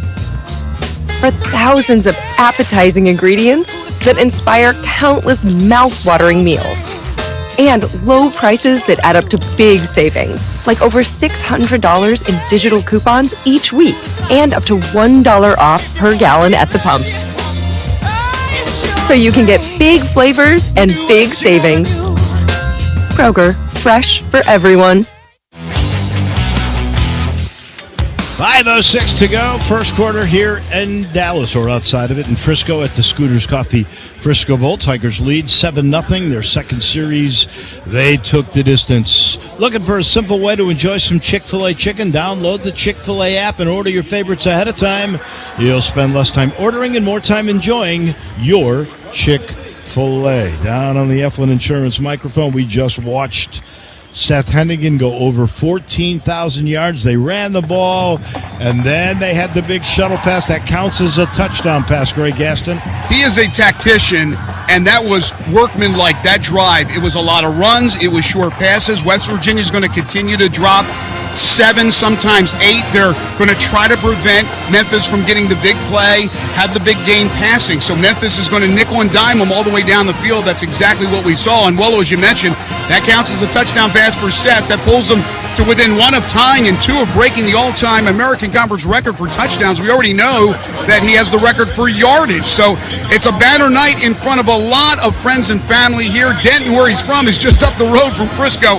Big night already for Seth. That was his 103rd career touchdown pass. 103. He only missed one game in his Tiger career. That was at UCF. So he has played every game just about as a starter, as the starting quarterback for the University of Memphis. And if you'll recall, he really tried to play in that game. Remember, he came out in He wanted to, yeah. He just couldn't throw the ball more than 10 yards, though. Yeah, and it's unfortunate because the Tigers, that year, the Tigers' backup left the program I think 2 games before that game. And so they had to go with a third-string guy that really hadn't played much quarterback at all. Vandenberg ready to kick it off again. He had 1 touchback already. Here is the run-up. Right to left on your radio now. This one is going to be somewhat returnable. Oh, no, this one is only 6 yards deep in the end zone, not out of the end zone. Well, that's short by Vandenberg stats. 79 kickoff, 69 touchbacks now. And the Mountaineers will get the ball 1st and 10 at their own 25-yard line. Garrett Green, 1 of 3 for 3 yards. That's it. Donaldson has run the ball 3 times for 9 yards. 12 total yards in the 2 offensive series for West Virginia so far. Tigers have 70 yards in their 2 offensive series and a touchdown. Jaheim White's in the backfield behind the quarterback in a pistol look. Now they shift to a shotgun. Here's the handoff. It's to White, and he gets creamed after a pickup of 2 at the 27-yard line. I mean, Elijah Herring came in like he did on the very first play. I thought he might knock that ball out. He actually had a duck out of the way and go down. 2nd down and 8. They'll work quickly here. Trips left side. Here's the screen pass left side, and they got room there. 30 and close to a 1st down. He's going to be just shy. Looks like he went out of bounds right at the 34-yard line. Like a bullet, they got that ball to the H-back, Rodney Gallagher. Kobe Minor, the defensive back over there, tried to jump that pass and got blocked just out of the way. It was a really good block by the wide receiver over there on that little screen pass. Otherwise, he would have been in good position. That's how they were able to pick up the yardage they did. So here's a 3rd down and 1. They do not have a 1st down in the game. They're bringing their bigger back out of Miami, C.J. Donaldson, 6'2", 236. It's a pistol look. On 3rd down and 1, here's the snap, and they give it to the running back, and he's going to get right past the stick at about the 36-yard line. That was he just barely got there. Tough move there. He ran into Javon Dennis, who was doing a pretty good job of holding him up at that extra burst. Got him the 2 yards. He only needed 1, so it'll be 1st down and 10 for the Mountaineers at their own 36. Tigers had sent Cortland Marsh on a corner blitz there to try to slow him down. With at 236 pounds, his momentum helped him get that first. This time it's a shotgun running back to the right. It's a high snap for Green. Fakes the handoff. Wants to throw. Goes to the running back out of the backfield. Makes the catch and gets knocked out of bounds at about the 42-yard line. That was Donaldson again. And the Tigers read it really well. Chandler Martin got over there in a hurry. Yeah, he did. And they sent a lot of people deep, and then he was like the safety valve. I don't know. They could have been throwing him all from originally, but everybody was covered deep, and he just looked to his left and tossed it out there to pick up 6 yards on that play. He did. He got to 6. So 2nd and 4, and the Tigers make defensive changes up front. They're going to go with 3 down linemen and 4 linebackers here that creep up close. Herring gets very close now. They send a tight end in motion. Here's the snap. Green gives it to the running back, and he is met in the backfield. It came out. Who got the ball? It came down at the 41-yard line. That's the second fumble in the game, the first one that the Tigers recover. And congratulations to Greg Rubin, the former White Station Spartan, came up and made the big hit initially. It was a fumble recovered by Memphis. First down. Oh, he dropped the ball, and the Tigers are totally on top of it. Big hit by Greg Rubin right on the point of the football. Knocked it free clearly before he hit the ground. Big Greg able to make the big play. C.J. Donaldson knew it was a bummer for him. He was sitting him on the ground, hitting himself in the thigh. That was the giveaway. He knew that was a clean fumble. They review it. Tiger football. They've got it 1st and 10 at the West Virginia 41-yard line. That's the second fumble in the game for West Virginia. They fumbled on their first possession, but an offensive lineman was able to recover. That was Moncole. Moncole, the big defensive lineman. Here's the snap, and Hennigan's going to throw. He's looking deep. Right side, back shoulder throw. Out of bounds, incomplete. Oh, there was some holding going on. They were looking for Kobe Drake, but there is no flag. No, there is a flag on the play. Oh. Is that the back judge dropping that flag? Oh, there's one by the line of scrimmage. So who are they talking to? Are they talking to West Virginia or are they talking to Memphis? Yeah, I hate to say it, but Jeremy Parker is looking toward the West Virginia bench. Well, but the referee is looking to walk it off against West Virginia. There's no foul play. Second down. Oh, well. 2nd and 10. He did. He took a nice long look at Chad Scott. And I don't know how they determined there was no flag. Brady Cluse coming in for Kobe Drake. Brady Cluse is like a bigger version of Kobe Drake. So if he can have the career, he's a freshman. If he can have the career that Kobe Drake has had, he'll be a real good one for them. He's already had 5 catches for 90 yards. 2nd down and 10. Right at the 41-yard line, middle of the field. Hennigan claps. Here's the snap, and he's looking to his right. Nothing there. He's got all day. Now rushes to his right. He's all the way back to the 50. Fakes the throw. Starts to run. Runs out of bounds near the 38-yard line of West Virginia. It'll be a pickup of 3. It'll set up a 3rd down and 7. Now, Memphis has only got 6 interceptions. That would be Seth Hennigan. Only 6 interceptions this year. He has been very judicious in when he lets go of the football. He doesn't he's not trying to just use his arm and throw somebody open. He makes sure they're open before he lets go of the football. He looks like he might have had somebody open down deep, but he decided to take it and run and get some yardage out of it. Are 2 to 3 on 3rd downs. They split trips to the left.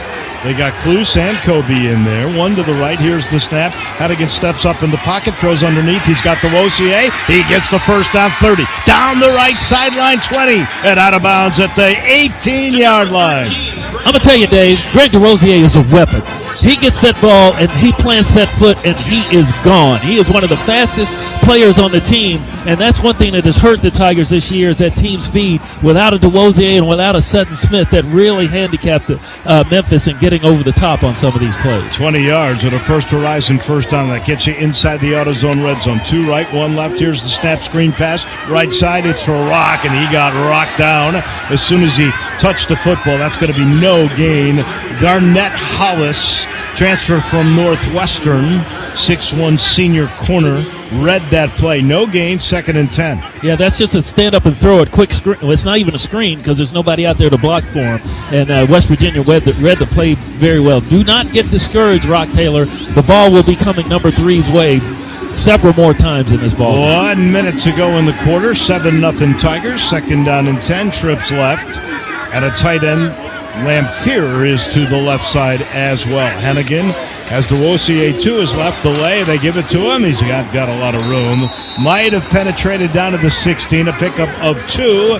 It'll be 3rd down and 8. 37 ticks left. That time Fatorma Mulba, their 6th leading tackler, a big defensive nose guard, 310 pounds, put the brakes on DeRosier. Well, this is where maybe Memphis goes to the tight end. You've got 2 senior tight ends out there for Memphis, and they have been very good at catching balls in this kind of situation, especially inside the AutoZone red zone. Greg DeRosier is still in the backfield for Memphis. Down to 10 seconds. Play clock's at 7. They're going to have to snap this ball in the first quarter. Ball on the right hash. Here's the snap from the 16. Hennigan looks. Right side, incomplete at the 5-yard line. He threw a bullet He was looking for Rock Taylor. That was good coverage there. That went right through his hands, though. That would have been a good catch, but that ball was on target a little high. You want to make that catch, though, inside the 10. That would have been for a first down for Memphis. And Garnett Hollis with a pretty good coverage again on the Tiger star receiver, Rock Taylor. So the U of M is going to have to settle for a field goal when we come back to start the fourth quarter. Pretty good first quarter for the U of M. They outgained West Virginia 95-28. They turned them over one time, and they lead at 7-0. It's brought to you by Shelter Insurance. Put Shelter on your team for your insurance needs. You'll be glad you did. You can find an agent near you at shelterinsurance.com, and you get a free personal protection review. Wear your shield. We're your shelter. Great start for the Tigers. Up 7-0, and maybe about to tack on 3 more. We'll see if that's the route they go when we come back to Frisco on the Tigers First Horizon Radio Network from Learfield. Looking to make your day sweeter? Stop by any of Crumble's 4 Memphis area locations today and enjoy a cookie. Crumble offers a weekly rotating menu with over 250 flavors, so you'll want to visit next week too. Ordering your favorite Crumble cookies is easier than ever. Simply open the Crumble app and choose in-store pickup, delivery, or convenient curbside pickup. And the best part? All Crumble cookies are made fresh daily, so you can see and smell cookies when you walk in the store. Try this week's cookies at Crumble's 4 Memphis area locations. Trucks belong on the road, not the shop. That's our priority at Tag Truck Center, keeping your truck on the road because we know at the end of the day, the miles matter. Whether you need reliable parts, quick expert service repairs, or unbeatable truck sales, we have a solution for you. Trust Tag Truck Center to keep your truck where it belongs, on the road. Visit our Memphis dealership today at 4450 American Way or call us at 901-345-5633 for parts, service, and sales that keep you moving. Good first chapter in the books here at the Scooters Coffee Frisco Bowl. Memphis leads West Virginia by a score of 7-0. They've got a fourth down and 8 now at the Mountaineer 16, so a decision coming from Ryan Silverfield. Tiger fans, SeatGeek makes it easy to find tickets so you can be a part of all the touchdowns and the celebrations this year. Whether you're buying or selling football or basketball tickets, SeatGeek's the place to do it. SeatGeek, the official ticket marketplace of Memphis Athletics. Expect the expected at SeatGeek. We always expect insight from our Eflin Insurance sideline microphone from Greg Gaston. That's got to be a pretty rambunctious group on your side, up 7-0 and about to go up more. Yeah, Wolo, from your vantage point, you can see the Memphis contingent that has made their way to Frisco, and I think it's quite impressive. Look, it's not a huge stadium. It only seats 20,000, but I'm looking across at the West Virginia fandom that's below you, and you probably can't get a good grip on that. Memphis easily 2-1, I think, as far as fans are concerned, over West Virginia. A much longer trip for West Virginia, I do understand. But I am very impressed with the Memphis contingent that has made its way to Frisco for this particular game. Yeah, basically going sideline to sideline in the stands. There's a little holes in there, but there's a lot of blue across the way, a lot of blue and gray as Tristan Vandenberg lines up this field goal here as Memphis leads at 7-0 heading into the start of the second quarter. So it's a 4th and 8, get the points. You lead 7-0. This will be the first play of the second quarter. Tigers going left to right on your radio dial. There's not much wind at all. This will be a 34-yarder from the right hash. You want to score after getting a turnover near midfield, Memphis. You want to take advantage and put some points on the board. He is 7 of 10 on the year. He's only attempted one in this range. He's 0 for 1 on that attempt. Right hash, he's got to come pretty back across easy. Sloan will get the snap. He's got it. It's down on the way, and it's good. So Vandenberg's 8th field goal of the year, and 4 seconds are off the clock here in the second quarter, and the Tigers lead at 10-0. Not a bad way to start this football game. The Scooters Coffee Frisco Bowl from Frisco, Texas. Toyota Stadium. This is an MLS facility. It's the home of FC Dallas. They've hosted several MLS Cup Championship games in here. It's a beautiful facility. Seats 20,500. Wide concourses, a lot of fan amenities in here. Well, it's a professional stadium. It's a major league professional stadium, the top league in this country in soccer. But the football field fits in this configuration perfectly. Sight lines are great. You wouldn't know it was a soccer stadium if somebody didn't tell you. It is outstanding. 7th place, 25 yards. They get the 34-yard Vandenberg field goal. They took 2:48 off the clock. Brought to you by Toyota. Come into your local Toyota dealer now for that rugged new Toyota Tacoma, the rough, dependable midsize truck with the best resale value, and with new vehicles arriving daily. You got to check out Toyota. Let's go places. There's actually a Tundra parking lot here because this is Toyota Stadium. Yeah, and one thing I failed to mention about this stadium, Dave Voloshin can read the numbers of both teams from our vantage point. And here's the run-up from Vandenberg, and I can see the flight of the ball, and it is deep, 8 yards, and out of the end zone it goes. So 3 kickoffs for Vandenberg today, and all resulted in touchbacks. So he's got 70 touchbacks now on the season. And you know what, Dave? He's pretty Don't good say at that. it. Yeah, Don't say it. He's pretty good at that. He is actually. He's going to get a Scooter's coffee. He might be the most exceptional that we've seen with touchbacks over the years. Let's see. Gotti was pretty good. Steven Gostowski, who will be in the NFL Hall of Fame as a kicker. We've had several really, really good ones, but this dude just puts them. They skyrocket off his feet. So here come the Mountaineers. Jaheim White in. He shifts from left to the right, and a fake to White, and the quarterback's going to take off right side, and he got to the line of scrimmage and steps out of bounds right in front of A.J. Watts, who put a little hand on him. He's only going to get 1. 2nd down and 6. They are having trouble running the ball, that's for sure. They've got all of 14 yards now. That was a designed run all the way, and Cortland Marsh was all over that. 2 right, 1 split all the way to the left. Here's the snap, and it's another quarterback run, and he's dumped in the backfield. A tackle for loss by Chandler Martin. That's his 16th on the year. A.J. Watts helped. The Tigers, their defense has been so good. They have forced 24 turnovers, right? So they're plus 16. But their tackles for loss, they've got 18 more than anybody, now 19 more than anybody, and they have 100 more yards in losses than the opposition. That defense is attacking. It's a very aggressive defense under Jordan Hankins. He had a couple of extra days to prepare for West Virginia, and if he's had time to prepare for you, usually the defense has been lights out. 3rd and 13, empty backfield. 3 left, 2 right. Here's the snap, and here's pressure, and Green's got to run, and he's got room. 30, 35, and he gets the first down. He was trapped back near the 10-yard line and was able to squeak out of there and ends up picking enough for a first down all the way to the 37-yard line. He gets 16 on the play. Moncole's already recovered a fumble, was the one who finally put the brakes on. I thought he was going to get him in the backfield with a sack. He was able to sneak out of there. Yeah, it's like squeezing a peach pit. I mean, all these big people around him, and he just ducked under everybody and got out of trouble and used a little bit of speed to pick up that first down. They definitely had him dead to rights, though.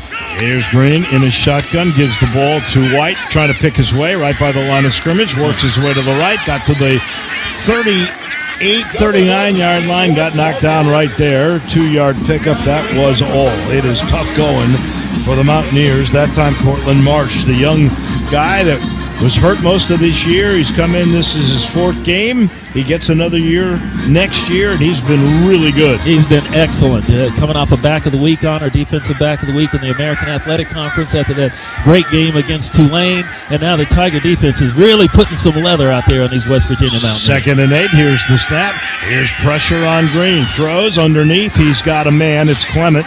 He makes the catch right near the 45, and he is brought down immediately there with a great open field tackle. Shy of the first down. That was Matt Hudson. It'll set up a 3rd down and about 1.5 yards after the pickup of 7. Tigers had a linebacker blitz coming on that play, and they were just able to push him. He was coming like a full head of steam, and they were just able to push him out of the way and give a good line of sight for the quarterback to find that tight end for the game there. Ball sitting outside the 46 on the right hash. 3rd and 1.5 yards. They bring in 3 tight ends. Green goes under center. He's got White behind him, and he hands it off to White.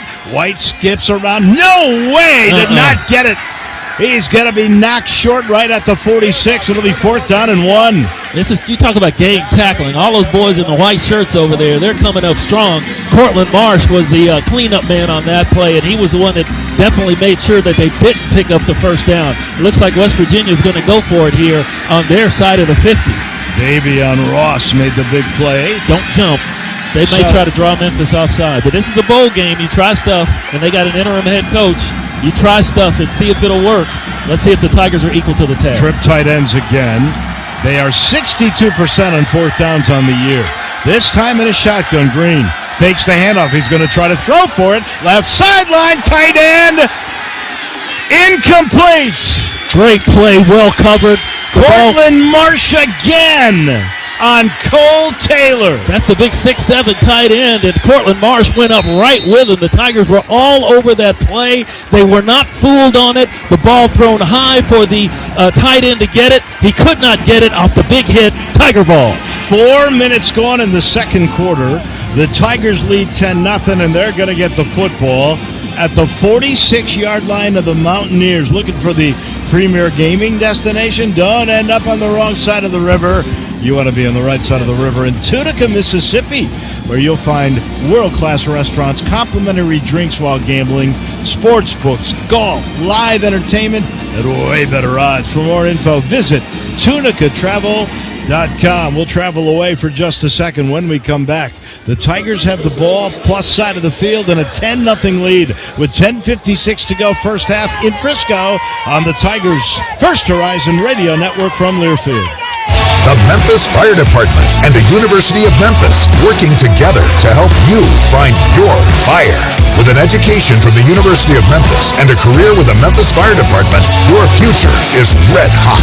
Benefits include competitive pay, vacation, health insurance, and retirement security. Visit joinmemphisfire.com for your opportunity to join the brave men and women of the Memphis Fire Department and find your fire. Go Tigers! The guaranteed best fans in football deserve the guaranteed best prices on kitchens, baths, floors, doors, and more. Tiger fans, visit your 100% employee-owned home outlet today for the largest selection of in-stock kitchens, waterproof vinyl plank, and bath vanities, plus accurate and timely free kitchen planning and project estimates. Unleash big savings with the team at Home Outlet of Memphis today, located at 4500 Summer Avenue. Shop online for in-store pickup at homeoutlet.com. Go Tigers, go!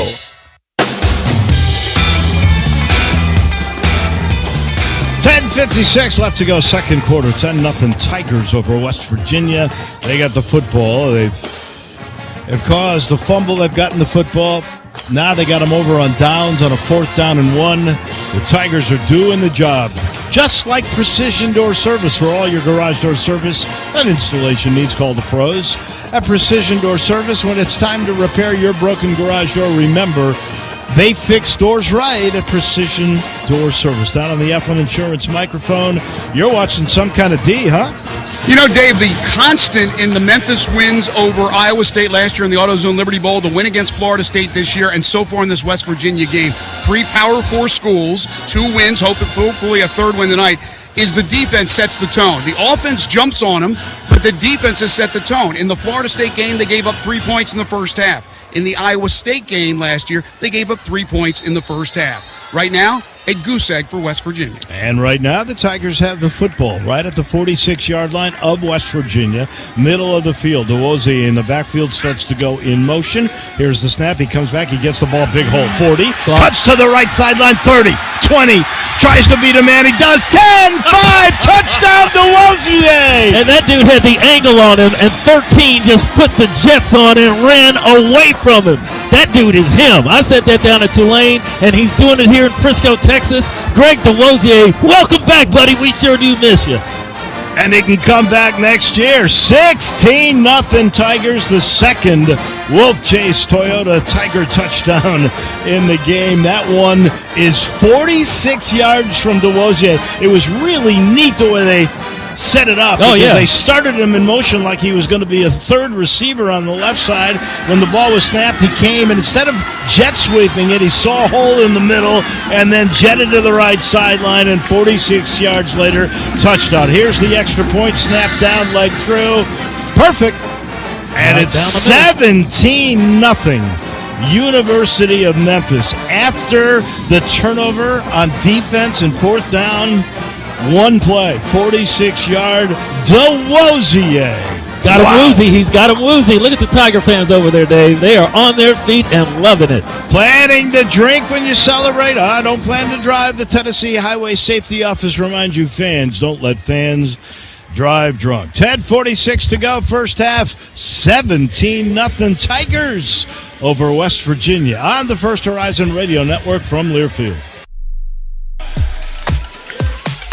Hey Tiger fans, looking for a simple way to enjoy some Chick-fil-A chicken? Download the Chick-fil-A app and order your favorites ahead of time. Not only will you save time, with every qualifying purchase, you'll receive points towards tasty rewards. Download the Chick-fil-A app today and spend less time ordering and more time enjoying. Go Tigers, go!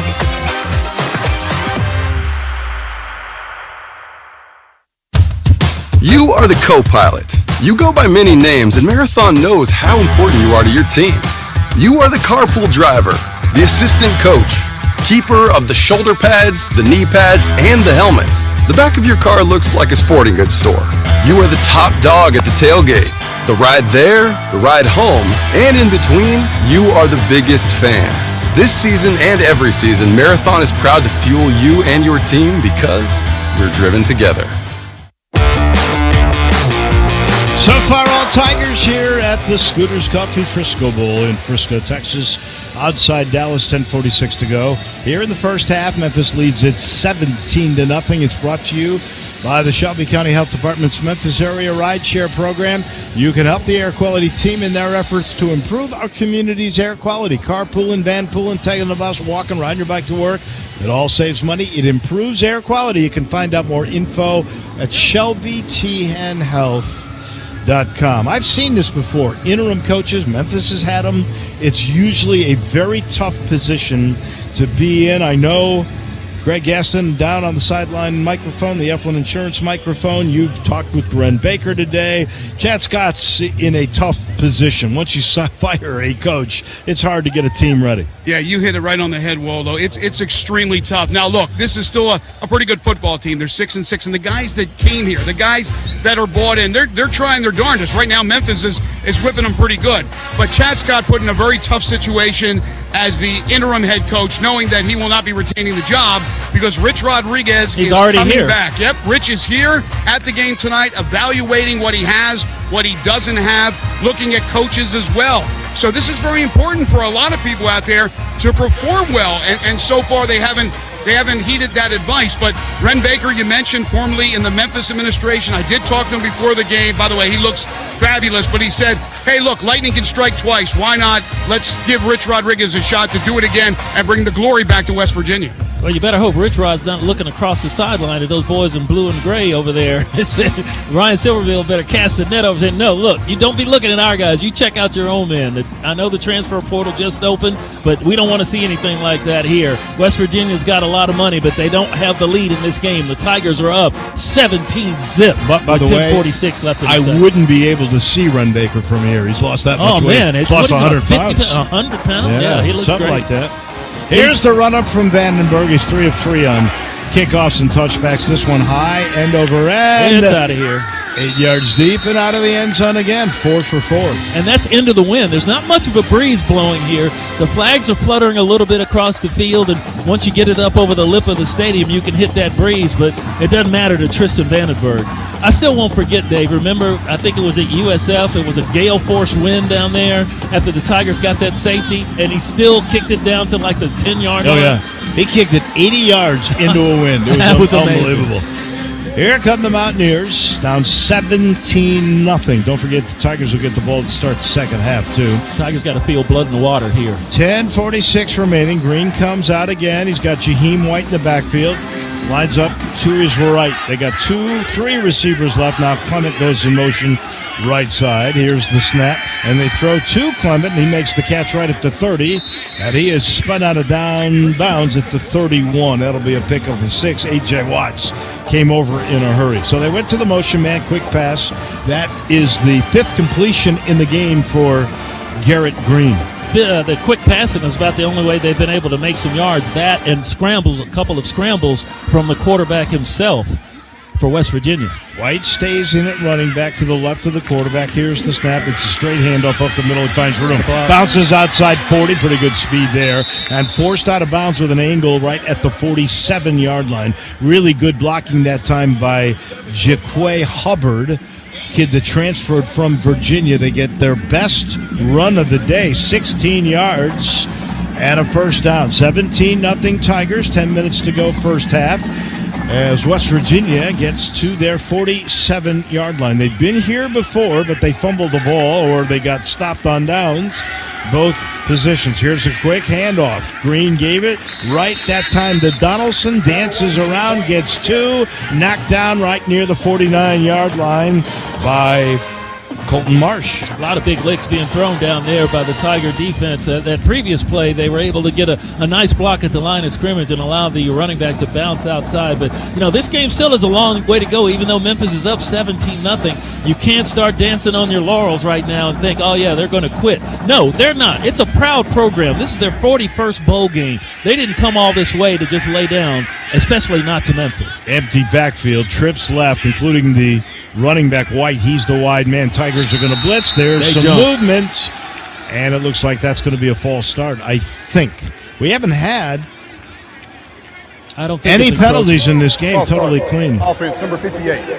5-yard penalty, replay, second down. So that'll be on their right tackle, Nick Malone, a kid from Morgantown, a redshirt senior. That's their home base, right? Morgantown, Yep, West Virginia. That's where they live. That Tigers had three guys coming on the blitz that time, and the offensive lineman just couldn't contain himself. He had to pick up his hand, and that caused a flag. This is one of the least penalized teams in college football. We talk about how clean the Tigers are. This team is very, very good at not making mistakes with penalty.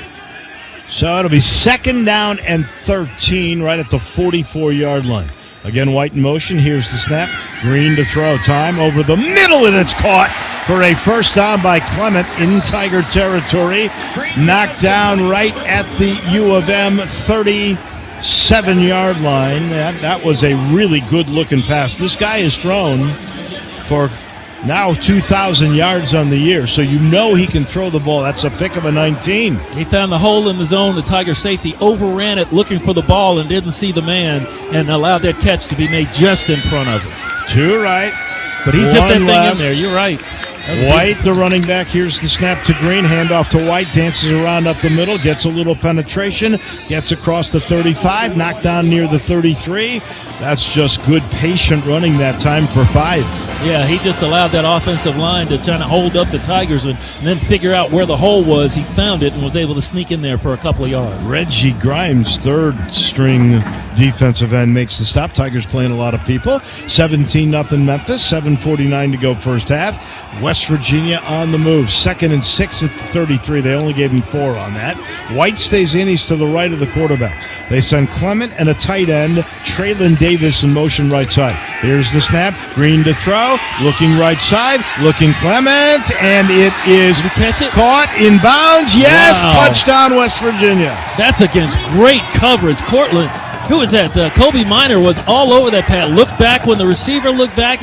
He seemed like it was in great position, but the ball barely zipped behind his ear. Great concentration by the receiver to make that catch over a receiver over the defensive back who was in excellent position. He caught it. Actually, his hands were out of bounds and his feet were inbounds. Great throw and catch by West Virginia. That was Green on the money, and Clement had gotten a step behind Kobe Minor. You can't throw it any better than that, and just a tremendous catch because Kobe Minor was in excellent position. So that's their best drive. 6 plays, 75 yards, 3:18 off the clock, and they'll bring in their very reliable kicker, Michael Hayes. He doesn't miss. 37 of 37, extra points. He's 12 of 13, 92% on field goal. Snap down, kick on the way. It's good. And we got a game with 7:28 to go here in the first half. The Tigers lead it 17-7. The best drive, really the only good drive at all by West Virginia in the game. It's brought to you by Toyota. Tundra is with you for the long haul. You can choose from an iForce V6 twin turbo, or you can get the electrified iForce Max hybrid EV that delivers 437 horsepower. For all Toyota offers, go to buyatoyota.com. 7:28 to go, midway through quarter number 2. The Tigers lead now 17-7 on the Memphis First Horizon Radio Network from Learfield. Sissy's Log Cabin is the official jeweler of the Memphis Tigers. And this football season, they're ready to help you show your Tiger pride with a spectacular selection of jewelry featuring exquisite gems in all your Tiger colors. Sissy's can also help you find an engagement ring, the perfect gift, or any other piece of jewelry you may be looking for, all while treating you like family. Stop by their store in East Memphis or visit sissyslogcabin.com to enjoy the Sissy's experience for yourself, because life's too short for ordinary jewelry. Hunter Fan is your hometown fan and lighting company and a proud supporter of Memphis Tiger football. In business for over 135 years, Hunter is the premier producer of quality ceiling fans and lighting solutions. Hunter is proud to be headquartered right here in Memphis and be a part of the Memphis community. Tiger fans support your hometown brand and supporter of Memphis football by visiting hunterfan.com for all your residential and industrial fan and lighting needs, where you can use the code TIGERS15 to receive 15% off your next order.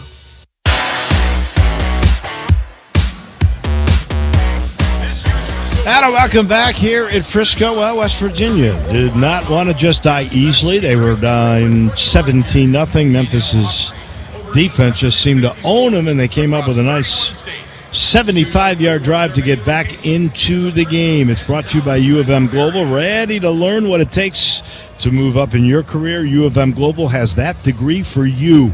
Right online on your time. You can learn more about the accredited programs by going to memphis.edu/U of M Global. That's easy. That's memphis.edu/U of M Global.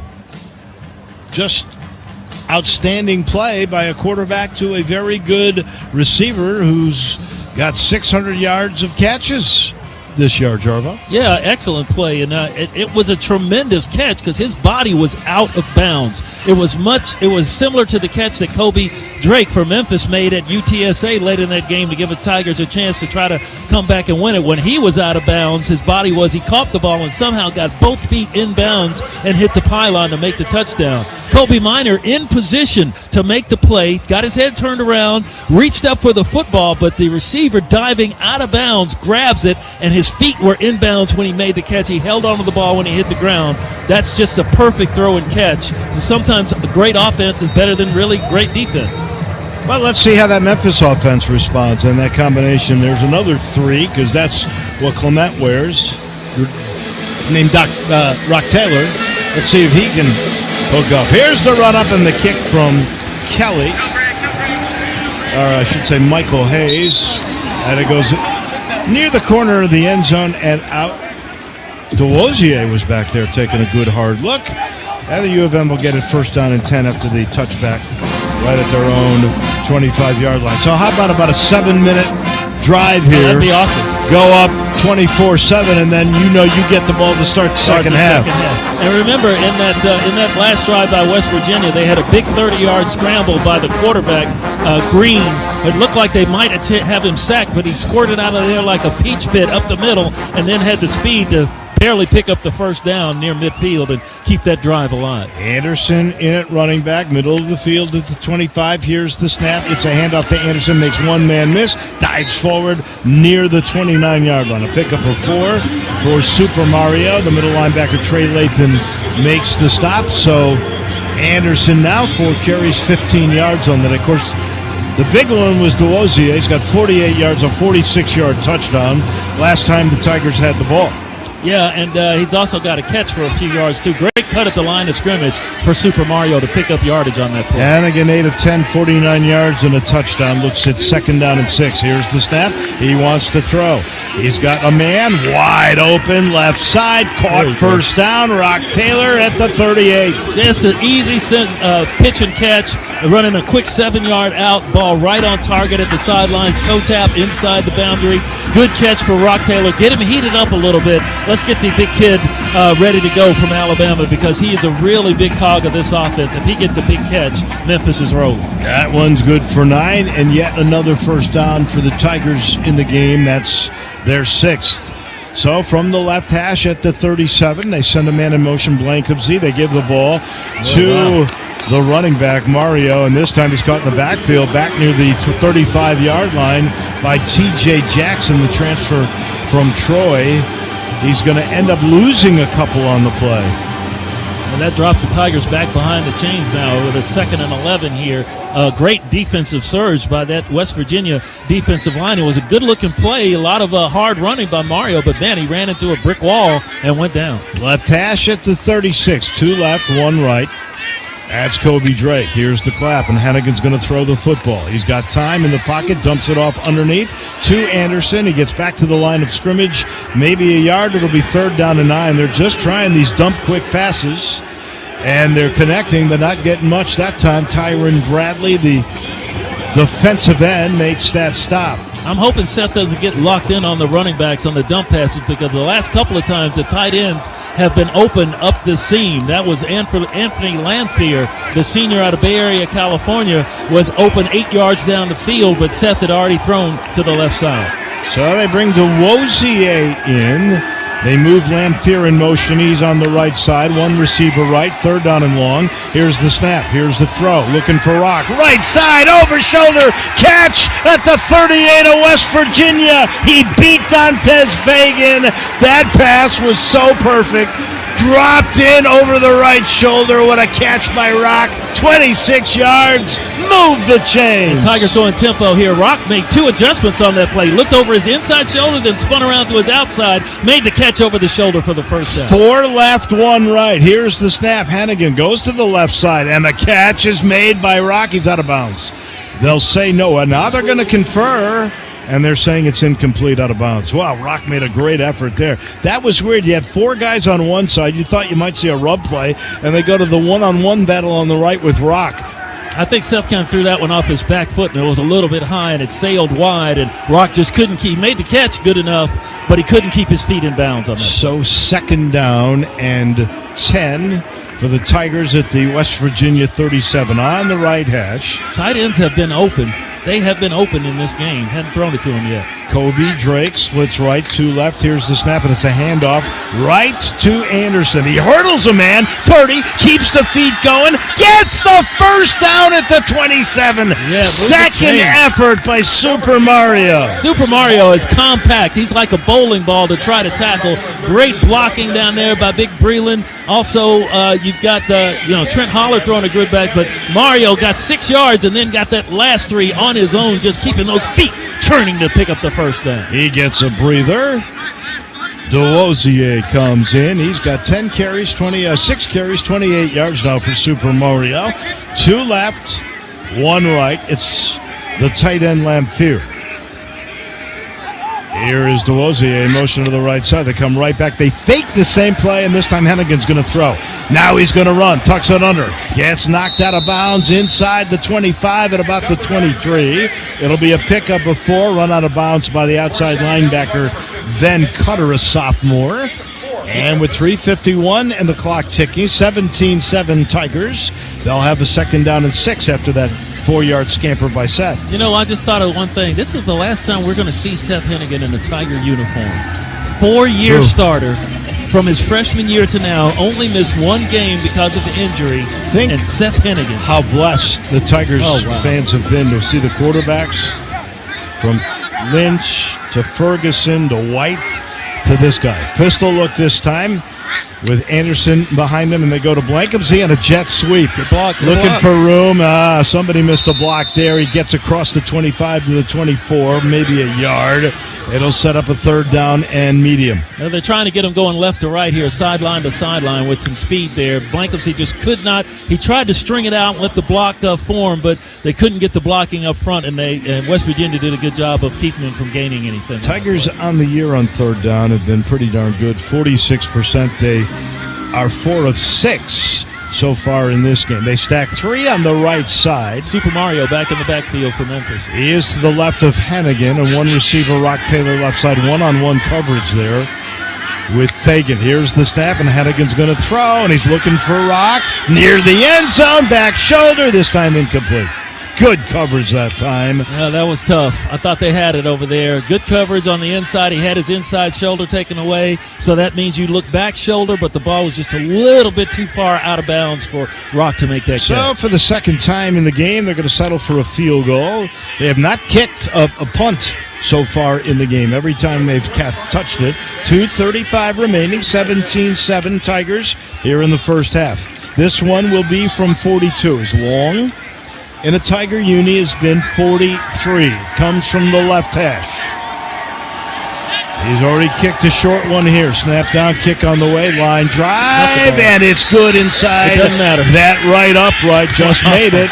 They don't say how, they just say yes. 27 U of M. It's all brought to you by Billy Hardwigs. That's the premier bowling destination and located right in the heart of East Memphis. It's the perfect spot for your carpet outing with great food, a full bar. Billy Hardwigs, that's the perfect place for entertaining clients, having employee appreciation outings. They are proud partners of the Tigers, and they are your destination for family fun. That is Billy Hardwick Bowling. 11 plays, 51 yards, 4:58 off the clock, and a 42-yard field goal for Vandenberg. So he's 2 for 2 in this game, and we have yet to see, except for holding on these field goals, Joshua Sloan punting the football. No, hadn't seen that. Oh no, the Tigers did punt once. Remember that Sloan got a kick all the way down to the 2-yard line. You're right. And then the Tigers held them to 3 and out and were able to score on their next possession. So let's see if Mr. Vandenberg can put this one on the FC Dallas in the end zone seats behind the goalpost here. Still got a little bit of a breeze in his face, but I don't doubt this kid's leg. Tristan Vandenberg, the senior from Memphis. Well, he's 4 of 4 on touchback so far. Here is the run-up from Tristan, and this may be the deepest of all of them. Field goal. Did it go through? It went through the uprights. Oh, my goodness. They ought to give us a rouge. He's just too much fun. You should get something for that, shouldn't you? They call it a rouge in Canada, the CFL, but that went through the uprights against the wind on a kickoff. Tristan Vandenberg, you are the man. So now let's see what the defense can do, because you don't want to give a lot of momentum and make it a one-score game if you're the Tigers, as West Virginia gets the ball at their own 25. That a 75-yard drive. Last time they had the ball, their only drive. 2 right, 1 left. And they've got Donaldson in the backfield. Here's the snap. Green wants to throw over the middle. He's got a man. It is caught. That is Day Farmer. His real name is Redarius. And he makes the catch, goes down right at the 35-yard line to pick up a 5. Chandler Martin knocked him down there. 2nd and 5 with 2:13 to go in the half. And they're going to get one play, I think, off before the 2-minute timeout. And they give a handoff straight up the middle. And there's room for Donaldson across the 35-40. He's got the first down, and he's got more room all the way to the 44-yard line. Timeout, I think, West Virginia, or is that the 2-minute? That's the 2-minute timeout. Yeah, 2-minute that time he got 14, and they got a first down at their own 44, right as the 2-minute mark they took off before the Tigers were set. They weren't really set defensively, and they got the snap off. Tennessee Highway Patrol's looking for community-oriented individuals with a passion for helping people to help fill several positions with the Memphis District. They offer an unbelievable benefit package, and salaries start at $66,960 a year. Plus, you get an extra $10,000, so you're talking about $77,000 if assigned to the Shelby County District. You can visit tn.gov/safety. You'll learn more. It's the Tigers at the moment, 20-7 over West Virginia. We got 2 minutes left here in the first half on the Tigers First Horizon Radio Network from Learfield. Rotolo's Craft and Crust is the destination to unwind and refuel with flavors everybody loves, guests we consider friends, and backed by a team we consider family. Our championship pizza crew has the dough you really need. Come on in, kick back with a drink or two while we fix up something delicious for you. Maybe an old-time favorite like our original cheese sticks or our one-of-a-kind deep dish pizzas. Visit us at 681 South White Station or order to go at rotolos.com. FedEx employees, have you heard? There's a financial institution just for you and your family members.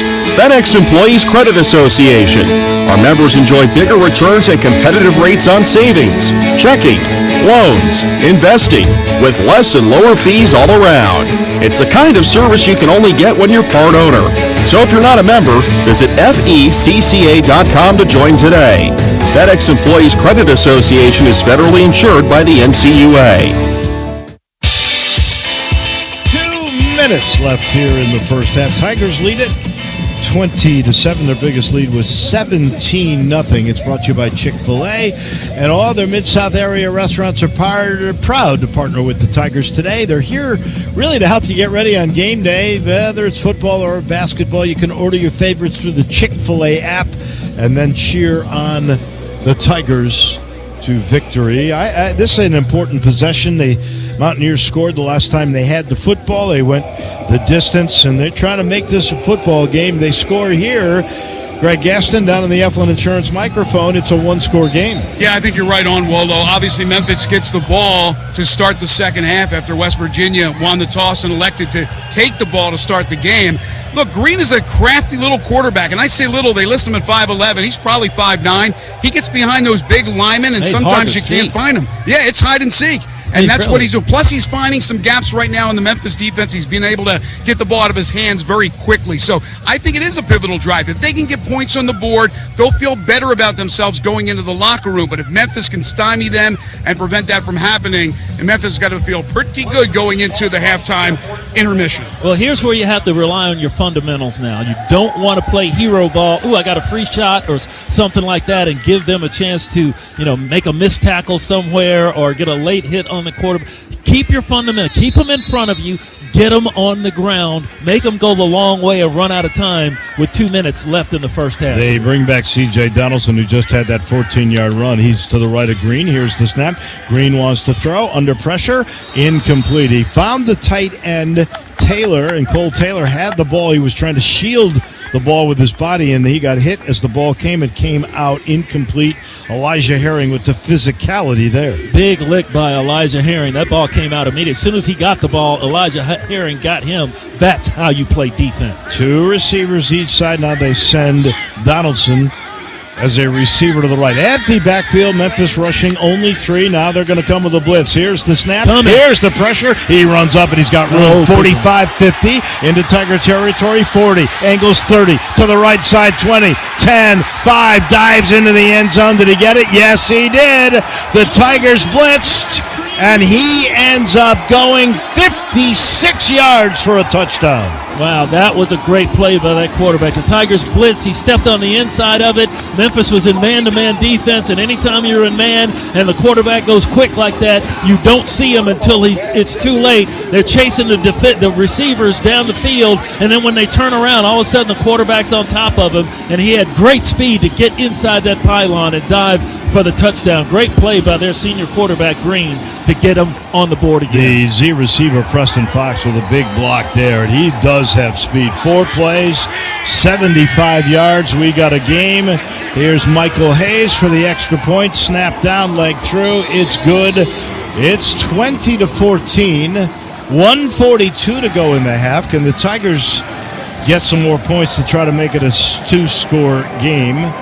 I believe the U of M has all 3 of their timeouts left. Yeah, I know. Ryan Silverfield has been very good in using his timeouts at the end of halves and the end of games. There's plenty enough time on the clock for Memphis to work their way down the field, but you got to credit Green on that play. He saw the blitz coming, and he went right where the blitzer was, up the field. They caught Memphis in a man-to-man, and that's a difficult thing when you got a quarterback that can run with the speed like Green has, because that field was wide open. Everybody was chasing the receivers deep, and by the time they turned around, all of a sudden the quarterback's right on top of him, and he was able to squeak his way into the end zone. He's got 67 yards now and 3 He's been their offense. He basically has been their offense. Yeah, because he's 8 of 12 for 86, so he's been impressive. They got 118 yards on the ground now, and they have actually outgained the Tigers. Now 204 to 192. Those last two possessions, big time, and we've seen a big-time quarterback, a senior, put his signature on this particular game. But the Tigers still lead by 6 and are getting the ball back. Here's the run-up. Here's the kick. This one may go out of bounds. It hits and goes into the end zone, and it'll be a touchback. The Tigers will get it. No time off the clock. 1:42 to go. Here comes Hennigan, and you've got all 3 timeouts. I'd love to see some points here. I would too, and like I said, Memphis has been very good judiciously using timeouts during this season. We've seen them work their way down the field for scores, and of course you've got a senior quarterback yourself in Seth Hennigan, who's playing his final game as a Tiger. He knows what to do with the football, and he's got good weapons. Let's see if he can make them count here to end this first half. He is 12 of 16, 83 yards and a touchdown in the game. Anderson in at running back. 2 receivers to the right, 1 to the left. Got a tight end as an H-back on the right side. Here's the clap. Here is a give. It's to Anderson off left tackle. He's got some room near the 30. Knocked down right there. Pick up a 4.5. J.J. Jackson and then Trey Lathan, that middle linebacker who's been all over the place for the Mountaineers, makes the stop. Tigers going tempo here. That play was to just keep them honest here. Let's play action now. 2014 Tigers, minute 20 to go in the half. Here's Hennigan back to pass. Looks, throws, out of bounds on purpose. It'll be 3rd down and 6 coming from his own 29. Tigers 4 of 7 on 3rd down conversions. That stops the clock with a minute 13 to go. But man, momentum has swung since the Tigers led 17-0. The West Virginia players are exhorting their fans who made the trip here to Frisco outside Dallas. They're on their feet. Tigers need a play here. Kobe Blankums, they split on the right side. Rock Taylor on the left. Tigers fake the quick snap. They've got Chisholm in at a tight end on the left side. 7 seconds Lamphere on the right. Tigers change the play. Play clock's down to 3. Here's the clap. Hennigan gonna throw deep, looking for Rock. Caught at the 40-yard line of West Virginia. Look to the left side. Saw he had separation, and the ball was right on the money. Beat the free safety, Anthony Wilson. Good for 35 and a first horizon first down. Oh, we got 2 flags. We got 2 flags in the backfield. They're picking them up and walking the other way. This could be roughing the passer. Ruling on the field is a completed catch. Personal foul. Roughing the passer. Defense. Blow to the head. 15 yards. Added to the end of the run. First down. Well, that doesn't work well for West Virginia because that'll put Memphis in really good scoring position now with an extra 15 yards on that play. Seth Hennigan hanging in there as long as he could. Oh, I saw what happened. The defensive lineman tried to reach out as he was going by to try to block the pass from Seth, but Seth stopped when he threw it, and he hit him right dead in the head as the ball was getting thrown. And, yeah, you can't hit people in the head, especially with an open hand like that. That is a personal foul, and that puts Memphis just outside the AutoZone red zone at the 21-yard line. So that becomes a 55-yard play. 40 on the pass, 15 on the penalty. First down at the 21-yard line of West Virginia. Trips right, 1 left. Hennigan trying to build on a 2014 lead with a minute and 6 ticks left in the half. Lamphere starts to go in motion right to left. Here's the snap. It's a handoff to Anderson. He's got to spin around. He had initial contact, spins, and is knocked down at the 18. A pickup of 3, and the clock is stopped by the U of M with a minute 1 left to go. Memphis, first charge of the half. 30 seconds in length. Grove Park Dental Group, Dr. Dory Sellers. They're proud to be your official team dentist for all of Tiger Athletics. Located right in the heart of East Memphis, Grove Park Dental Group will take care of all your dental needs. They even offer Botox. You can visit online at groveparkdentalgroup.com. Jarvis Greer, what do you want to see here? Well, you can do anything. You still got 2 timeouts left and 1:01 to go. 2nd and 7 at the 18. I'm thinking a little play action here. Like I said, the tight ends have been open all game, but that's been up the field. Down here tight, when things get scrunched down a little bit, I don't know if you can do that much, but, they got a lot of things. Tim Cramsey, the offensive coordinator, a lot of things up his sleeve with a senior quarterback. I want to go back to that throw by Seth Hennigan, though. Perfect throw to Rock Taylor, who had beaten the free safety, dropped in just over his outside shoulder. Unfortunately, it carried him a little bit too far out of bounds, or he would have been able to skate up the sideline, but it was right on target and right over the free safety for a long, what was that, a 40-yard play? First down? 40-yard play, then at the 15 for the penalty. So Drake and Blankensley split right. Lanthier's an H-back left side. Rock's got one-on-one on the left. Here's the snap. Here's pressure. Here's the throw. End zone. Blankensley caught. Touchdown! That's the way you answer and finish a half. I'm telling you, they know what they're doing over there on that sideline. They know how to work the clock. They know how to get the ball down the field, and they know how to get it in the end zone. Great throw from Seth Hennigan. I was hoping he wouldn't leave Blankenship too much because he had already beaten the cornerback on an in-and-out move, and he makes the catch and gets the foot down. Touchdown, Tigers. I wondered if they'd go for 2 here. They're 2 of 5 on 2-point conversions. They got the offense on the field. They lead at 26-14. They're bringing the Wozier in, or you got to be careful because Joshua Sloan wears that same number, and he's the holder, but it is the Wozier. So they're going to go for 2. And they've gotten it 40% of the time.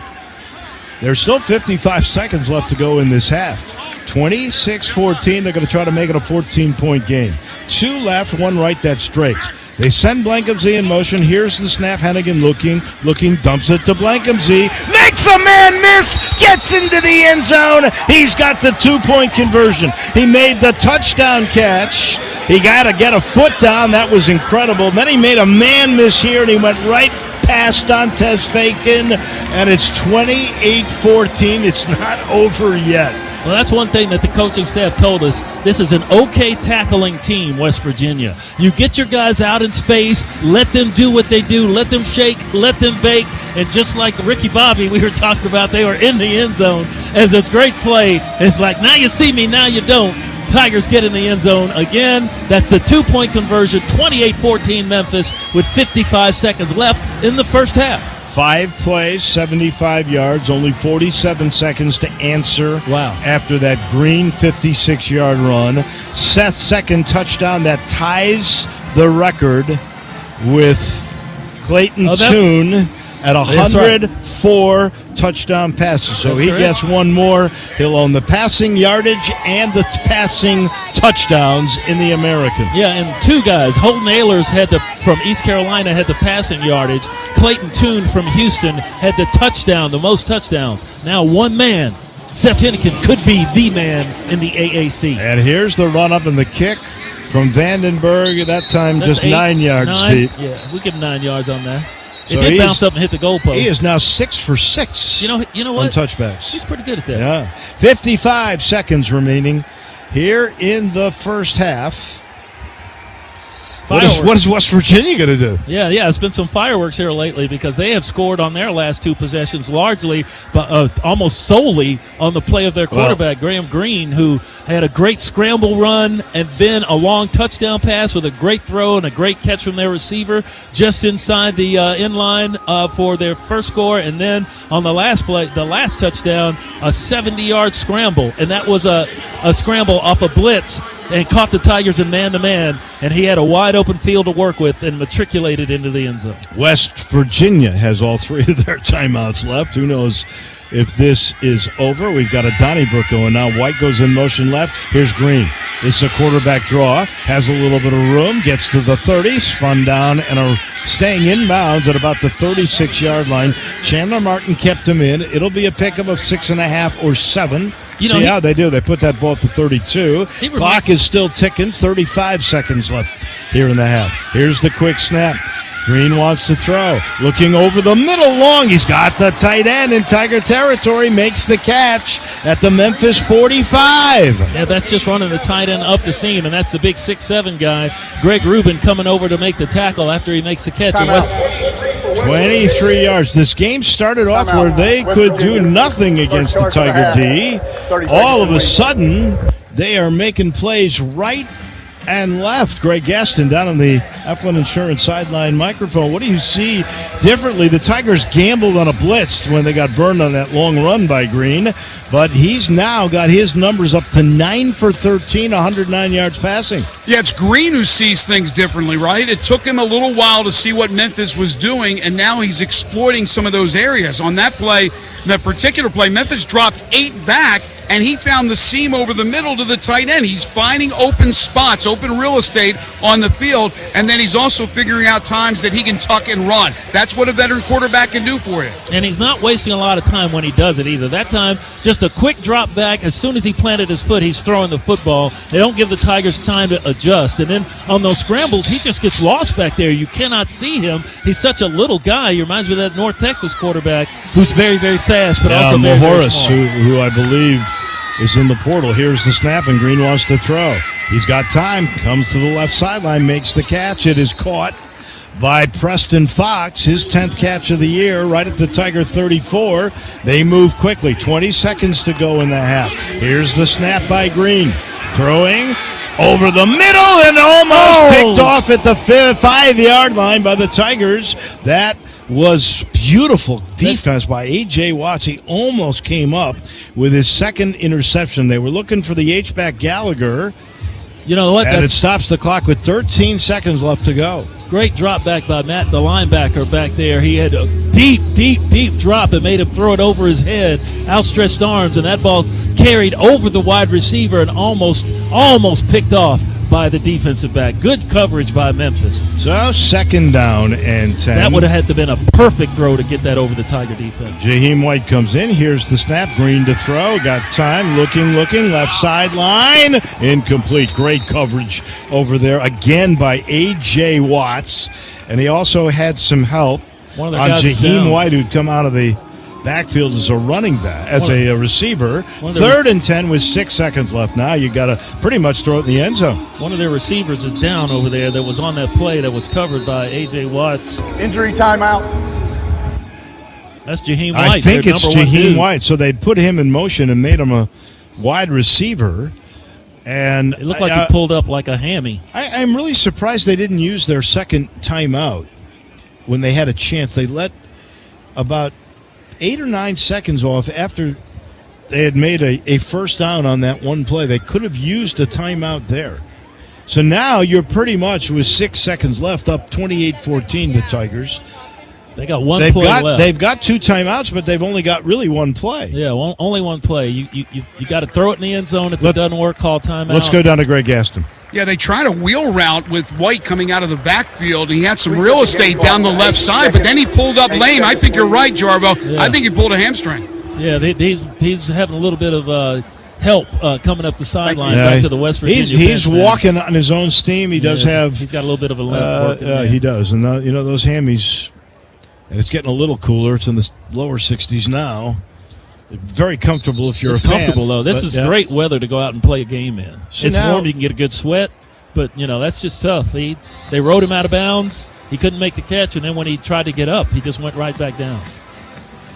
So it doesn't matter. They've only got one play. They got to throw to the end zone. And here's where I do not line up people back there. I'm coming at the quarterback. But you have to be careful. I would say he doesn't get away. If you send somebody, play zone back there. Because if you play man and he gets free, he's so quick, and you don't see him until it's too late because you're playing man-to-man. 2 right, everybody else bunched. Here's the snap, and they're going to go underneath. They make the catch, Cole, and they're going to call a quick timeout. The ball is down at the 27-yard line, so it'll be about a 44-yarder. They just went to Cole Taylor. They used that timeout. 30 seconds in length. It's a 30. This basically is to set up, I think, a field goal. Yeah, that's all they did. From Michael Hayes. That's all they wanted to do. Who is really good. Along a 52, 12 of 13. Yeah, he's very good. He's a consistent kicker.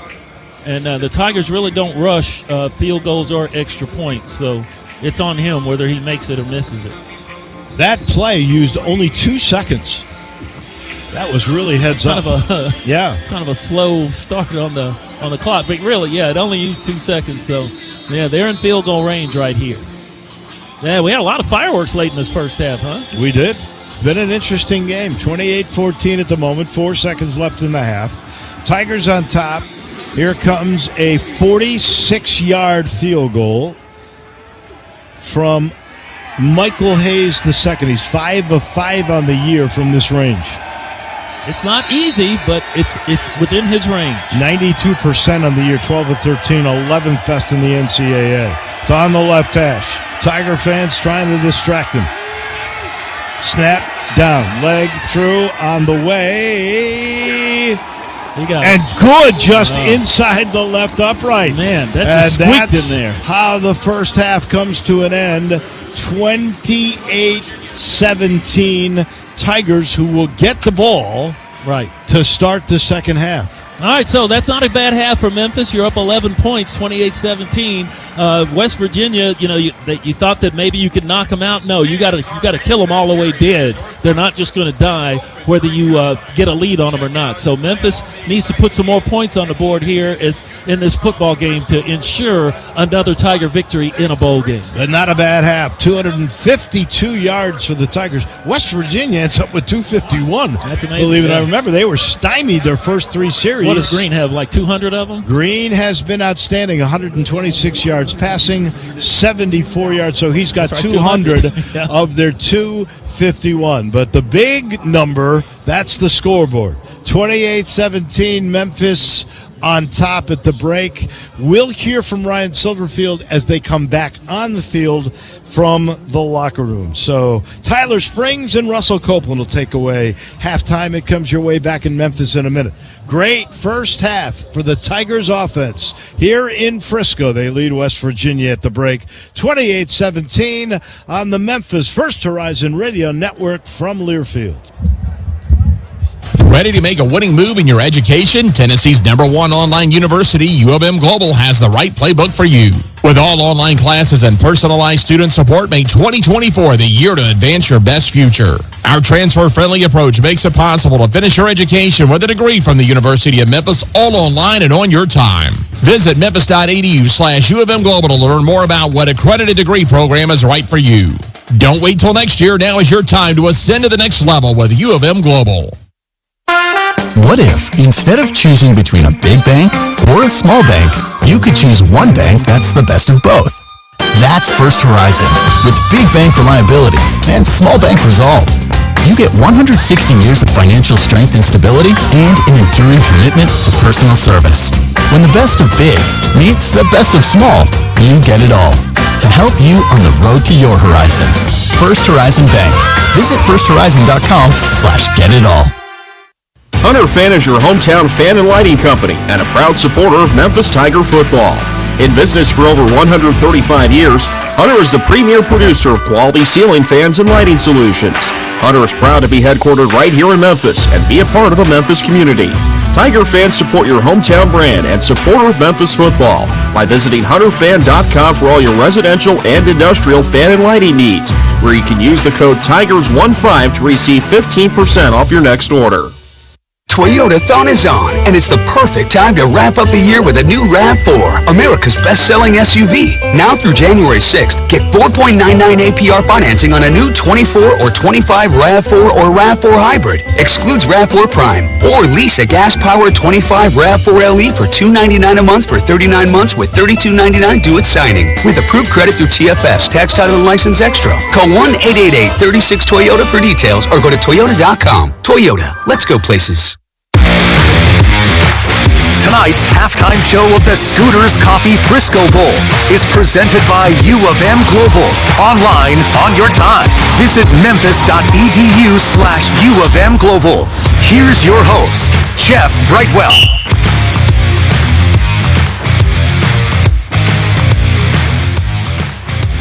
Spring sitting in on Jeff Brightwell's chair this evening as the Memphis Tigers claim the lead at halftime over the West Virginia Mountaineers currently at the break. Great job by the Memphis Tigers and Ryan Silverfield with a 28-17 lead to start things off here.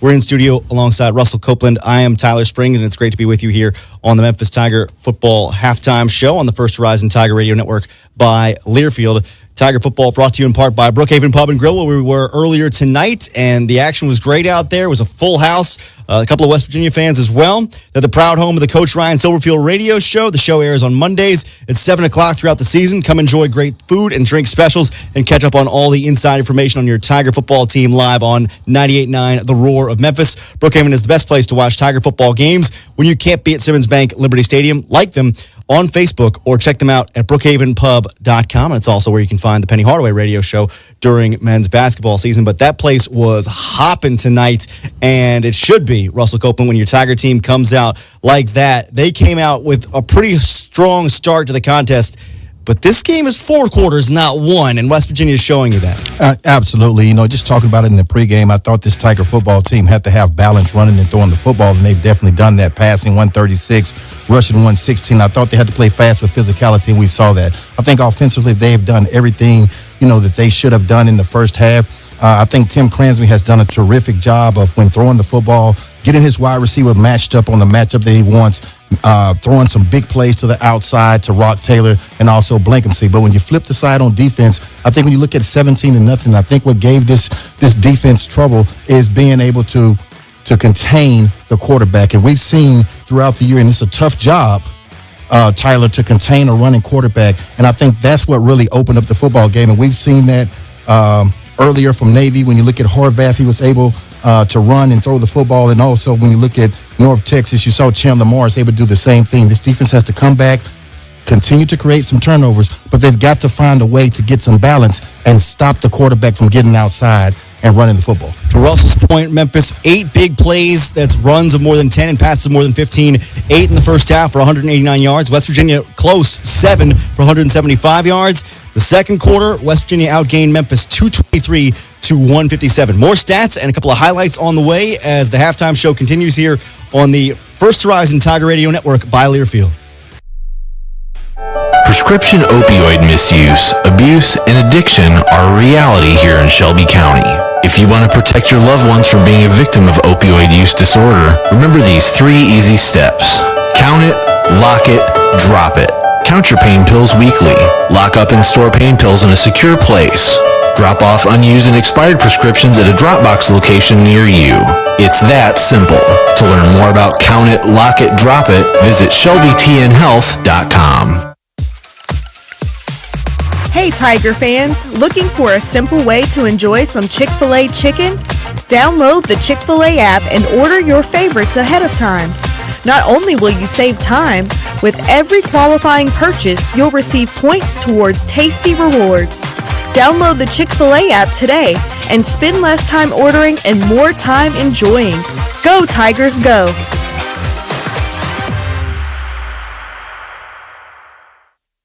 For 72 years, Memphis Pool has been the Mid-South's go-to for custom pools, spas, supplies, renovations, and now patio furniture, outdoor kitchens, grills, and more.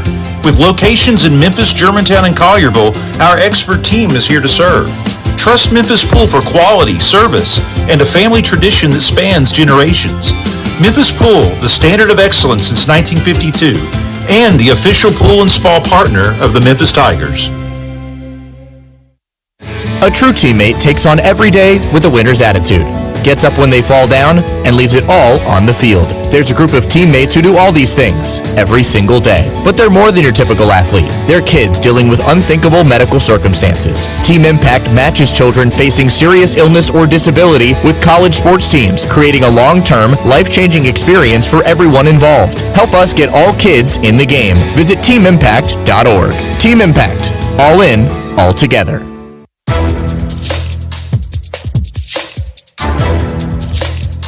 This copyrighted broadcast is an exclusive presentation of Learfield under the broadcasting rights granted by the University of Memphis. Reuse of this presentation is prohibited without the expressed written consent of the university and Learfield. Announcers are provided by Learfield and approved by the university. At the break, Memphis on top 28-17 in the Scooters Coffee Frisco Bowl against the West Virginia Mountaineers. And Seth Hennigan found the littlest guy on the field for one of the biggest plays of the first half. It's Demir Blankenship with your Tiger play of the first half. Here's the snap. Here's pressure. Here's the throw. End zone. Blankenship caught. Touchdown! That's the way you answer and finish a half. Tigers came right back and answered the long touchdown run from Garrett Green, West Virginia's quarterback, with a touchdown of their own to Blankenship there. Huge get for Seth Hennigan and the boys as they're going to try and go for the double dip with a touchdown going into halftime and then a score hopefully coming out of halftime as well. It's brought to you by your Memphis area Honda dealers. Go to your Memphis area Honda dealer today for a winning deal on a new Honda, and you'll score a great drive every day. MemphisArea.HondaDealers.com, presenting the play of the first half. More to come on our halftime show here with Russell Copeland in just a second on the Memphis Tiger halftime show here during the Scooters Coffee Frisco Bowl. It's brought to you on the First Horizon Tiger Radio Network by Learfield. I love spreading joy with gifts this time of year, but I try not to spread my budget too thin. Luckily, Kohl's has come through for me once again. I just went and used a 25% off coupon to score so many great gifts under $20, like cozy pajamas and fleece, amazing gift sets, and beauty must-haves. So if you're looking to give more for less this season, get to Kohl's. Select styles, offers end December 24th. Some exclusions apply. See store or Kohl's.com for details. Let me tell you about our friends over at Delta Benefits Group. You see them everywhere. They're the talk of the town.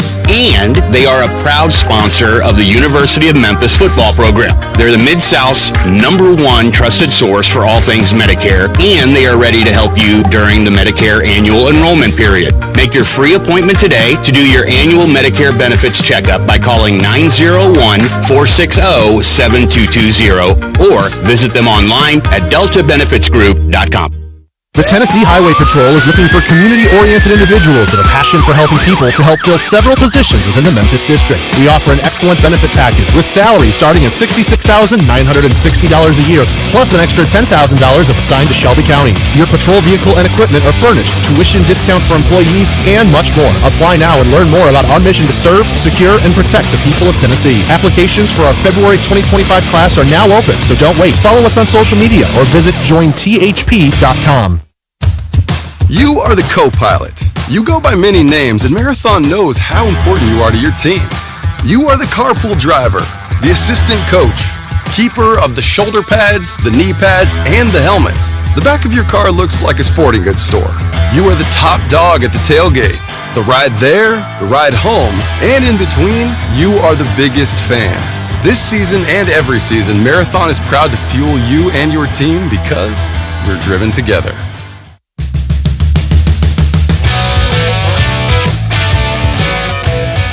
Halftime in Frisco, Texas at the Scooters Coffee Frisco Bowl. Memphis on top 28-17 here on the First Horizon Tiger Radio Network by Learfield. Oxbow is one of your sponsors for Tiger football. Get ready to gear up in style with Oxbow, your ultimate partner for game day excellence. This is a segment sponsored by Oxbow, your go-to destination for top-notch Tigers gear that keeps you looking fresh and feeling your best. Our partnership with Oxbow brings us a lineup of genteel apparel polos that are not just stylish, but downright sweet. Whether you're tailgating on Tiger Lane or cheering from home, Oxbow has you covered. Since we're nearing the top of the hour, while we're on the Memphis Tiger Network, let's take a 10-second pause for station ID.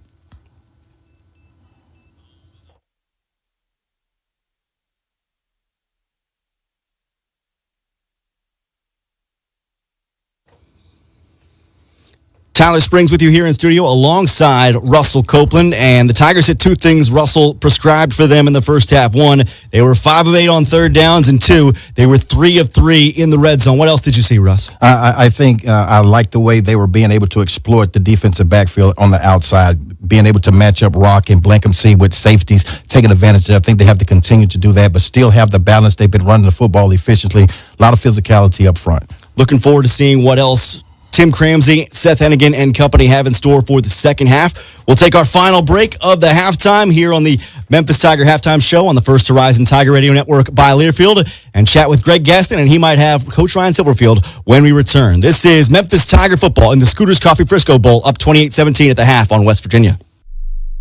Attention Tiger Nation. When the anticipation builds this season and the Tigers emerge from the tunnel to a more intense atmosphere than ever before, thank Dillard Door. Our friends at Dillard help make the team entry onto the field electric. Did you know they provided and installed a custom one-way view door to the locker room? They help release the Tigers and get the team ready for kickoff. For over 75 years, Dillard is your complete door and security solutions team. So when you need help this football season, call Dillard Companies, proud partner of the Memphis Tigers. Trucks belong on the road, not the shop. That's our priority at Tag Truck Center, keeping your truck on the road because we know at the end of the day, the miles matter. Whether you need reliable parts, quick expert service repairs, or unbeatable truck sales, we have a solution for you. Trust Tag Truck Center to keep your truck where it belongs, on the road. Visit our Memphis dealership today at 4450 American Way or call us at 901-345-5633 for parts, service, and sales that keep you moving. Ready to make a winning move in your education? Tennessee's #1 online university, U of M Global, has the right playbook for you. With all online classes and personalized student support, make 2024 the year to advance your best future. Our transfer-friendly approach makes it possible to finish your education with a degree from the University of Memphis, all online and on your time. Visit memphis.edu/U of M Global to learn more about what accredited degree program is right for you. Don't wait till next year. Now is your time to ascend to the next level with U of M Global. College sports fans now have access to hundreds of weekly podcasts that zero in on the college sports world. Now available in the Varsity Podcast Network and part of the new Varsity app. The app is free and available from wherever you get your favorite apps. Download the Varsity app today to have access to hundreds of national podcasts as well as your favorite team-focused podcasts. The Varsity Podcast Network now available for free on the Varsity app. Download from the App Store and listen today. On the First Horizon Tiger Sports Network from Learfield. Now with the call of the second half, here is the voice of the Tigers, Dave Woloshin. You're hot, Greg. Now by head coach Ryan Silverfield. Coach, it seemed like in the first half, offensively, you were taking what the defense was giving you. Yeah, I mean, look, they showed some different things. And as we know, in a bowl game, you're going to see some different things. We were poor in the red zone, especially in the first quarter. We got to find ways to get sevens instead of field goal attempts. But look, we executed, found some things. They're showing some different things. We got to settle down and continue to execute at a higher level. Defensively, they got it going in the second quarter with Green. You couldn't contain him. How can you figure out something to slow him down in the second half? Yeah, we got to be smart. Obviously, third down scrambles. We can't be that. We're gonna spy if we have to. They still want to line up and try to pound the rock. We got to be smart and be able to handle them. We got to be better with our eyes. All right, best of luck in the second half. Thanks so much. Go Tigers. All right, Wallow. You heard them. A little bit smarter. They threw some things that they didn't see. Of course, that's going to happen in a bowl game, especially when you've got a lame duck coach like Chad Scott. The odds are tomorrow when he lands in Morgantown, West Virginia, he's going to be looking for a new job. Rich Rodriguez is here. He's talked to Greg Gaston. He's actually talked with Steve Earhart from the AutoZone Liberty Bowl, was up in our booth. They are all convinced he will do a heck of a job. But these guys are trying to prove a point as they go out of Morgantown. They are here to win the game, and they showed some stuff. It's interesting. Memphis leads 28-17, but look at the numbers. 252 total yards on 33 plays. Mountaineers 34 plays, 251. This became a pretty darn good football game somewhere midway through the second quarter. And it became a good football game because of the play of their quarterback, Green, who has his scrambles have put them in position to either score touchdowns or he scores himself. That one touchdown, electrifying 70-yard run off a 3rd and 8 scramble when the Tigers ran the blitz at him, and boom, he takes off. Where the blitzer was going to be lined up in a regular formation, everybody else in man-to-man. You cannot run a man. I think the Tigers will put a spy on him in the second half. If they do put a blitz on, they will still have a spy on the quarterback because once he gets free, he has shown that he's got the speed to either put him in position to score or score himself. In Seth Hennigan's 50th start, in his last collegiate start, he is 14 of 19, 136 yards, 2 touchdowns. So he's now set the bar in the American with 14,000 plus yards. Yes. And on top of that, Jarvis, he's now tied Clayton Tune all time with 104 total touchdown passes. One more. If he can get it this half. If he can get it on this next possession, that'd be great. He becomes all-time in that department, too. That's amazing. One player to hold both those accolades in the American Athletic Conference. The history of the American Athletic Conference, as far as passing concerned, will belong to one Seth Hennigan of the University of Memphis. I'll tell you what, I don't want to mess around. No, not at all. I want to see this first possession go the distance and get this thing to 35-17 because I think West Virginia, they really moved the football. Their last 3 possessions, I know they set up a field goal on that last one in 55 seconds, but maybe they think they found something here. You gotta keep a little doubt going there. Yeah, they've got doubt as far as the game is in doubt. It's not over yet. That's why you play 60 minutes. That's why they put 60 minutes on the clock. It's not over after the first quarter. It's not over at the half. You got to play it all the way out, and the Tigers have to play it all the way out. It's just like the season. You hit some highs and you hit some lows, but you got to keep going until it's all done, and then you count them up and see where you are. Now, the Tigers going for win number 11. Remember now, West Virginia, they're playing for a winning season. Yeah, they had a winning record in their league, the Big 12, but they're 6-6 overall. They're trying to finish with a winning season, and that means a lot. So we'll see how the Tigers come out here to open this second half. They will have the football. The Tigers the tight ends have been open all game. Seth hasn't thrown to him yet.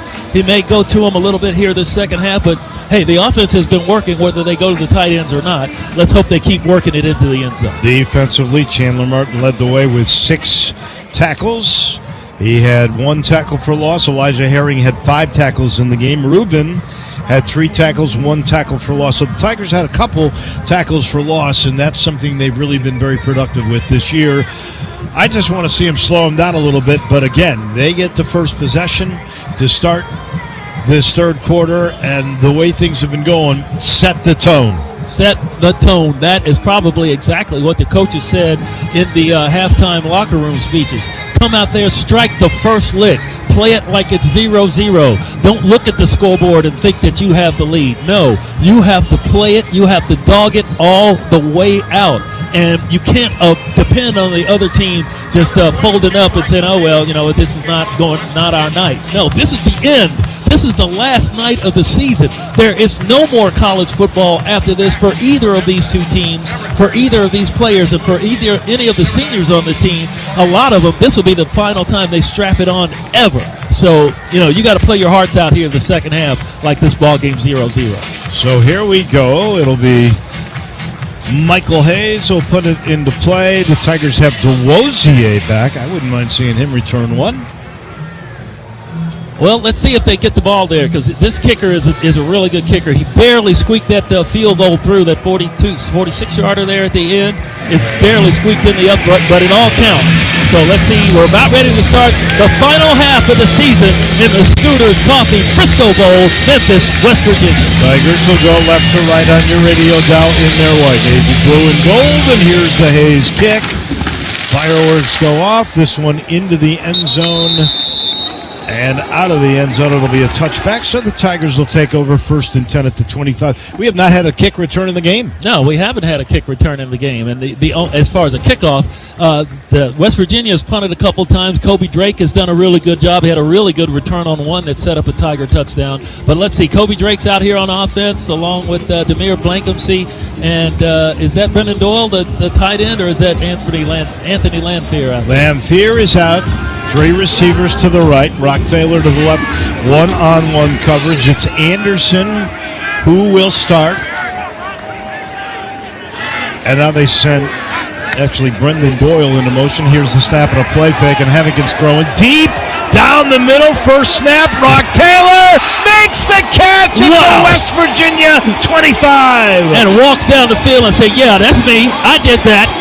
Great coverage by the defensive back who's down hurt on the play, but Rock is just bigger and stronger and took it away. The ball right on target. Rock goes up and gets it first down. It is Garnett Hollis, and that ball was placed so beautifully by Hennigan. That ends up being a 48-yard pass play, and they're working on the senior who's originally from Nashville, went to Northwestern, Garnett Hollis Jr. He is right down where the play was made at the 25-yard line. I don't know if he hurt his hand or his shoulder. He was reaching in there to try to get the ball, and Rock Rock's 230 pounds now, and landed all his weight on his right arm and hand, so that may be what's hurting on him. But just a great throw from Seth. Seth ain't playing around. This was his last game as a Tiger. All of his family and friends are here from Denton. He went to Denton Ryan High School, led them to a state championship, and then immediately came to the University of Memphis in January and worked as a freshman. Grant Gunnell, a transfer from Arizona, was expected to be the starter, but he got hurt. But even in that, during their quarterback battles in fall practice, they said, this kid Seth, man, he's pretty good. And he ended up winning the job, and the rest has been history. Let's go down because he's got a pretty good vantage point on the Eflin Insurance microphone.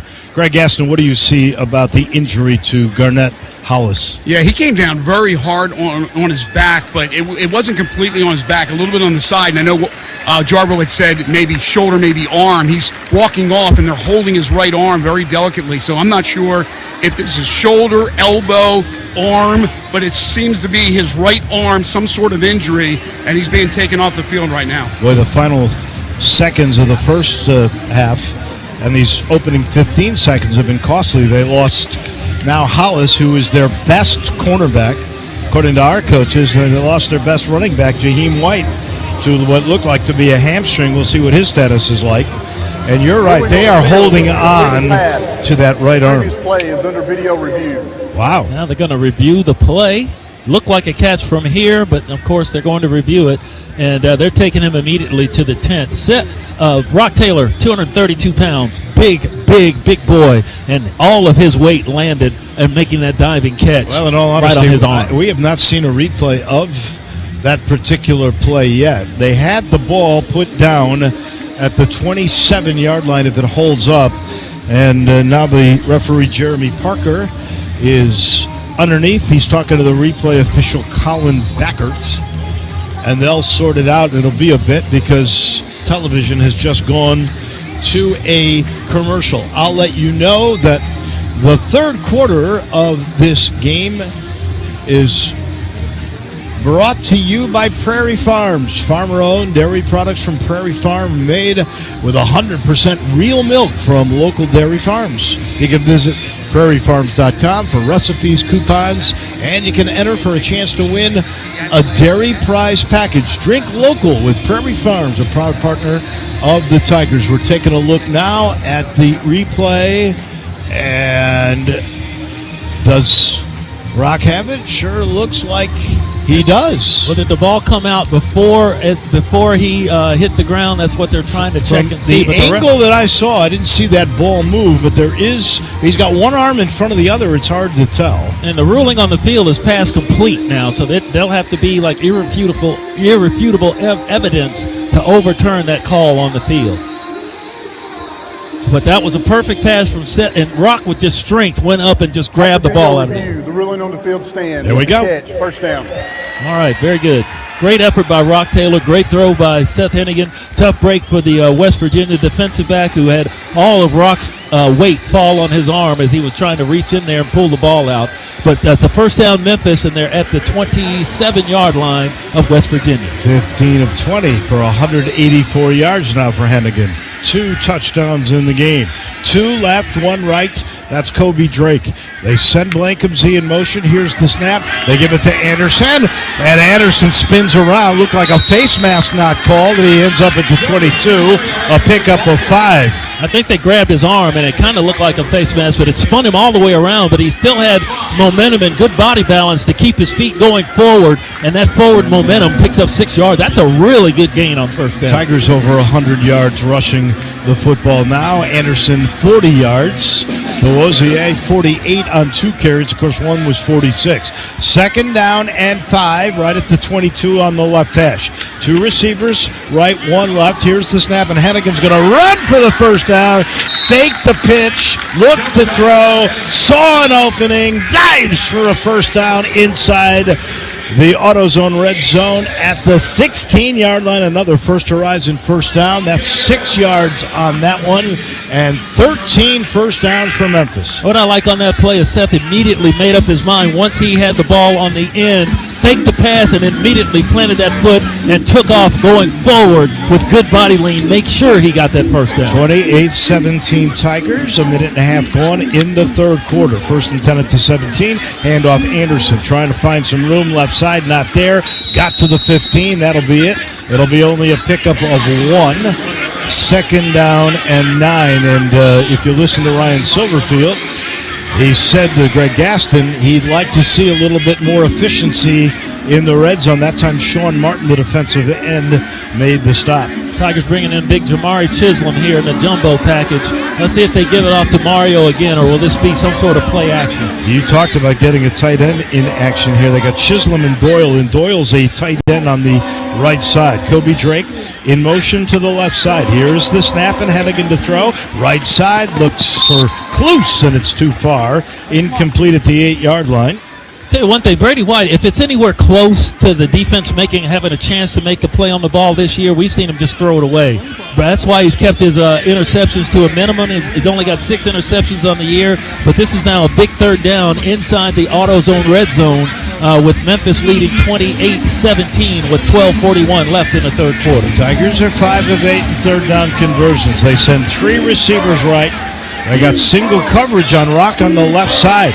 Hennigan has Anderson to his right. Ball's on the left hash, right at the 15. Here's the clap, and here's Hennigan throwing underneath. He's got Mario. Mario left sideline looking for the first down. Inside the 7 to the 6 and a first down. Wow, great job skirting that sideline by Mario, and a great call. We haven't seen the Tigers run very many screens this year, especially inside the AutoZone red zone. Everybody think they're going to throw it to Rock, but Rock was a decoy on that play. Got the cornerback out of the way, running a crossing pattern, and there comes the screen behind you. Mario Anderson doing a great job picking up that first down. Chris Adams, the left tackle, with some really good muscle paving the way. They will send Jamari Hawkins, and Kluse to the left side. They got a tight end as an H-back on the right side.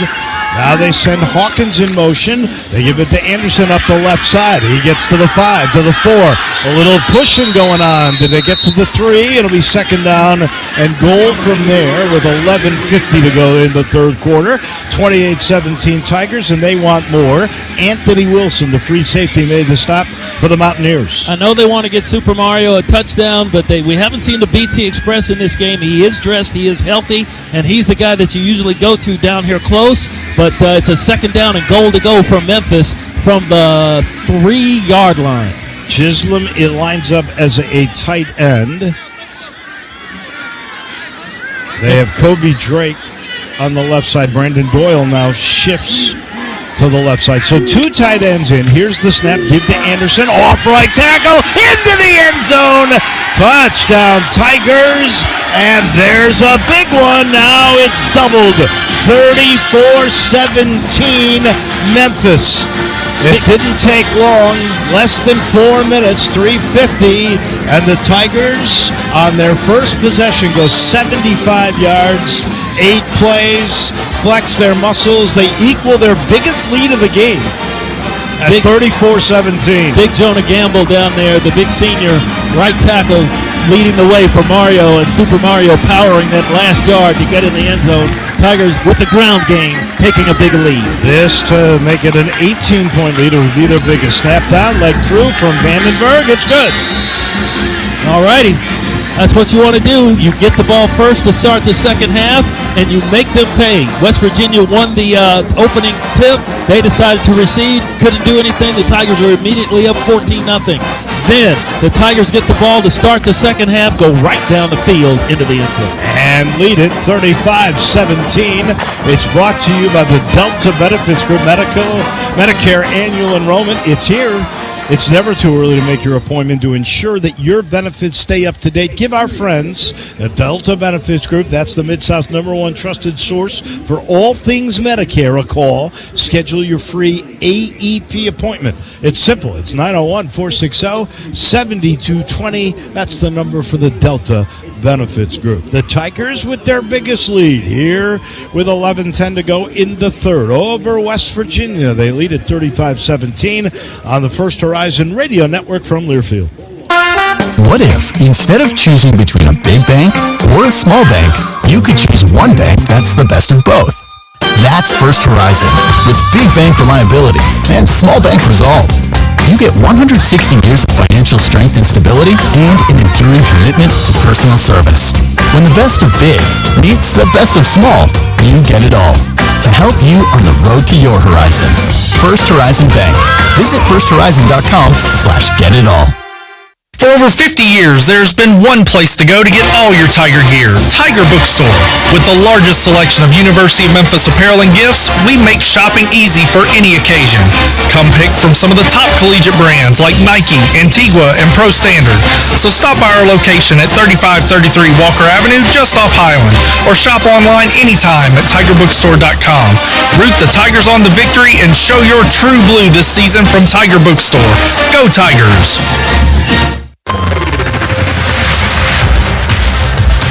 Welcome back. Our finale for the year, the Scooters Coffee Frisco Bowl, and the Tigers have been frisky. They lead 35-17 with 11:10 to go. Here in the third, it's brought to you by Kohl's. When life gets real, start at Kohl's, where they've lowered prices on thousands of items your family needs for whatever life brings. Kohl's, where families come first. You know, we said one of the keys was to match physicality. Greg Gaston on the sideline on the Eflin Insurance microphone can really see that physicality. Memphis has matched the Big 12 here. Oh, they certainly have, Waldo, but we went into this season wondering how physical this offensive line would be. One of the new additions, he's here for just the 1 year, Trent Holler, the center, has been a difference maker for this team. They are playing about as physical as I've seen an offensive line at the University of Memphis in years. We've seen it all season long. We really saw it in New Orleans against Tulane, but we are seeing it tonight against a very physical West Virginia team. And because of that offensive line, because of the holes they're opening up for Mario Anderson and Greg Duosier, and because of that they're protecting for Seth Hennigan, I cannot say enough. You're going to miss some of those guys when they're gone, which is unfortunately going to be at the end of this game.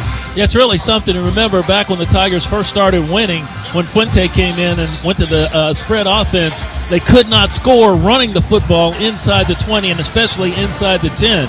Now, look, the evolution of the program has come. You got the big hogs up front. They're laying down the leather, and they're opening holes for powerful running backs. Yeah, like Anderson, who's got 2 touchdowns in the game, one rushing, one on that shuttle pass. Right. So now he's got 21 touchdowns on the year. It's going to be tough to replace him, but that's what we said about Blake Watson a year ago. Yes. And you got Duosier back. You got Sutton Smith coming back. You got Botiford, that freshman who looks so good. Here's the run-up from our man. That's gone. Vandenberg, and this one just out under of the end zone. Just under the goalpost. You know, that's funny. You said there's no net on the right side over here where there's stands in the enclosed portion of this stadium here, Toyota Stadium.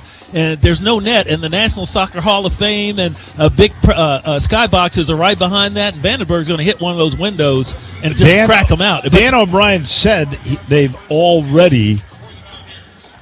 he's already hit it. He's just waiting for it to get smashed. On the other side, there's a big stage, and they have the net over there. They switched that and put the net on this side. Here's Green, and here's the first snap, and he gives it to Donaldson, who finds room up the middle, over the 30 and all the way to the 33-yard line. That's an 8-yard gain on a dive plunge right up the middle, right behind Brandon Yates, the center, and Tomas Rimat, who is the left guard. So they just decided to go crazy and try power, and it worked. Here's another quick handoff. Same play, C.J. Donaldson. This time it's 4 and a first down to the 37-yard line. So they're just going right behind the center and finding space with Donaldson. It's trench warfare right now for West Virginia. They're really getting some push on their offensive line. Tigers only rushing 3. Here's the snap, and Green's going to throw this time, and he's got a man. The H-back, Rodney Gallagher, wide open on the seam play in Tiger territory at the 43-yard line. That's good for 20, and the Mountaineers are on the move. They've hit that play a couple of times. This time they just got it over Elijah Herring, the linebacker. Here's the snap and a quick throw left side, and the ball tips up in the air, incomplete. They were looking for Gallagher again. He was right in the flat. That ball was just thrown too hard and too high. It hit him in the palms. It went in the air. There wasn't a Tiger around there, though. Incomplete. It'll be 2nd down and 10 for the Mountaineers at the Tiger 43. 10:06 to go, third quarter. Memphis leading 35-17. Yeah, there wasn't a Tiger around there because they were all around the football. 3 guys were right there. If he had caught it, it would have been a loss of yardage. Green has Donaldson to his left. Tigers stack the box. Here's 2nd down and 10. Here's the snap. Quick throw. Right side wide open. Clement. He's got the first down right at the 32-yard line. Just a quick out pass. Good timing. Clement with the catch. Good for 11 yards and another first down for the Mountaineers. They won the guessing game that time because the Tigers sent the cornerback Kobe Minor on that side on a blitz, and they threw it right where he would have been had he would have played it normally. So guessing game right now going to West Virginia on this drive. Mountaineers actually huddle. This time it's a pistol look. Donaldson. White must be hurt. Donaldson does a whole circle, ends up to the right. Now it's a shotgun. Here's the snap. Hand off to the running back. Finds a little hole across the 30 and got to the 27-yard line. A pickup of almost 5 yards. I guess West Virginia's saying, let's go back to what our bread and butter is, and that's ground pounding the football. They had 3 players over 630 yards running the football this year, and that's because they've got a really good and strong offensive line. They're depending on that offensive line right now. The Tigers see the offensive changes. They bring in a whole different front. Reggie Grimes leads the way. He's in the game. Here's Green, empty backfield, trips left, 2 to the right. Here's the snap, quick throw, right side, and it's juggled. I don't know if it's complete or incomplete. He did catch the ball right at the 20. He juggled it, went to the ground, was juggling it on the ground, and brought it in. That's Clement again. Wow, he got lucky there because the Tigers were right on top of him. He had a knee on the ground trying to make the catch. He may have bounced off his knee when he tried to catch it. Went up in the air, but the Tigers couldn't grab it before he pulled it in. Good for 6-7 catches, 83 yards. Here's a straight handoff. It's again to Donaldson, this time off left tackle. He's got a quick 5 near the 15-yard line. It's just old school football right now for West Virginia. They are winning the line of scrimmage against Memphis, especially on the interior, just ground pounding the football. Now that they're down here close, they may try to run some sort of play action or that quarterback. To Greg Rubin to stop him here. 2nd down and 5. He shifts Donaldson to his right. Here's the snap, and they give it to Donaldson, and he powers his way for a first down right near the 10-yard line. That time he went behind Remach and the backup left tackle, Williams, and they got the 5 they needed. It is first down and goal, I think, right at the 10-yard line. Yeah, this is the toughest place to get a first down, but they're just playing old school football, and I have to say it. They're just beating the Tigers up front right now with their offensive line. They're getting a really good push against Memphis front. Halfway through the third quarter, 7:30 to go, 35-17. Green has Donaldson to his right, looks over at Chad Scott, gets the play. Tigers are going to blitz. Here's the snap. Play fake, throwing, end zone, caught, touchdown, Clement. Yeah, that was just a quick look-in route off a play-action fake. It froze the linebackers. They couldn't get their hands up, and he cut inside the cornerback. Ball was right on target, just in front of the defensive back. He went to the ground to make the catch on a low throw, and that is a touchdown for West Virginia, so they respond on their first possession. Yeah, we've got an offensive battle here. Clement now, 2 touchdowns in the game, 7 catches, 93 yards. They'll bring Hayes on for the extra point, of which he has not missed one yet this year. 35-23 at the moment, 7:14 to go. High snap, ball's loose on the ground. Kicker went down to get it. He gets touched. That'll be a missed extra point. That'll be the first one this year. And the Tigers maintain a 12-point lead, 35-23. 10 plays, 75 yards, 3:55 off the clock. The 10-yard pass from Green, who's now thrown for 174 yards and 2 touchdowns, to Clement. And the Tigers will get the ball back up 12. It's brought to you by your Memphis area Toyota dealers. If you're looking for the ultimate SUV, it's the new electrified Toyota Sequoia. The iForce Max Hybrid EV engine delivers 437 horsepower. Inside, Sequoia offers every creature comfort known. Find out more at buyatoyota.com. The Tigers get it back with 7:15 to go. They lead West Virginia 35-23 here in the third quarter at the Scooters Coffee Frisco Bowl on the First Horizon Radio Network from Learfield. Prescription opioid misuse, abuse, and addiction are a reality here in Shelby County. If you want to protect your loved ones from being a victim of opioid use disorder, remember these 3 easy steps. Count it, lock it, drop it. Count your pain pills weekly. Lock up and store pain pills in a secure place. Drop off unused and expired prescriptions at a Dropbox location near you. It's that simple. To learn more about Count It, Lock It, Drop It, visit ShelbyTNHealth.com. Tough and talented line workers, come work for MLGW, the nation's largest 3-service utility provider, and find meaningful work that impacts the quality of life for Memphis and Shelby County residents. MLGW offers a $10,000 sign-on bonus and a $4,000 retention bonus for line workers, as well as excellent pay, paid time off, and great insurance and retirement benefits. Start your spark at MLGW. Start your spark at MLGW. Go to MLGW.com. Nice to have you with us on this late Tuesday night, 7:15 to go third quarter. Tigers lead it 35-23. Dave Willoshin, Jarvis Greer, Greg Gaston down on the sidelines up here. It's Danny O'Brien producing, engineering, spotting, doing it all, and of course Scott Foreman on the numbers. That's brought to you by Tag Truck Center. Our rising fuel prices for your truck or your van affecting your business bottom line. If you want a commercial truck or a van, it'll make you money instead of costing you money. Visit our proud partners at Tag Truck Center. They're the best asset to your business bottom line. They are Tag Truck Center. Well, we talked about how physical this game has gotten. Memphis in the trenches. Look what West Virginia just did, marching down the field. And Greg Gaston is telling me on the Eflin Insurance sideline microphone, William Whitlow may have gotten banged up a little bit. He did, Waldo, on that last drive, but give a lot of credit to West Virginia. Their offensive line, minus the best offensive lineman in the Big 12 who's here but not playing. They have done a domination of the Tigers, at least on that drive. And William Whitlow, who is a major cog on that defensive line for Memphis, first play of that series, he went out with a left shoulder injury. They checked him out on the sideline. He kind of stood there with his helmet on and then finally came back onto the field on that last play, and they scored a touchdown. It wasn't because of Whitlow, but the point is that the West Virginia offensive line is starting to show their dominance. It's been a battle right now between the two offensive lines in this game. Yeah, here's a stat for you. The Tigers average 34.2 points per game on the season. West Virginia, 28.5. Right now, it's 35-23 Memphis, and you got to hope that score holds up, but you think the Tigers probably need to score a few more points to make sure they win this game. Here is the run-up from Hayes, and this kick high into the end zone, 5 yards deep. It bounces out.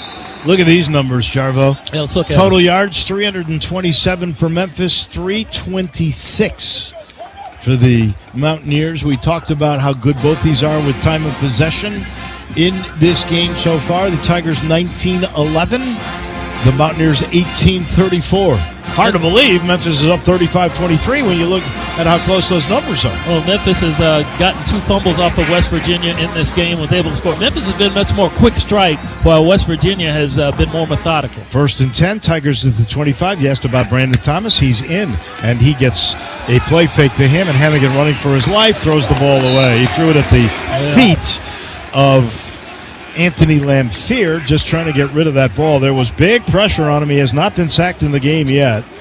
This is a team with 20 sacks.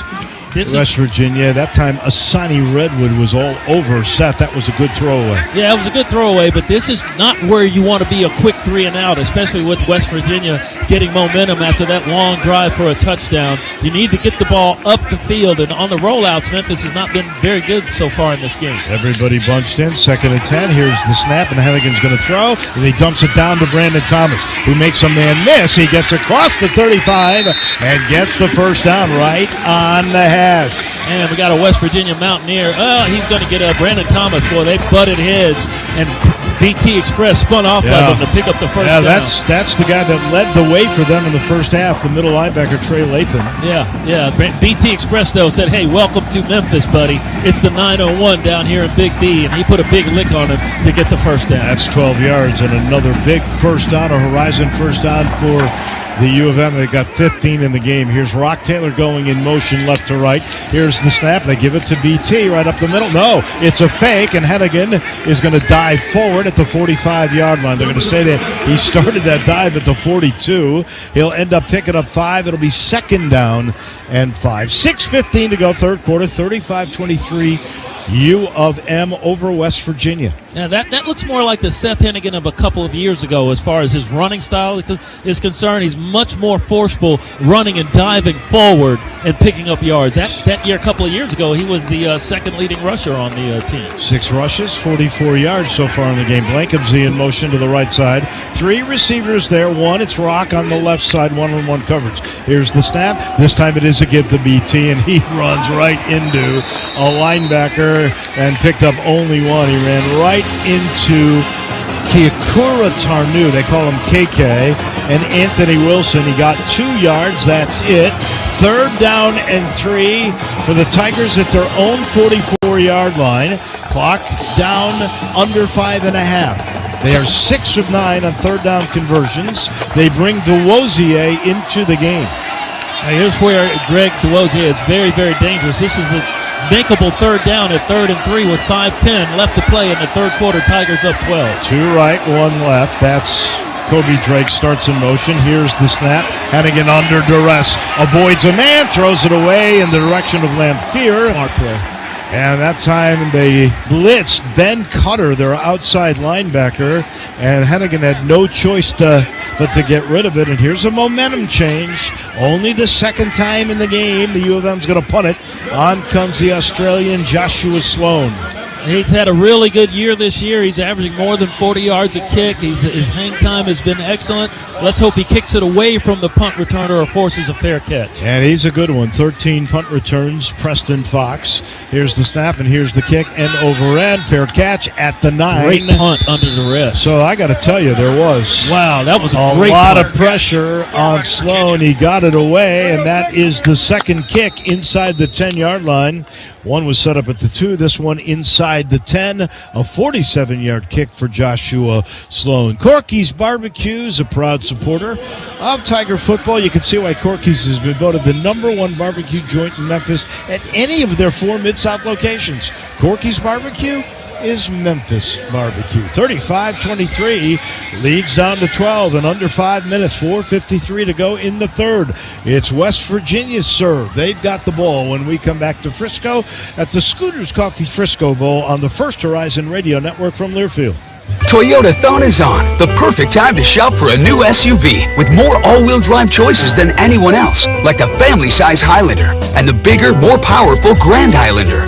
Now through January 6th, get any new Highlander or Grand Highlander with 5.99 APR financing up to 72 months, including hybrid models, with $1,657 per thousand borrowed, subject to approved credit through TFS. For complete details, go to Toyota.com. Toyota, let's go places. You are the co-pilot. You go by many names, and Marathon knows how important you are to your team. You are the carpool driver, the assistant coach, keeper of the shoulder pads, the knee pads, and the helmets. The back of your car looks like a sporting goods store. You are the top dog at the tailgate. The ride there, the ride home, and in between, you are the biggest fan. This season and every season, Marathon is proud to fuel you and your team because we're driven together.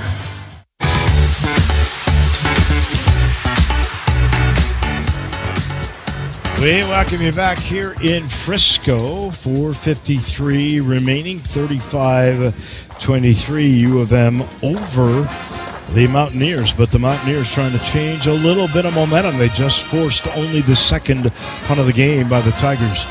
Tiger fans, score big for game day meals at Kroger with savings beyond low prices, including digital coupons worth over $600 each and every week. Kroger, fresh for everyone. And just about everyone is here for the Tigers. They brought so many players. Greg talked about that. But there's a lot of them that didn't come until later in the week. Greg Gaston on the Eflin Insurance microphone. Explain why. Yeah, fall graduation took place on Sunday, so there were 15 total Tigers who graduated in the fall. 7 of them actually walked on Sunday and then arrived in Frisco Sunday night. But yesterday at the team hotel, they had a ceremony for all 15 of the graduating players. It was a great ceremony. It just goes to show you it's more than just football. There's kids that are getting their education and their degrees, and we got to salute all of them, right?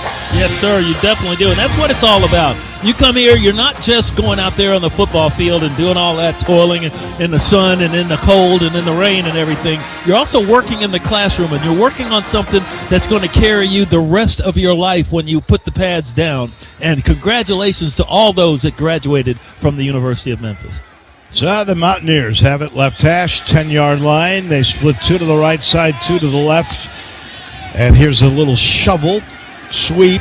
It's to C.J. Donaldson at the 10-yard line. Gets outside, knocked out of bounds near the 16-yard line. Flags fly everywhere. Normally there would be a hold. We think it's on the left tackle, Johnny Williams. This will be half to the distance if it is a hold, because they're starting out at the 10-yard line. Holding. Offense, number 60. Half the distance to the goal. Replay. First down. Danny O'Brien with the good eyes, and that'll be good. It'll back them up to the 5. It'll be 1st and 15 from there. 4:47 to go. Third quarter, 35-23 U of M. This back doesn't appear to have the speed of Jaheim, but he's big and strong and can run through tackles.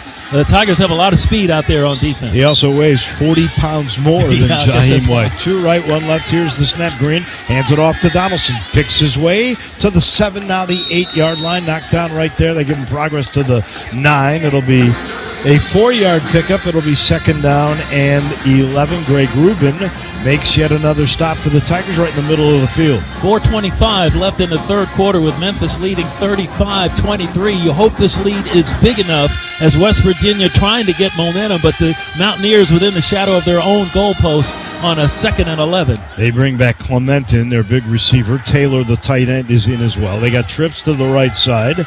1 man left. They send a man in motion. It's Fox. Here's the snap. Green looks at Fox, not there. Throws over the middle. Caught, and Chandler Martin catches him right at the 11-yard line. That was just, I think, a little wheel play to the H-back, and that was where Chandler Martin was as soon as Ray Day Farmer caught the ball. The freshman was knocked down. Pick up a 3, 3rd down and 8 at the 12-yard line for the Mountaineers in their own territory. 3:35 and ticking in the third. Memphis leading by 12. They're 2 of 6 on 3rd down conversion. 5 in the box for the U of M. They shift Donaldson to the right. Here's the snap. Here's pressure on Green. Looks to run. Gets to the outside. Will run to the 15, and he is knocked down near the 19-yard line. Did they give him the first down? No. He's shy by a yard. They don't give it to him? I think they give it to him. Oh, my goodness. Yes, they did. Yeah, he stuck his arm out. They gave it to him at the 20. Wow, this kid is He's so good. tough. He's slippery. Kobe Minor and Martin hit him, but he stuck the ball out. 9 yards. Here's a quick snap. They give it to Donaldson. He gets the edge. 25 and near the 30-yard line, and he is out of bounds.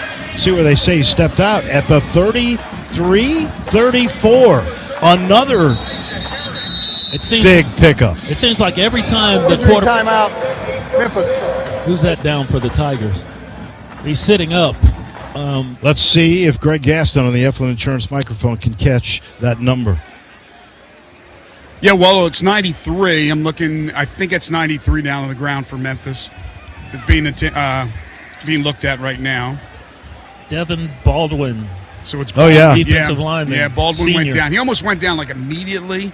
So I'm not sure. Looks like they're looking at his left, either thigh or knee area. Yeah, he's getting up. 6'4", 270. He's a big guy. Oh, he's played well for the U of M. 7 tackles, a sack on the year. Kid originally from Detroit. He's played in a lot of places. Rutgers, UMass, Jackson State. Wow. And he's walking off in his own power. Yeah. So it looks good. It seems like whenever Green, the quarterback, has made a big play, the rest of the West Virginia offense has responded after that. Yeah, well, let's not forget this was 1st and 15 at the 5. after the hold, and they've now moved it with another first down, 2 in a row, 2 double-digit runs with 2:45 to go. Tigers up 35-23, but they have the ball now. Right hash at their own 34. The U of M's got to figure out how to slow them down. Suddenly, C.J. Donaldson has become more effective. He's got 67 yards. Green's got 83. Each one of his big runs have been on third down on a scramble. The quarterback, Green. Empty backfield. Trips right. Trips left, 2 to the right side. Tigers back off. Russ 3. Here's the snap. Green in trouble. Flush from the pocket, running to his right. Dow will run across the line of scrimmage and get out of bounds at the 42 or 43. They just can't bring him down. Moncole forced him out of bounds. That's the third big play by Moncole. But once again, a big-time run play by the quarterback in trouble, and their center, Brandon Yates, goes down. Yeah, he went down as soon as he broke contain. He got hit some sort of I don't know if it was friendly fire that caught him on the backside as he was trying to protect the quarterback. But once he squirts out like a peach pit, the quarterback, and he gets to that edge. And once he gets to the edge, he's got a lot of speed, and that's where he does a lot of his damage. But the center goes down, and he's got all the training staff out there looking at him. Well, once that kid gets to the edge, he rockets, man. He rockets, and he's solid, and now he, on the day, has 177 yards throwing the football, 2 touchdowns, and he's got a 91 yards on 6 carries and a touchdown. He's accounted for 3 touchdowns, and they're trying to get Brandon Yates up. I don't know if, Greg, did you see exactly what caused him to go down? I don't know if it wasn't friendly fire. I saw initially 2 West Virginia players go down, one of them being Yates. Yes. And then the other lineman, who I can't remember his number, he got up and kind of hobbled off. So I'm not sure if those 2 absolutely collided or not. But Yates seems to be walking off a little bit gingerly, but on his own power. But not sure exactly what happened, but it may have been friendly fire. They may have caught each other in the helmet because the quarterback started to his left and then cut back to his right, and they may have gotten crossed up and run into each other trying to protect him. That's what happens sometimes when you have a running quarterback. You don't know where he is, you don't know who to block, and you run into your own person. Now you had a fifth-year senior, you bring in a redshirt sophomore as your center, Landon Livingston. Here is 2nd down and 2 after the 8-yard pickup at the 42. Here's the snap, and Green to throw under duress. Runs to his left. Now he's got Herring chasing him, and he throws it away. That time he was looking for Gallagher, and the U of M had it really well covered. Davion Ross over there all over the receiver. It'll be 3rd down and 2 at the 42 with 1:52 to go in the third quarter, and the Tigers leading 35-23. They're 30 of 7.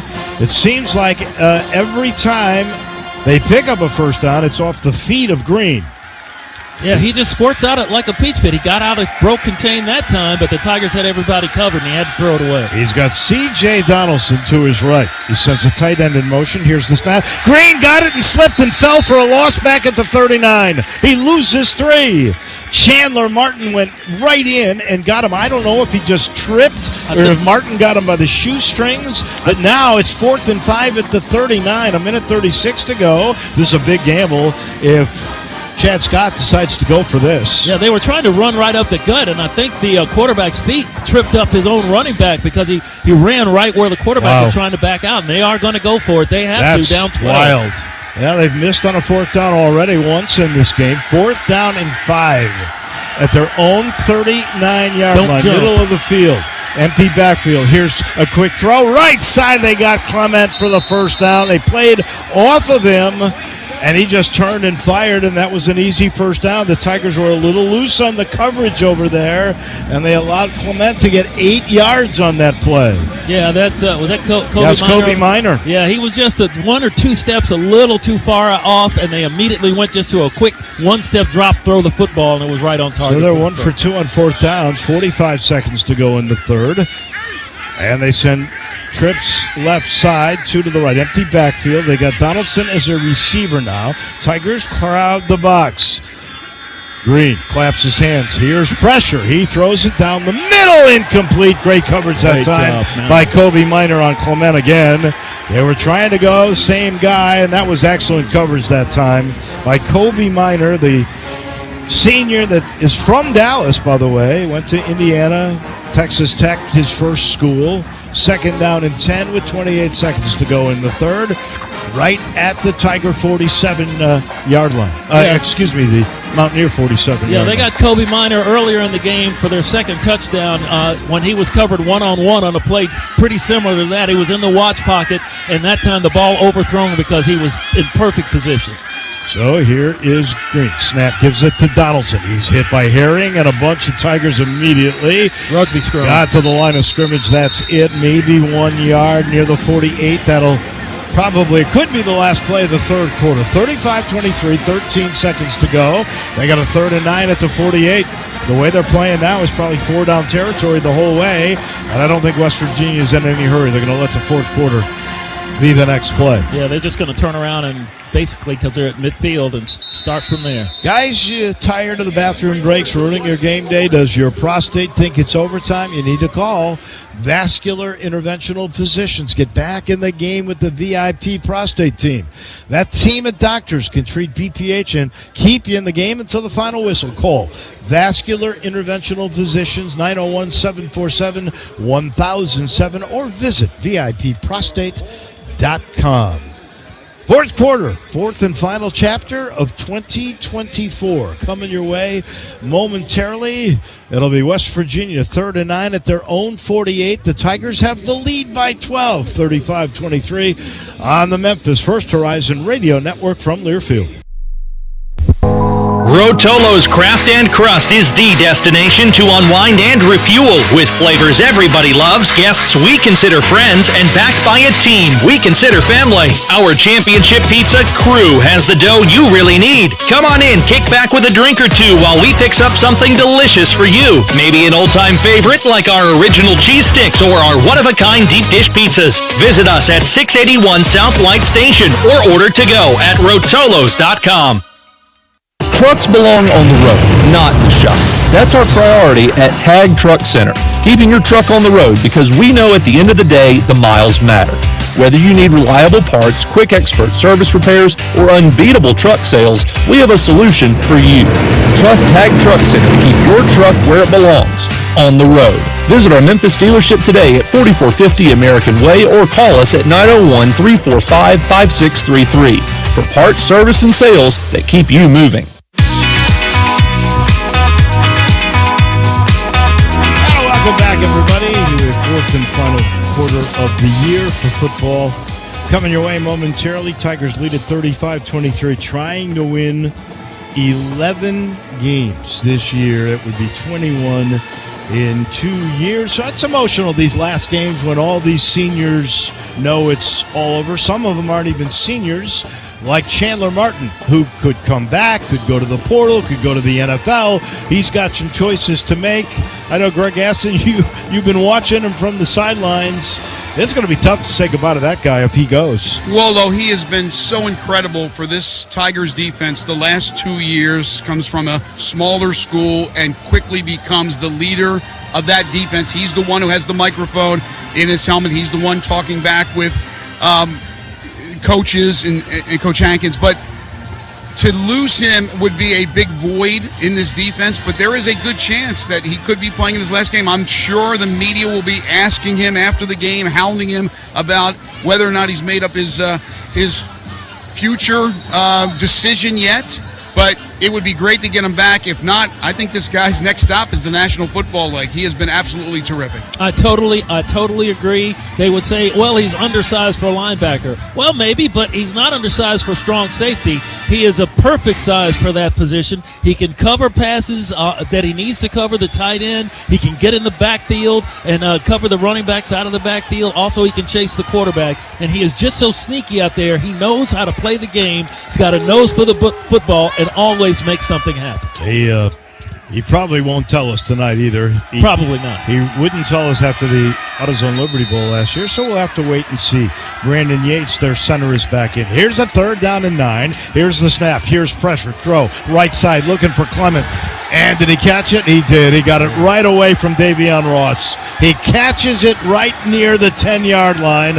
And I mean a beautiful play in West Virginia. Oh, they're saying at the 15. West Virginia inside the red zone has a first down. They go quickly from the right hash. Now they were going to try to snap it quickly. They made a change, so they get stopped. Now Green goes to work. He's got Donaldson to his left, trips in a diamond left side. Here's the snap. Donaldson off right tackle, cuts back, gets inside the 10, knocked down at the 8. Well, he's kind of a plodding, patient runner, but he's so big and so strong that he's able to step through shoestrings and step out of arm tackles and pick up extra yardage down there. Davion Ross was on the coverage of that last play, but that was just a perfect throw, dropped in there perfectly for that long first down. Reggie Grimes, Cavante Spears, 13 guys to start the year made the stop there. Here's second down and 3, and it's Green. Rolling to his left, going to run. We got a flag. He gets caught right near the sticks. I think he's shy of the first down or right at it, but we've got a flag. Two flags. Where you could see holding either side. One was right in the middle of the field, and the other was in the backfield as Chandler Martin was chasing the quarterback. Here comes the call. Holding. Offense, number 55. Oh, thank goodness. Penalty. We play second down. That's Thomas Rematch, 6'6", 316, redshirt junior from Ohio, so they'll back that up. You know, that 2-point play that the Tigers got to end the first half may loom big in this game, plus the botched extra point attempt that put Memphis in front by 12 here. You put those together, that's a field goal. That is. Second down and 13. 13:40 to go in the game. Clock's ticking. 35-23. Mountaineers have it at their Tiger 18. Here's the snap. A play fake. And Green under pressure. Throwing. End zone. Incomplete. Uh-oh. What's the flag? Flag where you might have interference or a hold. I sure did not see it. It's not on the play. It's near the 7-yard line. It's not on the play. It's on the Memphis, Tigers. But it's defensive hold on Memphis. I think it's against the tight end. Defense, number 1. 10 yards, previous spot. First down, half a distance. Well, then that was. I never did see where Davion Ross got a hold. I thought it was on the tight end at the 10-yard line where Memphis, one of the linebackers, wouldn't let him make his cut. But they're calling on Davion Ross, who had great coverage back there at the back end of the end zone. That pass was not catchable. So why they threw that flag, I don't know. Well, because the timing gets stopped on a hold, and maybe he would have been in position to make that catch. So that's the premise. It's first and goal at the 9 right hash. Here's Green. Handoff Donaldson. Stymied at the beginning. Tries to cut to his left. Knocked down right at the line of scrimmage at the 9. Second down and goal coming right there. Chandler Martin with yet another tackle in this game. 13-10 left to go. Here's where you got to watch the quarterback. You got to put a spy on him. Empty backfield. Here's the snap. He throws. It's a little slant pattern. Incomplete. Right at the 3-yard line. Good catch. Oh, my goodness. Boy, can you challenge it was that? right in front of Greg Rubin. He threw it to the ground. He made it. I thought it bounced in. And they're going as quickly as they can so this doesn't get reviewed. They're gonna look at and it. they snap it, but it will get stopped. This is going to get reviewed. They got to review that because that looked like that skipped. Timeout, Memphis. Are you going to look at it? I think they did that to look at it, but that'll be the first timeout the U of M uses here. It's too bad you can't use that as a challenge to get your timeout back. That should be a booth review. Nah, we'll take the quick timeout ourselves. 12:45 left in this one. That 12-point lead by the Tigers looks slimmer now. It's third down and goal at the 3. If that play holds up, and I'm not sure they're reviewing it either. I don't see anybody with that review. We'll be back here in Frisco in a minute. That lead getting shorter, but the Tigers still holding on the First Horizon Radio Network from Learfield. This year, we considered hiring an ad agency to help with our marketing. They pitched impressive visuals and a script that was inspiring. And exotic animal mascots to help grab your attention. In the end, we just decided to tell it to you straight. Shelter Insurance has award-winning customer service at affordable rates. Plus, our local agents are there to help you understand what coverage you need. See Shelter agents Ellen Reynolds, Chris Somm, or Antoine Davis in Memphis today. Ready to make a winning move in your education? Tennessee's #1 online university, U of M Global, has the right playbook for you. With all online classes and personalized student support, make 2024 the year to advance your best future. Our transfer-friendly approach makes it possible to finish your education with a degree from the University of Memphis, all online and on your time. Visit memphis.edu/U of M Global to learn more about what accredited degree program is right for you. Don't wait till next year. Now is your time to ascend to the next level with U of M Global. We welcome you back here in Frisco, just outside of Dallas. The Scooters Coffee Frisco Bowl. Tigers lead at 35-23. 12:45 to go in this really good battle with West Virginia. The Tigers took a timeout hoping to get a booth review. Ryan Silverfield is still talking. They have not come over for a booth review that we have seen. I know he did that for that very reason. They're saying that was a complete pass. Green to Fox at the 3. It's holding up for the moment. It's brought to you by Sems Murphy. You know, sports injuries, they're no game. You can make a play for the best spine, pain management, and concussion care with the team of experts at Sems Murphy Clinic. The leaders in brain and spine care, they are Sems Murphy. Well, here's where with 12:45 left in this football game and the Tigers leading at 35-23, West Virginia is on the Memphis 3-yard line. It looked like it was a quick look in on the play, just a quick drop back and throw it, but the quarterback threw it in the ground and the receiver went down and made a scooting catch. So says the officials. We thought it skipped in there, but they're saying it's complete, so I guess it's complete. West Virginia has it. It's first, what is it? Well, Ryan Silverfield, goal. He used the timeout for sure to try to get the benefit of the doubt on that, and it didn't work. They must have looked and decided it was a catch to Fox. So here is 3rd and goal from the 3.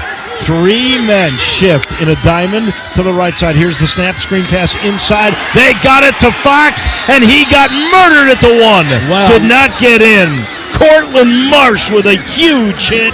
It'll be 4th and goal at the 1-yard line. Man, and we got a West Virginia player down, and he is face down. Nope, he's getting up. He's getting up. That was that center. It's, Brandon Yates again. He was in there in the middle of it, but, man, that was just a huge lick. A great play call by West Virginia to split Memphis out there, but the Tigers are ready for it. Yeah, it's inches away. 4th down. Tigers bring in some big bodies. Offensive changes, so they bring in some big bodies themselves.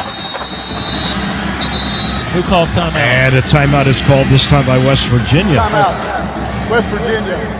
They probably are hoping to get the benefit of booth review. It looked like he was headed in. 12:05 on the clock, please. 12:05.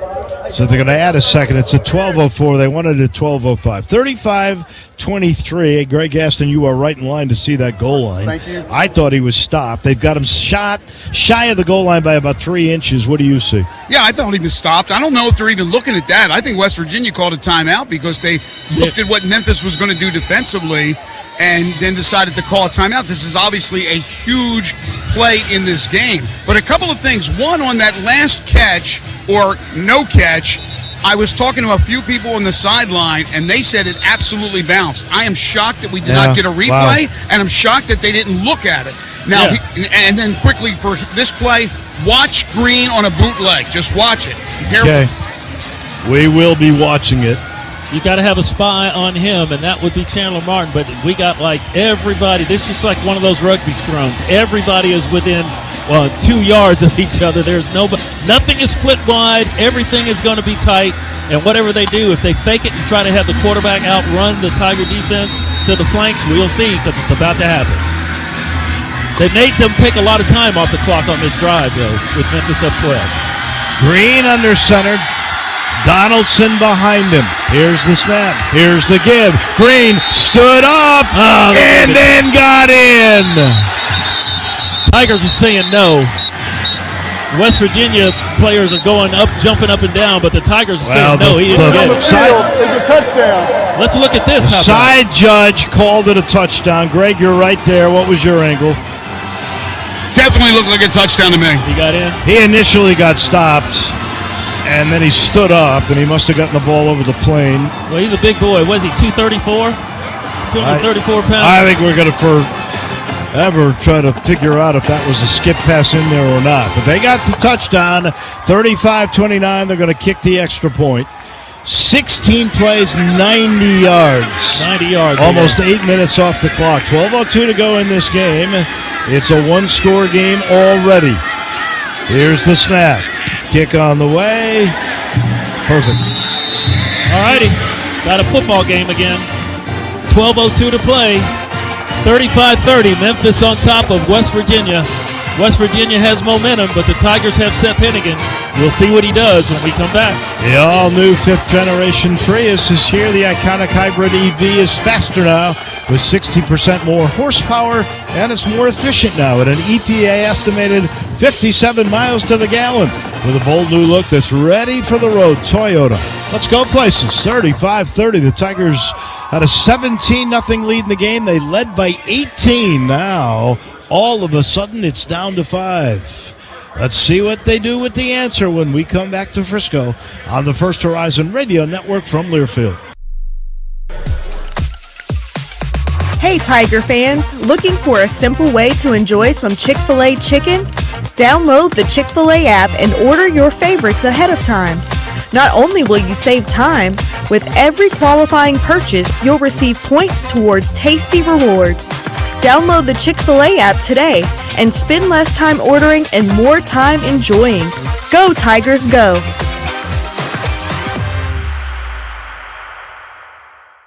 Hey guys, are you tired of the bathroom breaks ruining your game day? Does your prostate think it's in overtime? Get back in the game with the VIP Prostate Team. Do you feel like your prostate is calling the shots these days? BPH happens to all of us at some point, but that doesn't mean you have to sit out the game. Our team of doctors can treat BPH and keep you in the game until the final whistle. Call 901-747-1007 or visit VIPprostate.com. Go Tigers, go!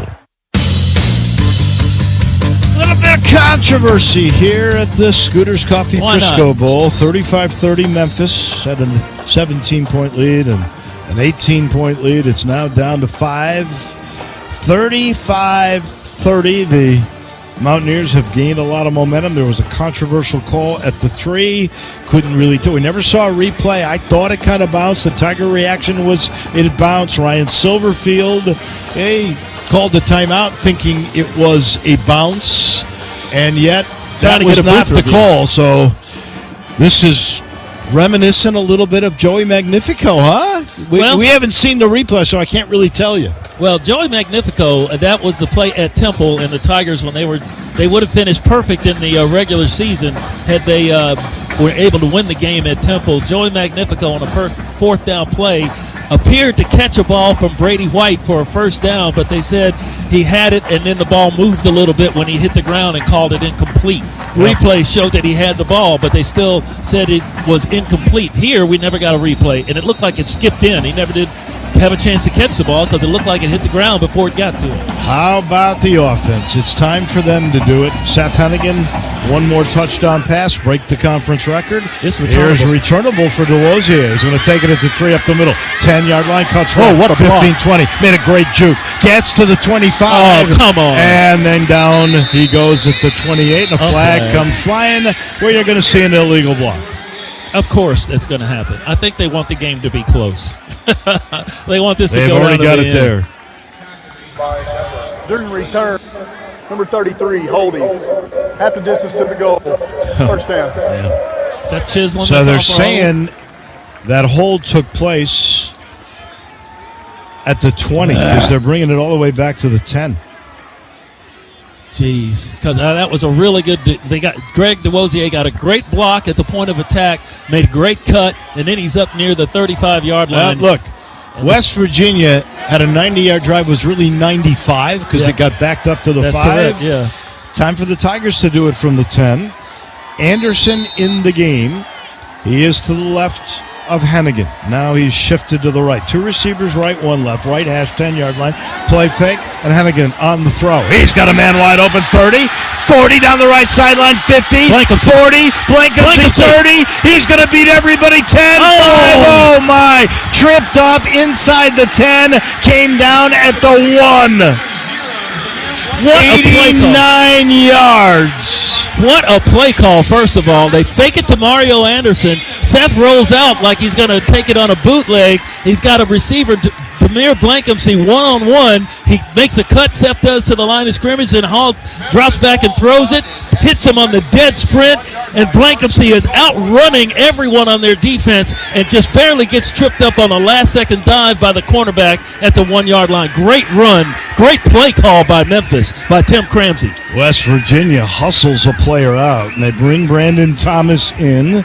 Brandon's got 8 touchdowns this year on the ground. This is his specialty. He shifted to the left of Hennigan. Here's the snap. Here's the give. No question. And into the end zone. Touchdown, Tigers. Brandon Thomas and company increase the lead 41-30. That's a huge Wolf Chase Toyota Tiger touchdown. Breathing room again. And that, folks, is how you answer that first play. After getting a flag on the kickoff return, backs him up to the 10-yard line. Seth Hennigan to Demir Blankumsey for 89 yards up the sidelines. Thought he would get in, got tripped up at the 1-yard line. Then the BT Express finishes it off for 6. Here's Vandenberg for the extra point. Snap down, leg through, right down the middle. Now we got another flag. Somebody's mad at somebody down there. 2 plays, 90 yards. The big one, the 89-yard pass, Hennigan to Blankumsey. It just dawned on me. What's that? If he gets in, it would have broken the school record. Wow. And what a way to break it on a 90-yarder. I mean, that's school record, the conference record. That's correct. Wow. They're sorting out what the penalty is. The point's on the board at 42-30, so if there's any extracurricular stuff here that gets called one way or the other and not offsetting, it'll be After on the play, kickoff. Personal foul, unnecessary roughness, both teams. Those fouls will offset. Okay. Number 1. If you say so, Ref. Yeah, I said number 1. Davion Ross must have been involved somehow, some way. 71 of Memphis and number 47 of West Virginia. Those fouls will offset. It's 31, so it's Herring. Elijah Herring. And 47 Herring for the Mountaineers. Try to get that name. The way it's lit in here, it's tough to see. That is Ty French. This is actually a suite, a skybox suite that we're in here at the soccer stadium, Toyota Field. So they have converted it into a radio press box for the visiting team. The home team and visiting radio for the actual MLS teams that play here are on the 3rd floor of this structure. We're on the 2nd floor in what would be a suite. We got couches in here. Yeah. And we got Scooter's Coffee they gave us. Oh, that's correct. Yeah. There's nothing in the bar though, but there is a bar in here. Dave Lowe should check that out to make sure. I was looking for rare wine. But what a way to answer, right? Yeah. And the only wine I got was you complaining about that skipped-in pass. Here's the run-up. Here's the kick. That's a field goal. Say goodbye. Wow. That was out of the end zone. That was 5 yards out of the end zone. That's almost on the stage. I know it. There's a stage here in the open end of this stadium. And that sets the stage for West Virginia with 10:49 to go, down 12, 42-30. They'll get the ball at their own 25. The Tigers have to slow them down too. Well, what you hope is if they do get a drive that they have to burn a lot of clock to get it. And Memphis has done a pretty good job of that, except on these 3rd down and longs, the quarterback has been able to scramble and pick up the first downs. He got 2 big first downs on scrambles in that last drive that they got for a touchdown. So Green is really, really tough egg to bring down. And he gets a high snap and decides he's going to run it himself. Around the right side, he's got the 30, 35, and out of bounds right near the 40-yard line at the 39, quick 14. That Blankumsey catch for 89, 6th longest pass play in school history. It ties that record for that. And another 14-yard scamper, but it's coming back. Illegal shift, offense, number 29. Player set before the snap, 5-yard penalty. Play, first down. That is an illegal shift on the wide receiver, Preston Fox. Now that is their 4th penalty. Remember, they're on very West clean. Virginia. Tigers only 2 penalties. Yeah, neither team has a lot of penalties, but West Virginia, the 4th least penalties in the country. And remember, on their last drive, they got a penalty that backed them up. an extra 5 yards. From Tigers are going to rush 3. It's 1st and 15. Here's the snap, and Green wants to throw. He's got time, throws underneath. Oh, he's got the H-back. Gallagher makes the catch right near the 20-yard line, and his feet just fall out from under him. Down he goes, so that'll be a pickup of 2 yards. It'll be 2nd and 8. The ball's at the 13. 10 to go in the game, and the Tigers lead at 42-30 over West Virginia. Well, it was really kind of a bad pass. It was behind him. He had full momentum going forward, but he had to twist his whole body around to make the catch, and his feet just went out from under it. Tigers 437 total yards. West Virginia 424. Green in the shotgun. Donaldson to his right. He's got 2 receivers on the left side. Now Donaldson in motion, 3 over there. Here's the snap. Here's some pressure. Throw up the seam. It is caught for a first down by Jarrell Williams. That's his first catch in the game. He makes that catch near the 39-yard line, a pickup of 17. Tigers have been vulnerable up the seam. The quarterback has found that hole in the zone. Quick snap and a screen pass set up on the left side, and they got it into Gallagher, and he spins around and goes down at the 43-yard line. A pickup of 4. It'll be 2nd down and 6. Cortland Marsh makes that stop. Clock keeps ticking. 9:10 to go in the game. Memphis up 12, 42-30. So far, the Tigers have been really good at tackling in this game. They've kept everything in front of them except on a couple of long passes that were perfectly thrown and great catches for them to advance the ball down the field. Green's got trip receivers right now. He sends Fox in motion to the left. Here's the snap. Here's a delay. They almost got him caught. He gets out of trouble, rolls to his right, throws over the middle. Got the tight end for a first down at the Memphis 45. Cole Taylor freelancing with the quarterback. And that's another big-time play by Green. Yeah, he buys time with his legs. Once you get him back there and then he breaks contain, you're in trouble because he can run it or throw it. That time he elected to throw. He went across his body, but he had the tight end working with him. They were on the same mind meld, I guess, and he found that little crack in the zone to get it in before he got hit immediately and tackled. Greg Rubin hit him hard, but they gained 13 and another first down. They're in Tiger territory. Here's the snap. And Green going right side, looking in the end zone for Clement. Tiger defensive back falls down, and then Clement drops the football in the end zone, incomplete. Oh my goodness. Ross slipped down. Clement had an easy touchdown, and he dropped the ball. Wow, Davion Ross running with him stride for stride. I think their feet got tangled up, and it hit him just enough to knock Davion Ross down. Receiver running free in the end zone. It was almost like he was too sure of trying to make the catch. Was going down as he tried to catch it and dropped the football. 2nd and 10 at the 44. Manna from heaven. 2 right, 1 left. Here's the snap. They fake it to Donaldson. They throw to the tight end. Makes a great one-handed catch in the flat. Gets to the 44-yard line or so. Maybe the 42 is where we're going to put it, so it'll be a pickup of 2. It'll be 3rd down and 8. A.J. Watts with a good open field tackle on the tight end who made a great catch. So here is a 3rd down. They're going to say 9 to go at the 43. Now you really got to have a spy on this quarterback. Memphis has gotten a good pass rush on him, but he's able to squirt out some kind of way and pick up good yardage to get first downs. He's picked up several first downs on these long 3rd down conversions. Tigers really crowd the box. Everybody's tight on 3rd down and 9. They said Donaldson in motion left. Here's the snap. Here's pressure throw. Right sideline. Gallagher makes the catch at the 15-yard line. Wow. That was a pinpoint accurate pass by Green. He's now 26 of 36 in the game. And that was the old play, the bugaboo, the Cincinnati play, the wheel route. They taught the Tigers on the wheel. He found that crack in the zone. There's not many cracks out there, but he's able to find just enough room to get the ball in there before the receiver got hit out of bounds hard. 3 receivers right and 1 left. Here's the snap. They give it to Donaldson. He tries to make his way up the middle, keeps his feet going, and gets it to the 12-yard line. A pickup of about 4. They're going to spot it at the 11. And it'll be 2nd down and 6 right there. Clock keeps ticking. 6:35 to go in the game, and Memphis leads West Virginia 42-30. Yeah, this has been turned into a really good bowl game. You talked about who wants it more. Well, it appears both these teams want this game. I agree Nobody's with that. come in here to lay down and just let No, they both came with. to play. Chad Scott trying to prove the point to West Virginia, and maybe Rich Rodriguez. Trips left, 2 right, Green. Looks at a 4-man front, now a 5th as Elijah Herring creeps in.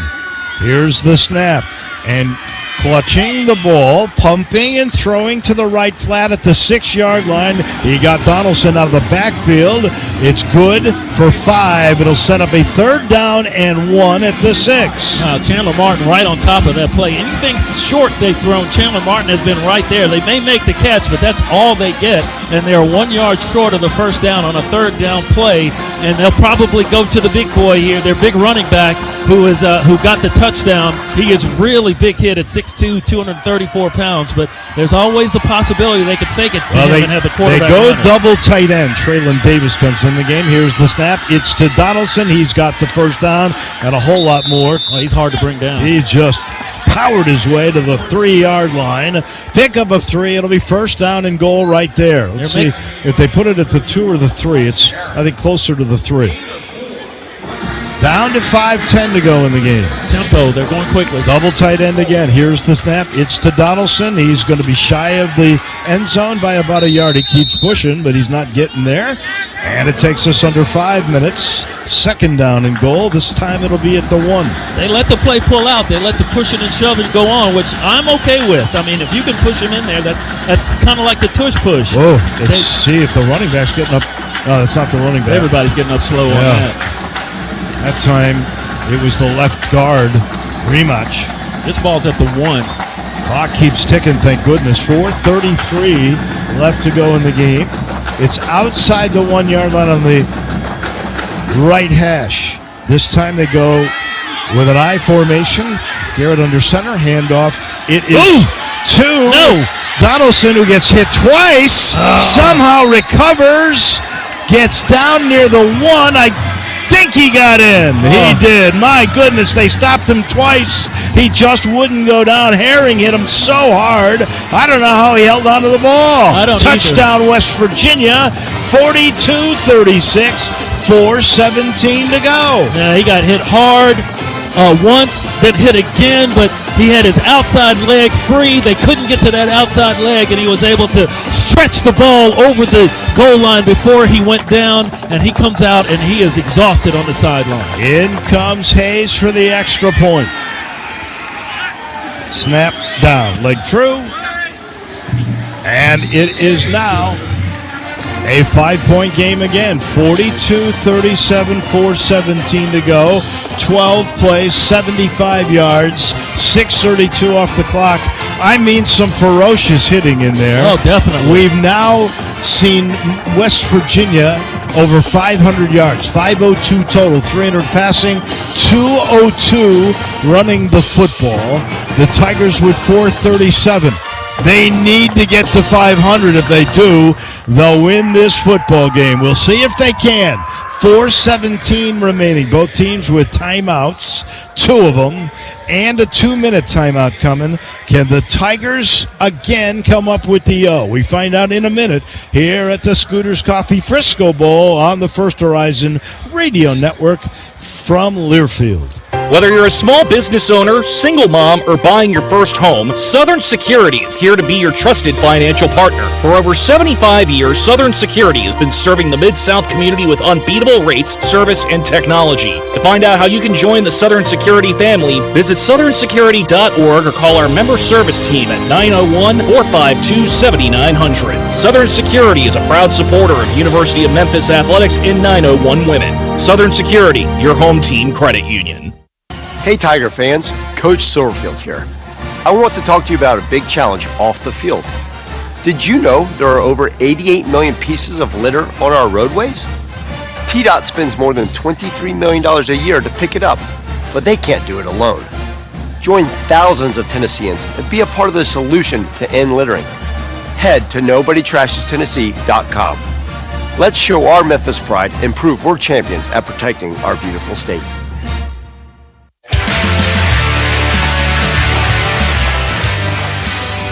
And welcome back here. There's only 4:17 to go in the Scooter Coffee Frisco Bowl. Tigers lead West Virginia 42-37. They've had 17-point lead first half, 18-point lead second half. It's been down to 5 a couple times. They've increased it to 12. Back and forth we go. It's really been a lot of fun. It's been brought to you by Shelter Insurance. When an accident, theft, or severe weather knocks you down, we're there to pick you up. Visit shelterinsurance.com. You can find an agent right there to help you choose the coverage that will fit just right for you. That's what they do at Shelter Insurance. Well, Jarvo, we couldn't ask for much more now. I don't think you want to be conservative here. No. I think you've got to move the football like you're down a touchdown. I think that, the quick passing game that Memphis started out with early, I think that would still be effective here because they are expecting Memphis to try to run the football. The Tigers have had some success running it, but they've had a lot of success with Seth Hennigan throwing the football, and actually he may run a little bit more.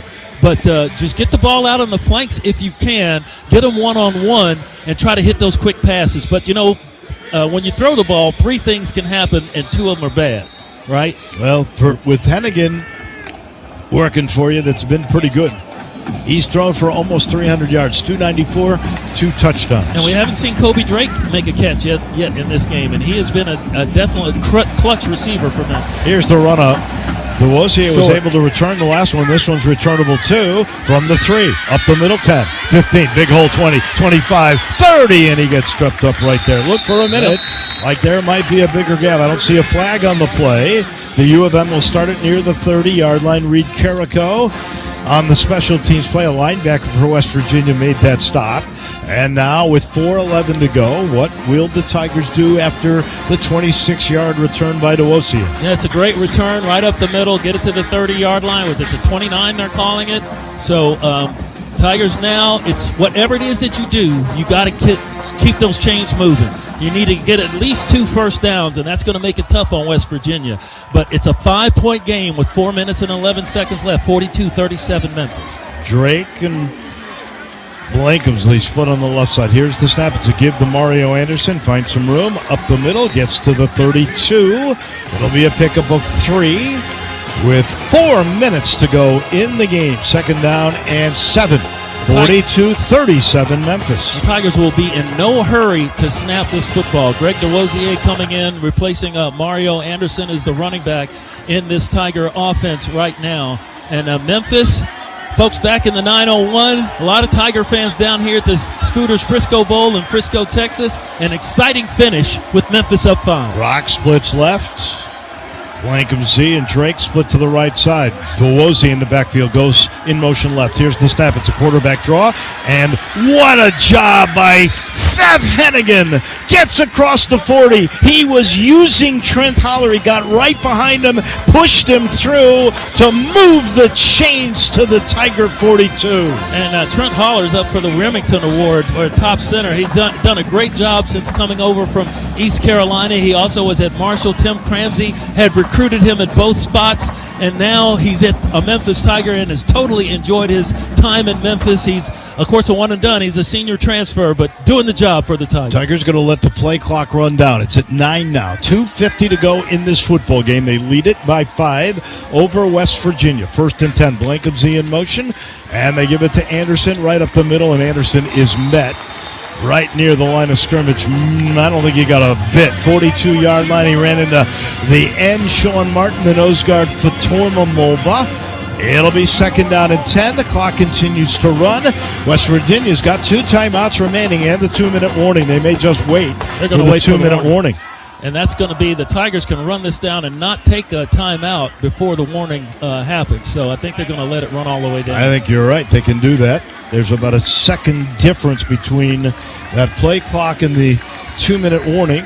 It's down to 2:05, and the U of M starts walking to the sideline. So does West Virginia. Hold on to your hats, folks. Yeah, buddy. 2 minutes to go in this one. The Tigers have a 2nd and 10 at their own 42. West Virginia's got 2 timeouts remaining. That lead is 42-37 on the First Horizon Radio Network from Learfield.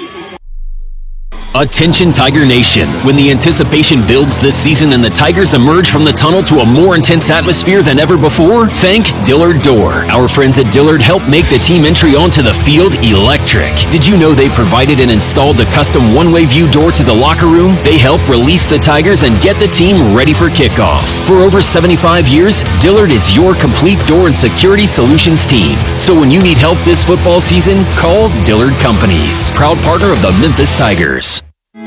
FedEx employees, have you heard? There's a financial institution just for you and your family members. FedEx Employees Credit Association. Our members enjoy bigger returns and competitive rates on savings, checking, loans, investing, with less and lower fees all around. It's the kind of service you can only get when you're part owner. So if you're not a member, visit FECCA.com to join today. FedEx Employees Credit Association is federally insured by the NCUA. Stop 5. And it was by 6. And we welcome you back here in Frisco. Dave Voloshin, Jarvis Greer, Greg Gaston, Danny O'Brien, Scott Foreman, all sitting here nervous. We're actually kind of moving our bodies to the band. I think that's the West Virginia band that's playing. Tigers have their whole band here, too. It is 42-37. U of M. They've led this whole game. They led 17-0. They led by 2 touchdowns at the break. They built it up to 18 points. It's down to 5. They've got a 2nd and 10 at their own 42. West Virginia, 2 timeouts remaining. If you could just pick 3 or 4 more first downs up, you win the game. You know, West Virginia, in having a winning record in the Big 12, they beat Cincinnati 31-24. And then they beat UCF 31-21. Those were 2 teams out of the American that went to the Big 12. It's their 2nd year in there. And so they've got 2 wins over teams that were former American Athletic Conference teams. Out of the 5 that they have in the Big 12, they finished 5-4. So West Virginia going for a winning season. This means a lot to them. They're 6-6 into this game. They've been in a lot of close games so far this year. They had a tough one at Texas Tech in their last game, but against Memphis going for win number 11 on the season. You realize West Virginia is the 15th winningest program all time? All time, that's right. In history, this is their 41st bowl. But the U of M trying to make a statement here, and they're a couple of first downs away from doing that. They've got Hannigan in a shotgun. Anderson to his right, 2 receivers right, 1 left. Hannigan shifts Anderson over. Now they give it to him off right tackle. He's trying to get outside. He does 50, 45, 40, and knocks out of bounds inside the 45-yard line. Jaheim Joseph to free safety saved the day. Way to block. But the Tigers, with 1:52 to go, pick up a huge first down. They're going to say it's at the 39, 19 yards for Super Mario. Big block by Xavier Hill, who is a redshirt junior. He could be back next year for Memphis. Big block to set free Mario on that scamper. And the clock. Oh, he went out of bounds, so it stopped the clock with 1:52. Here's Hannigan in a shotgun. Langham's in motion. They fake it to him. They give it to Anderson. Caught in the backfield. Gets away. Gets to the line of scrimmage. Maybe. They're not going to give him that. They're going to say he's back at the 41-yard line. Stopped by Sean Martin and Fatorma Molba. Tigers trying to go and with a West trap. Virginia's going to use a timeout with 1:41 to go. They got 1 timeout remaining. Basically, 146, please. So they'll put 5 seconds more on the clock. 5 seconds? Jeez. They didn't blow the whistle. Why they That put is West Virginia's 2nd charge timeout. 30 seconds in the wing. Now remember, basically the Tigers are a first down away from winning this game. They get a first down. All they got to do is get in the victory formation. But saying it and doing it are 2 different things. Remember, we are in this spot up 5. West Virginia missed an extra point, and the Tigers got a 2-point conversion on their last touchdown in the first half. So that puts them up. It makes it that they need more than a field goal. Yeah. So those were absolutely critical. Huge for play. sure. Here come the Tigers. That was a 30-second timeout. The ball is sitting at the 41, second down and 12 in the middle of the field. Anderson is to the right of Hennigan. They got an H-back on that right side. It's Doyle. Rock Taylor split on the left side, one-on-one coverage. Here's the snap. They fake it to Mario. Here's Hennigan surging forward across the 35, down to the 34. They'll set up a third down and about 4. Did they call timeout And again? their final timeout is used with 1:39 to go. Yeah, it would be well under a minute had they not called that timeout. So this is the game clock was 1:40. what? So they had it down to 139. Let's see where they're putting it. All you need is one first down now. This is the play of the game. This is 1:41 on the game clock, please. 1:41. They've added 2 more. So that's 7 seconds they've added on these timeouts. Jeez. Now West Virginia's out of timeouts. The Tigers are literally 5 yards away from winning the game. Third down and 5. 1:41, please. No, don't reset it. It's still 139. Yeah, the crew here. All right, would you not doing it? There we go. They finally reset it.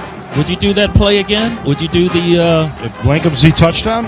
Yeah. Fake it in the line. Have Seth run down the line like he's going to run, and then last second throw it at the sideline on one-on-one coverage. Well, I want to see what kind of coverage they got on Rock. They've picked on it's one-on-one that corner a lot. Hennigan looking over. He's got Anderson to his right. Blankumsey and Drake split to the right side. Rock, very close coverage. He just changed the play. On the left side. There's the audible. Hennigan's got it and gives it to Mario Anderson. And Anderson is spun down at the 32-yard line. He picked up 3. He needed 5. 1:29, and the clock is running. They can take it down to 1:01. No, just under a minute if they want. But they'll have to snap the ball with probably about 3 seconds. I think they'll run it down to 1 second on the clock. You're right. They can take it to 55 seconds.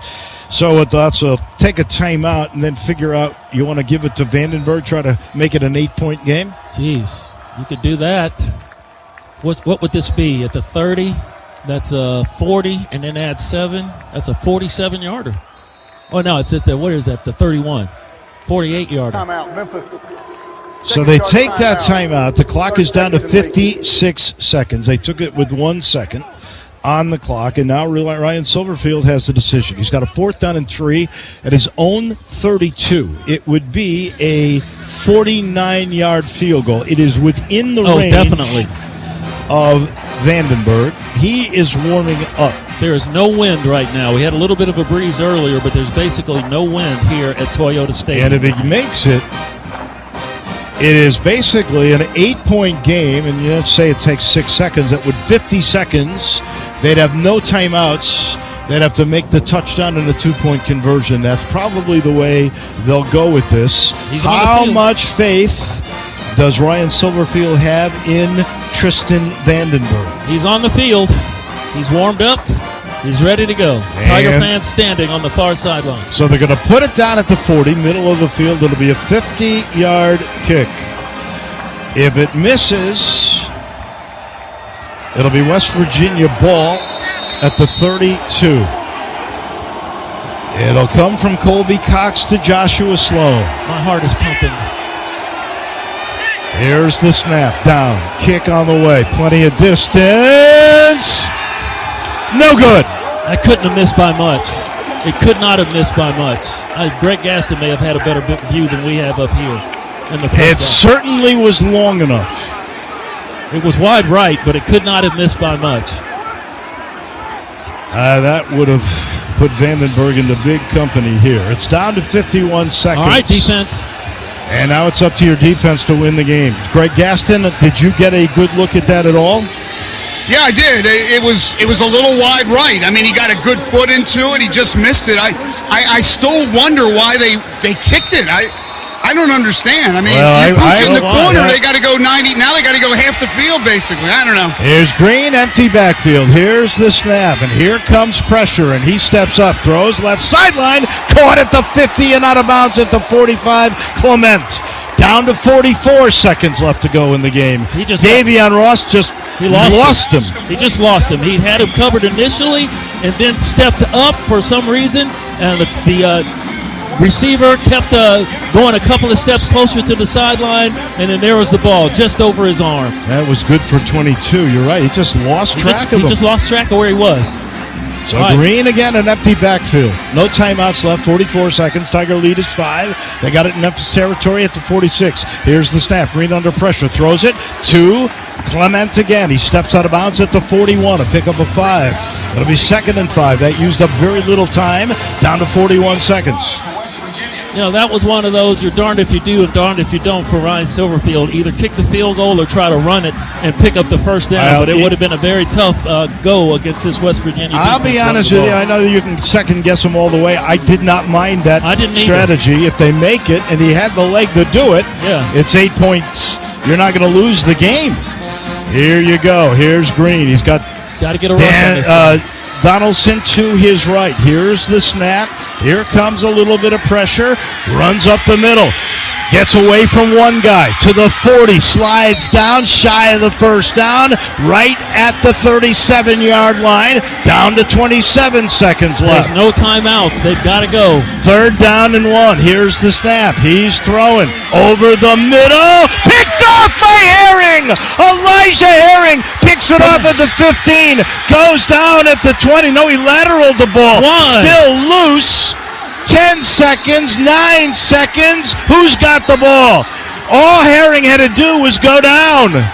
He started to run. I think he lateraled it. The ball was loose at the 35-yard line. It's an interception. The ball was returned and then fumbled by Memphis and recovered by West Virginia. It's 1st and 10. Oh, my goodness. All he had to do All Herring had to do was go down, and the game was over.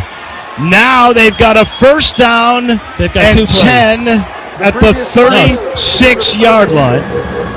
And they're adding time. It's down to 8 seconds. Let's see where they're going to put it. And they replay it. Defense still got to stand up. Wow. Okay, that was a huge All mistake. Elijah Herring had to do was fall down. I don't know how he lost his mind. So they've got 2 shots at it for sure. Well, that's what we said and earlier. They're going to replay this thing. Play fundamental football. Just play fundamental football. You've got the lead. You've had the momentum. You had a good enough lead where even if they do make a comeback, it's going to be a really tough uphill climb for them. You get the pickoff, and there's under 20 seconds. Go down. The game is over. Now they're taking a look to see exactly where to place the ball. I think they're looking to see if the fumble, if he wasn't already down. So we're looking out. No, he wasn't down yet. He was going down and got the ball knocked out from behind. But then it was picked up by Memphis, never controlled. The Tigers had a shot to get the ball. Yeah, so did West Virginia. That was a 50-50 I guess shot, he was trying to slide, and it looks like it was Johnny Williams who got the ball, the backup left tackle. He finally decided to go into a slide near the Tiger sideline. They're going to get 2 shots at the end zone now. And got the ball knocked out from behind. Review, the Memphis player that intercepted the ball was sliding, therefore he was down. It's 1st down Memphis. Oh, my. You just heard the best call of the year. Yeah, maybe his knee was on the ground because he was going on his slide. If you go into a slide, that's it. They say that's the play's there. Oh, my goodness. Drama everywhere. And the Tigers get the biggest break of the game after the great Elijah Herring play was sliding Tiger football. All they got to do is take a knee, and they will be 11-2. They will have beaten their 3rd Power 4 team in 14 games. Well, whatever on this here, the Tigers earned this victory because they were in control of the game for the whole game. They led the whole way, box to wire. Victory formation. This is just the 2nd time Gas up the jet. to win Let's get out of 11 here. games in 109 years. Here's the snap to Hennigan. Gas. 1 step forward, takes the knee. Ball game's over. 42-37. Memphis defeats West Virginia in the Scooters Coffee Frisco Bowl. First season with 2 Power Conference wins since 15 when they beat Kansas and Ole Miss. And as I mentioned, just the 2nd time in 109 years to win 11 games. I am beside myself right now. Now the players, Ryan Silverfield gets the Gatorade bath. I think it's the Scooter's Coffee bath. Oh yeah, the Scooter's Coffee bath. That's right. So he'll have a lot of caffeine. He'll be more excited than he usually is after games. The players come together. They shake hands at the middle of the field. The Scooter's Coffee people are getting out there right now. And West Virginia made a valiant comeback. You've got to give them credit for that, but the Tigers led this thing box to wire. They took care of business in their trip to Big D, and the 901 comes out victorious. Greg Gaston down on the Eflin Insurance microphone with the Tigers athletic director. The director of athletics at the University of Memphis, Dr. Ed Scott with a big smile on his face, and now Dr. Bill Hargrave, the president of the University of Memphis. They're hugging in front of me. What an amazing, crazy, wild finish. That's Memphis football, man. I mean, that's what we've done all year. I was on the sideline talking to folks, telling them I believe in Seth, I believe in Ryan, I believe in our guys, and they got it done at the end. Controlled the game really from the outset. Would have been a shame to come down and end up losing that game in the end, but you guys played, your team played incredible football today. I'm going to tell you, like I've told you, everybody else in Memphis, I wasn't here for all the years before me, so we're starting fresh. We got 11 wins this year. We did what we're supposed to do.